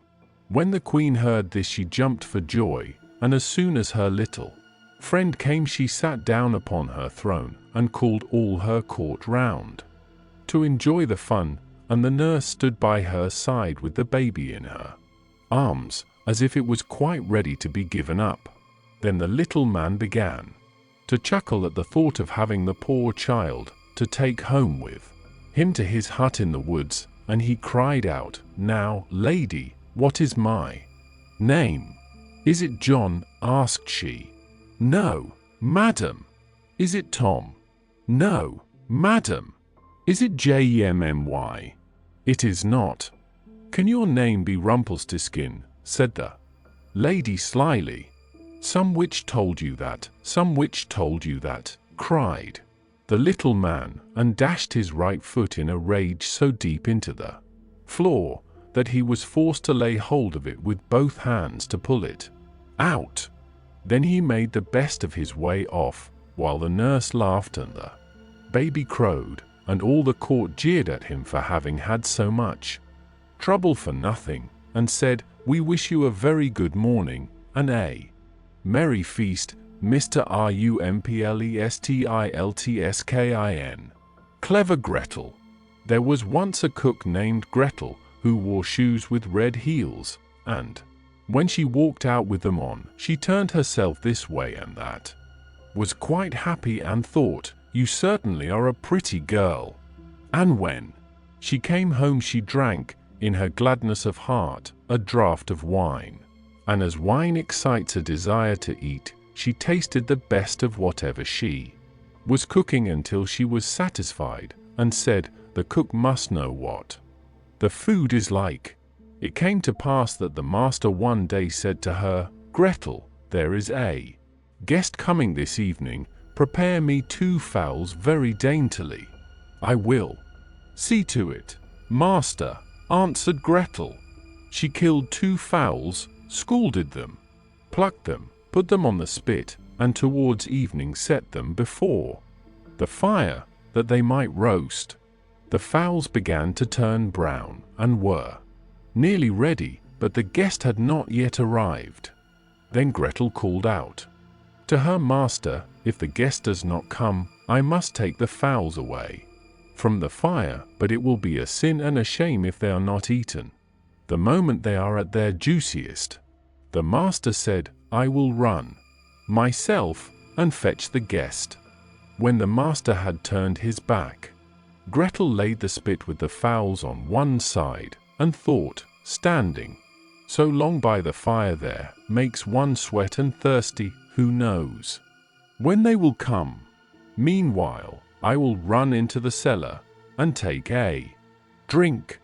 She ran down, set a jug, said, "God bless it for you, Gretel," and took a good drink, and thought that wine should flow on, and should not be interrupted, and took yet another hearty draught. Then she went and put the fowls down again to the fire, basted them, and drove the spit merrily round.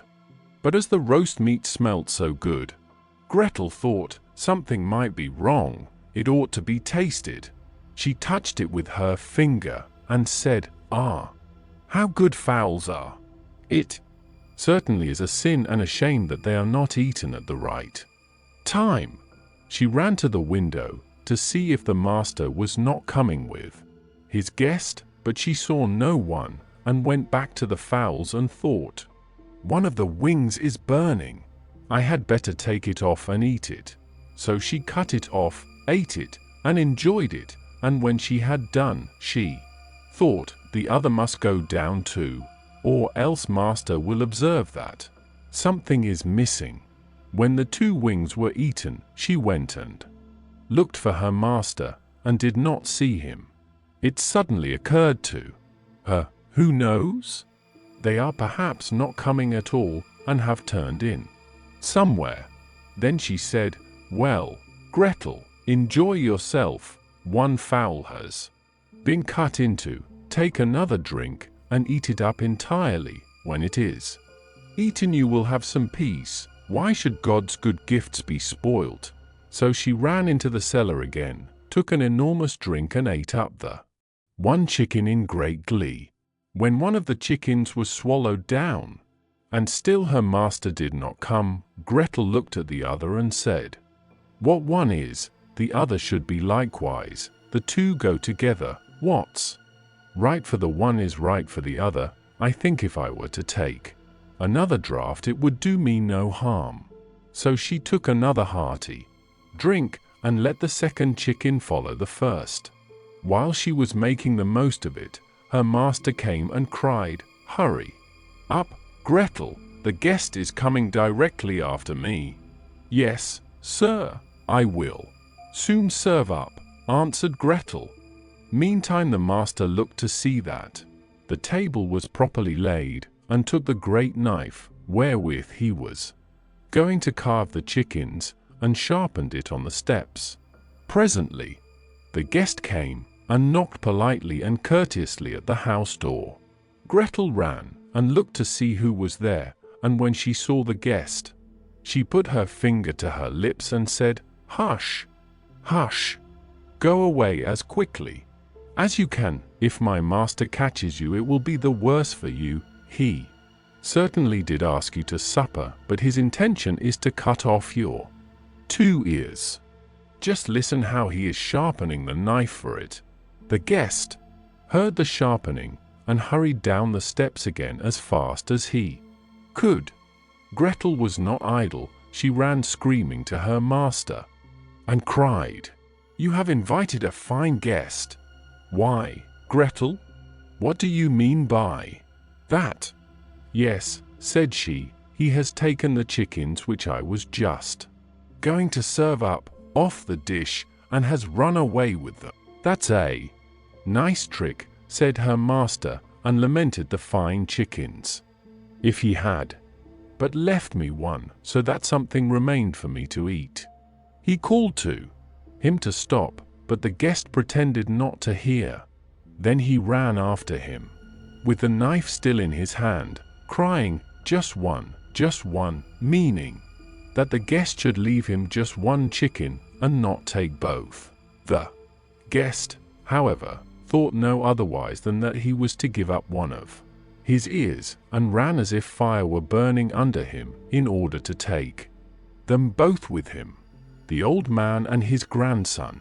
There was once a very old man, whose eyes had become dim, his ears dull of hearing, his knees trembled, and when he sat at table he could hardly hold the spoon, and spilt the broth upon the tablecloth or let it run out of his mouth. His son and his son's wife were disgusted at this, so the old grandfather at last had to sit in the corner behind the stove, and they gave him his food in an earthenware bowl, and not even enough of it. And he used to look towards the table with his eyes full of tears. Once, too, his trembling hands could not hold the bowl, and it fell to the ground and broke. The young wife scolded him, but he said nothing and only sighed. Then they brought him a wooden bowl for a few halfpence, out of which he had to eat. They were once sitting thus when the little grandson of 4 years old began to gather together some bits of wood upon the ground. "What are you doing there?" asked the father. "I am making a little trough," answered the child, "for father and mother to eat out of when I am big." The man and his wife looked at each other for a while, and presently began to cry. Then they took the old grandfather to the table, and henceforth always let him eat with them, and likewise said nothing if he did spill a little of anything. The little peasant. There was a certain village wherein no one lived but really rich peasants, and just one poor one, whom they called the little peasant. He had not even so much as a cow, and still less money to buy one, and yet he and his wife did so wish to have one.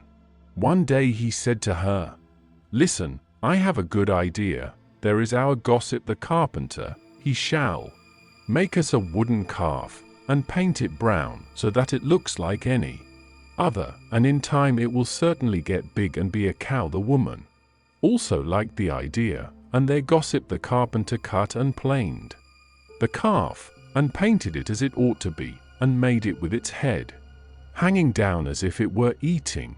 Next morning, when the cows were being driven out, the little peasant called the cowherd in and said, "Look, I have a little calf there, but it is still small and has to be carried." The cowherd said, "All right," and took it in his arms and carried it to the pasture and set it among the grass. The little calf always remained standing like one which was eating, and the cowherd said, "It will soon run by itself. Just look how it eats already." At night, when he was going to drive the herd home again, he said to the calf, "If you can stand there and eat your fill, you can also go on your 4 legs. I don't care to drag you home again in my arms." But the little peasant stood at his door and waited for his little calf, and when the cowherd drove the cows through the village, and the calf was missing, he inquired where it was. The cowherd answered, "It is still standing out there eating. It would not stop and come with us." But the little peasant said, "Oh, but I must have my beast back again." Then they went back to the meadow together. But someone had stolen the calf, and it was gone. The cowherd said, "It must have run away." The peasant, however, said, "Don't tell me that," and led the cowherd before the mayor, who for his carelessness condemned him to give the peasant a cow for the calf which had run away. And now the little peasant and his wife had the cow for which they had so long wished, and they were heartily glad, but they had no food for it, and could give it nothing to eat, so it soon had to be killed. They salted the flesh, and the peasant went into the town and wanted to sell the skin there, so that he might buy a new calf with the proceeds. On the way he passed by a mill, and there sat a raven with broken wings, and out of pity he took him and wrapped him in the skin. But as the weather grew so bad and there was a storm of rain and wind, he could go no farther, and turned back to the mill and begged for shelter. The miller's wife was alone in the house, and said to the peasant, "Lay yourself on the straw there," and gave him a slice of bread and cheese. The peasant ate it and lay down with his skin beside him, and the woman thought, "He is tired and has gone to sleep." In the meantime came the parson. The miller's wife received him well and said, "My husband is out, so we will have a feast." The peasant listened, and when he heard them talk about feasting, he was vexed that he had been forced to make shift with a slice of bread and cheese. Then the woman served up 4 different things: roast meat, salad, cakes, and wine. Just as they were about to sit down and eat, there was a knocking outside. The woman said, "Oh, heavens! It is my husband." She quickly hid the roast meat inside the tiled stove, the wine under the pillow, the salad on the bed, the cakes under it, and the parson in the closet on the porch. Then she opened the door for her husband and said, "Thank heaven, you are back again. There is such a storm, it looks as if the world were coming to an end." The miller saw the peasant lying on the straw and asked, "What is that fellow doing there?" "Ah," said the wife, "the poor knave came in the storm and rain and begged for shelter, so I gave him a bit of bread and cheese and showed him where the straw was." The man said, "I have no objection, but be quick and get me something to eat." The woman said, "But I have nothing but bread and cheese." "I am contented with anything," replied the husband, "so far as I am concerned, bread and cheese will do," and looked at the peasant and said, "Come and eat some more with me." The peasant did not require to be invited twice, but got up and ate. After this the miller saw the skin in which the raven was lying on the ground, and asked, "What have you there?" The peasant answered, "I have a soothsayer inside it." "Can he foretell anything to me?" said the miller. "Why not?" answered the peasant, "but he only says 4 things, and the 5th he keeps to himself." The miller was curious, and said, "Let him foretell something for once." Then the peasant pinched the raven's head so that he croaked, and made a noise like krr, krr. The miller said, "What did he say?" The peasant answered, "In the first place, he says that there is some wine hidden under the pillow." "Bless me!" cried the miller, and went there and found the wine. "Now go on," said he. The peasant made the raven croak again, and said, "In the second place, he says that there is some roast meat in the tiled stove." "Upon my word," cried the miller, and went thither and found the roast meat. The peasant made the raven prophesy still more, and said, "Thirdly, he says that there is some salad on the bed." "That would be a fine thing," cried the miller, and went there and found the salad. At last the peasant pinched the raven once more till he croaked, and said, "Fourthly, he says that there are some cakes under the bed." "That would be a fine thing," cried the miller, and looked there and found the cakes. And now the two sat down to the table together, but the miller's wife was frightened to death, and went to bed and took all the keys with her. The miller would have liked much to know the 5th, but the little peasant said, "First, we will quickly eat the 4 things, for the 5th is something bad."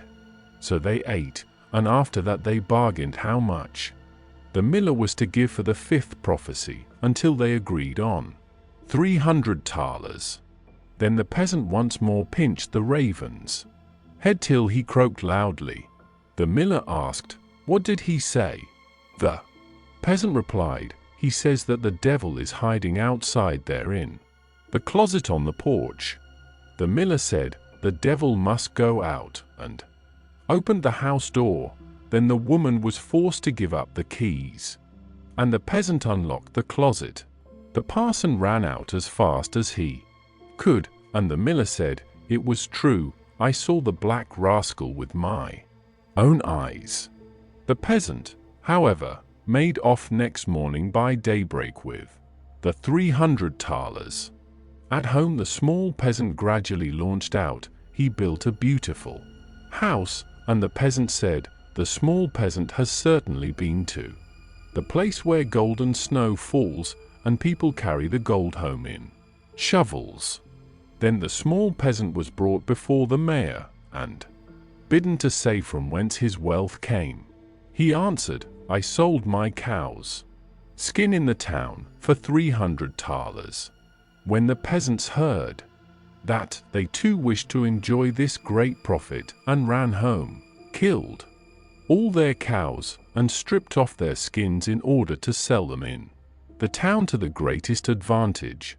The mayor, however, said, "But my servant must go first." When she came to the merchant in the town, he did not give her more than 2 thalers for a skin, and when the others came, he did not give them so much, and said, "What can I do with all these skins?" Then the peasants were vexed that the small peasant should have thus outwitted them, wanted to take vengeance on him, and accused him of this treachery before the mayor. The innocent little peasant was unanimously sentenced to death, and was to be rolled into the water in a barrel pierced full of holes. He was led forth, and a priest was brought who was to say a mass for his soul. The others were all obliged to retire to a distance, and when the peasant looked at the priest, he recognized the man who had been with the miller's wife. He said to him, "I set you free from the closet. Set me free from the barrel." At this same moment up came, with a flock of sheep, the very shepherd whom the peasant knew had long been wishing to be mayor, so he cried with all his might, "No, I will not do it. If the whole world insists on it, I will not do it." The shepherd, hearing that, came up to him, and asked, "What are you about? What is it that you will not do?" The peasant said, "They want to make me mayor, if I will but put myself in the barrel, but I will not do it." The shepherd said, "If nothing more than that is needful in order to be mayor, I would get into the barrel at once." The peasant said, "If you will get in, you will be mayor." The shepherd was willing, and got in, and the peasant shut the top down on him. Then he took the shepherd's flock for himself, and drove it away. The parson went to the crowd, and declared that the mass had been said. Then they came and rolled the barrel towards the water. When the barrel began to roll, the shepherd cried, "I am quite willing to be mayor." They believed no otherwise than that it was the peasant who was saying this, and answered, "That is what we intend, but first you shall look about you a little down below there," and they rolled the barrel down into the water. After that the peasants went home, and as they were entering the village, the small peasant also came quietly in, driving a flock of sheep and looking quite contented. Then the peasants were astonished, and said, "Peasant, from whence do you come? Have you come out of the water?" "Yes, truly," replied the peasant, "I sank deep, deep down, until at last I got to the bottom. I pushed the bottom out of the barrel, and crept out, and there were pretty meadows on which a number of lambs were feeding, and from thence I brought this flock away with me." Said the peasants, "Are there any more there?" "Oh, yes," said he, "more than I could want." Then the peasants made up their minds that they too would fetch some sheep for themselves, a flock apiece, but the mayor said, "I come first." So they went to the water together, and just then there were some of the small fleecy clouds in the blue sky, which are called little lambs, and they were reflected in the water, whereupon the peasants cried, "We already see the sheep down below." The mayor pressed forward and said, "I will go down first, and look about me, and if things promise well I'll call you." So he jumped in, splash went, The water, it sounded as if he were calling them, and the whole crowd plunged in after him as one man. Then the entire village was dead, and the small peasant, as sole heir, became a rich man. Frederick and Catherine. There was once a man called Frederick. He had a wife whose name was Catherine, and they had not long been married. One day Frederick said, "Kate, I am going to work in the fields. When I come back I shall be hungry, so let me have something nice cooked, and a good draught of ale." "Very well," said she, "it shall all be ready." When dinner time drew nigh, Catherine took a nice steak, which was all the meat she had, and put it on the fire to fry. The steak soon began to look brown, and to crackle in the pan, and Catherine stood by with a fork and turned it. Then she said to herself, "The steak is almost ready, I may as well go to the cellar for the ale." So she left the pan on the fire and took a large jug and went into the cellar and tapped the ale cask. The beer ran into the jug and Catherine stood looking on. At last it popped into her head, "The dog is not shut up, he may be running away with the steak. That's well thought of." So up she ran from the cellar, and sure enough, the rascally cur had got the steak in his mouth and was making off with it. Away ran Catherine, and away ran the dog across the field, but he ran faster than she, and stuck close to the steak.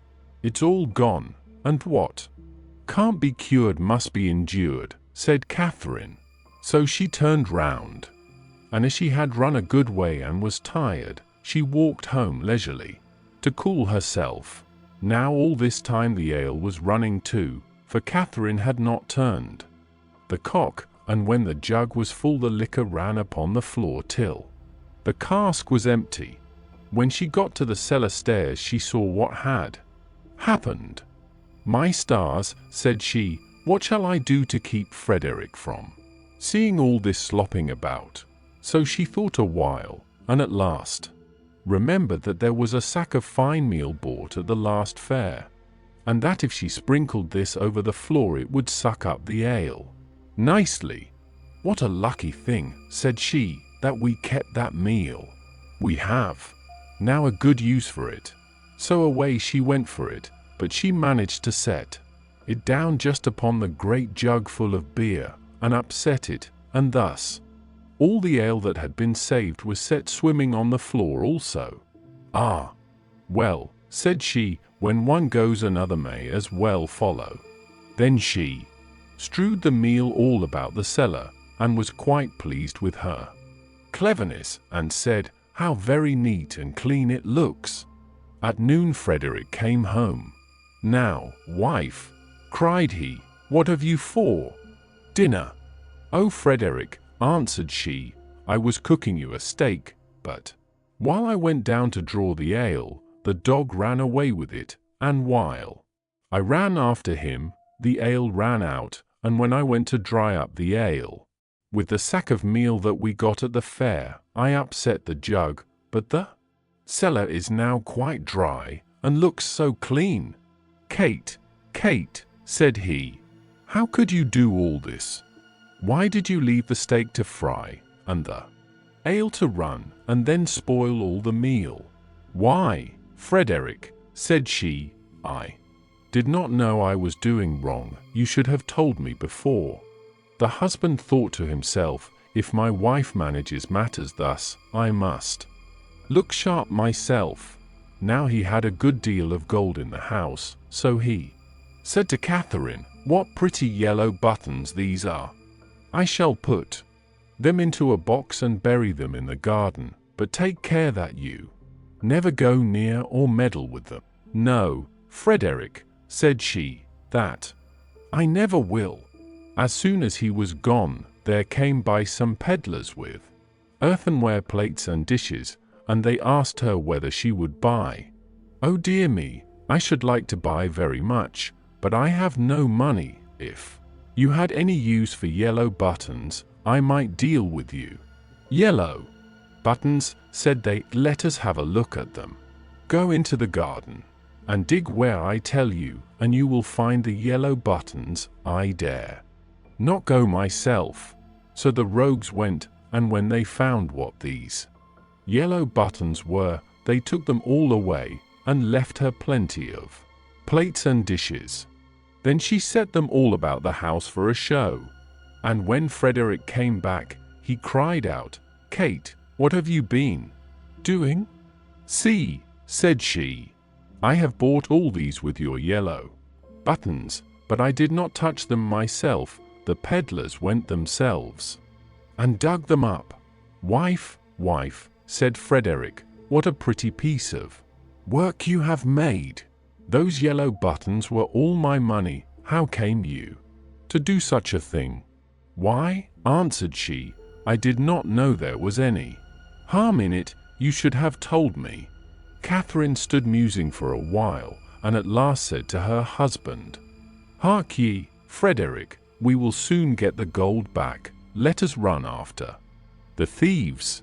"Well, we will try," answered he, "but take some butter and cheese with you, that we may have something to eat by the way."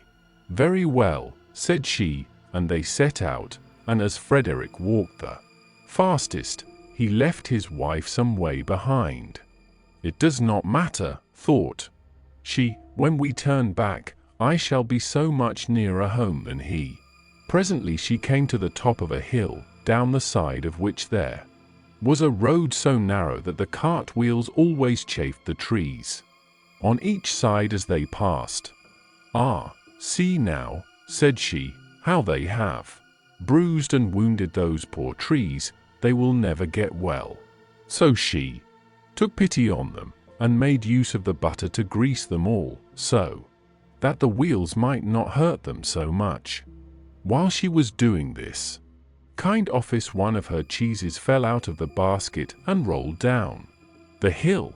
Catherine looked, but could not see where it had gone, so she said, "Well, I suppose the other will go the same way and find you. He has younger legs than I have." Then she rolled the other cheese after it, and away it went, nobody knows where, down the hill. But she said she supposed that they knew the road, and would follow her, and she could not stay there all day waiting for them. At last she overtook Frederick, who desired her to give him something to eat. Then she gave him the dry bread. "Where are the butter and cheese?" said he. "Oh," answered she, "I used the butter to grease those poor trees that the wheels chafed so, and one of the cheeses ran away, so I sent the other after it to find it, and I suppose they are both on the road together somewhere." "What a goose you are to do such silly things," said the husband. "How can you say so?" said she. "I am sure you never told me not." They ate the dry bread together, and Frederick said, "Kate, I hope you locked the door safe when you came away." "No," answered she, "you did not tell me." "Then go home, and do it now before we go any farther," said Frederick, "and bring with you something to eat." Catherine did as he told her, and thought to herself by the way, "Frederick wants something to eat, but I don't think he is very fond of butter and cheese. I'll bring him a bag of fine nuts, and the vinegar, for I have often seen him take some." When she reached home, she bolted the back door, but the front door she took off the hinges, and said, "Frederick told me to lock the door, but surely it can nowhere be so safe if I take it with me."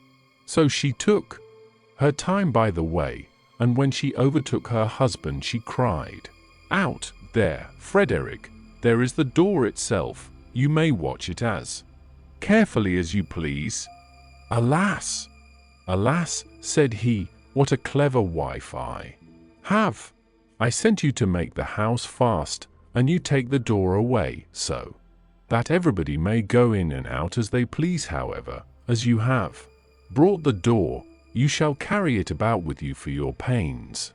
"Very well," answered she, "I'll carry the door, but I'll not carry the nut and vinegar bottle also. That would be too much of a load. So if You please, I'll fasten them to the door." Frederick of course made no objection to that plan, and they set off into the wood to look for the thieves, but they could not find them, and when it grew dark, they climbed up into a tree to spend the night there. Scarcely were they up, than who should come by but the very rogues they were looking for. They were in truth great rascals, and belonged to that class of people who find things before they are lost. They were tired, so they sat down and made a fire under the very tree where Frederick and Catherine were. Frederick slipped down on the other side and picked up some stones. Then he climbed up again and tried to hit the thieves on the head with them, but they only said, "It must be near morning, for the wind shakes the fir apples down." Catherine, who had the door on her shoulder, began to be very tired, but she thought it was the nuts upon it that were so heavy, so she said softly, "Frederick, I must let the nuts go." "No," answered he, "not now, they will discover us." "I can't help that, they must go." "Well, then, make haste and throw them down, if you will." Then away rattled the nuts down among the boughs, and one of the thieves cried, "Bless me, it is hailing." A little while after, Catherine thought the door was still very heavy, so she whispered to Frederick, "I must throw the vinegar down." "Pray, don't," answered he, "it will discover us." "I can't help that," said she, "go it must." So she poured all the vinegar down, and the thieves said, "What a heavy dew there is." At last it popped into Catherine's head that it was the door itself that was so heavy all the time, so she whispered, "Frederick, I must throw the door down soon." But he begged and prayed her not to do so, for he was sure it would betray them. "Here goes, however," said she, and down went the door with such a clatter upon the thieves that they cried out a murder, and not knowing what was coming, ran away as fast as they could, and left all the gold. So when Frederick and Catherine came down, there they found all their money safe and sound. Sweetheart Roland. There was once upon a time a woman who was a real witch and had 2 daughters, one ugly and wicked, and this one she loved because she was her own daughter, and one beautiful and good, and this one she hated because she was her stepdaughter. The stepdaughter once had a pretty apron, which the other fancied so much that she became envious, and told her mother that she must and would have that apron. "Be quiet, my child," said the old woman, "and you shall have it. Your stepsister has long deserved death. Tonight when she is asleep I will come and cut her head off. Only be careful that you are at the far side of the bed, and push her well to the front." It would have been all over with the poor girl if she had not just then been standing in a corner and heard everything.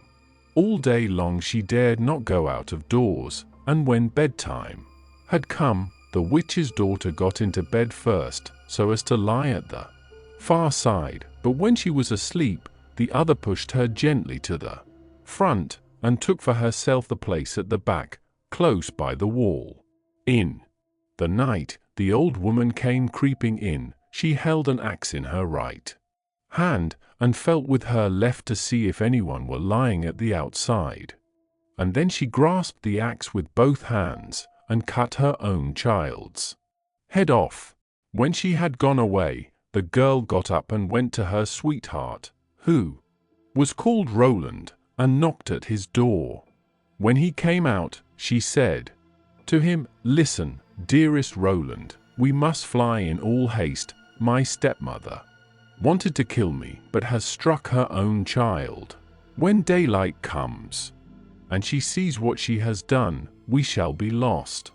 "But," said Roland, "I counsel you first to take away her magic wand, or we cannot escape. If she pursues us." The maiden fetched the magic wand, and she took the dead girl's head and dropped 3 drops of blood on the ground, 1 in front of the bed, 1 in the kitchen, and 1 on the stairs. Then she hurried away with her lover. When the old witch got up next morning, she called her daughter and wanted to give her the apron, but she did not come. Then the witch cried, "Where are you?" "Here, on the stairs, I am sweeping," answered the first drop of blood. The old woman went out, but saw no one on the stairs, and cried again, "Where are you?" "Here in the kitchen, I am warming myself," cried the second drop of blood. She went into the kitchen, but found no one. Then she cried again, "Where are you?" "Ah, here in the bed, I am sleeping," cried the third drop of blood. She went into the room to the bed. What did she see there? Her own child, whose head she had cut off, bathed in her blood. The witch fell into a passion, sprang to the window, and as she could look forth quite far into the world, she perceived her stepdaughter hurrying away with her sweetheart Roland. "That shall not help you," cried she. "Even if you have got a long way off, you shall still not escape me." She put on her many-leagued boots, in which she covered an hour's walk at every step, and it was not long before she overtook them. The girl, however, when she saw the old woman striding towards her, changed, with her magic wand, her sweetheart Roland into a lake, and herself into a duck, swimming in the middle of it. The witch placed herself on the shore, threw breadcrumbs in, and went to endless trouble to entice the duck. But the duck did not let herself be enticed, and the old woman had to go home at night as she had come. At this the girl and her sweetheart Roland resumed their natural shapes again, and they walked on the whole night until daybreak.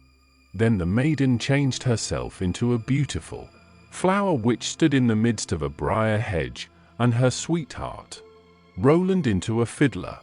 It was not long before the witch came striding up towards them, and said to the musician, "Dear musician, may I pluck that beautiful flower for myself?" "Oh, yes," he replied, "I will play to you while you do it." As she was hastily creeping into the hedge and was just going to pluck the flower, knowing perfectly well who the flower was, he began to play, and whether she would or not, she was forced to dance, for it was a magical dance. The faster he played, the more violent springs was she forced to make, and the thorns tore her clothes from her body, and pricked her and wounded her till she bled, and as he did not stop, she had to dance till she lay dead on the ground. As they were now set free, Roland said, "Now I will go to my father and arrange for the wedding.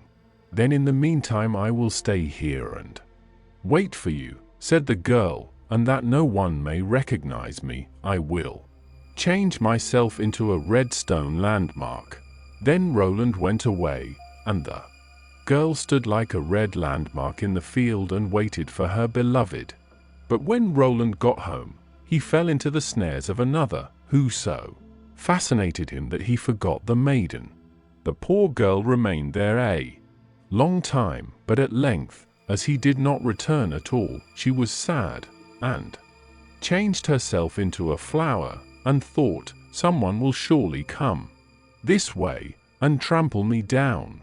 It befell, however, that a shepherd kept his sheep in the field and saw the flower, and as it was so pretty, plucked it, took it with him, and laid it away in his chest. From that time forth, strange things happened in the shepherd's house. When he arose in the morning, all the work was already done, the room was swept, the table and benches cleaned, the fire in the hearth was lighted, and the water was fetched, and at noon, when he came home, the table was laid, and a good dinner served. He could not conceive how this came to pass, for he never saw a human being in his house, and no one could have concealed himself in it. He was certainly pleased with this good attendance, but still at last he was so afraid that he went to a wise woman and asked for her advice. The wise woman said, "There is some enchantment behind it. Listen very early some morning if anything is moving in the room, and if you see anything, no matter what it is, throw a white cloth over it, and then the magic will be stopped." The shepherd did as she bade him, and next morning just as day dawned, he saw the chest open and the flower come out. Swiftly he sprang towards it and threw a white cloth over it.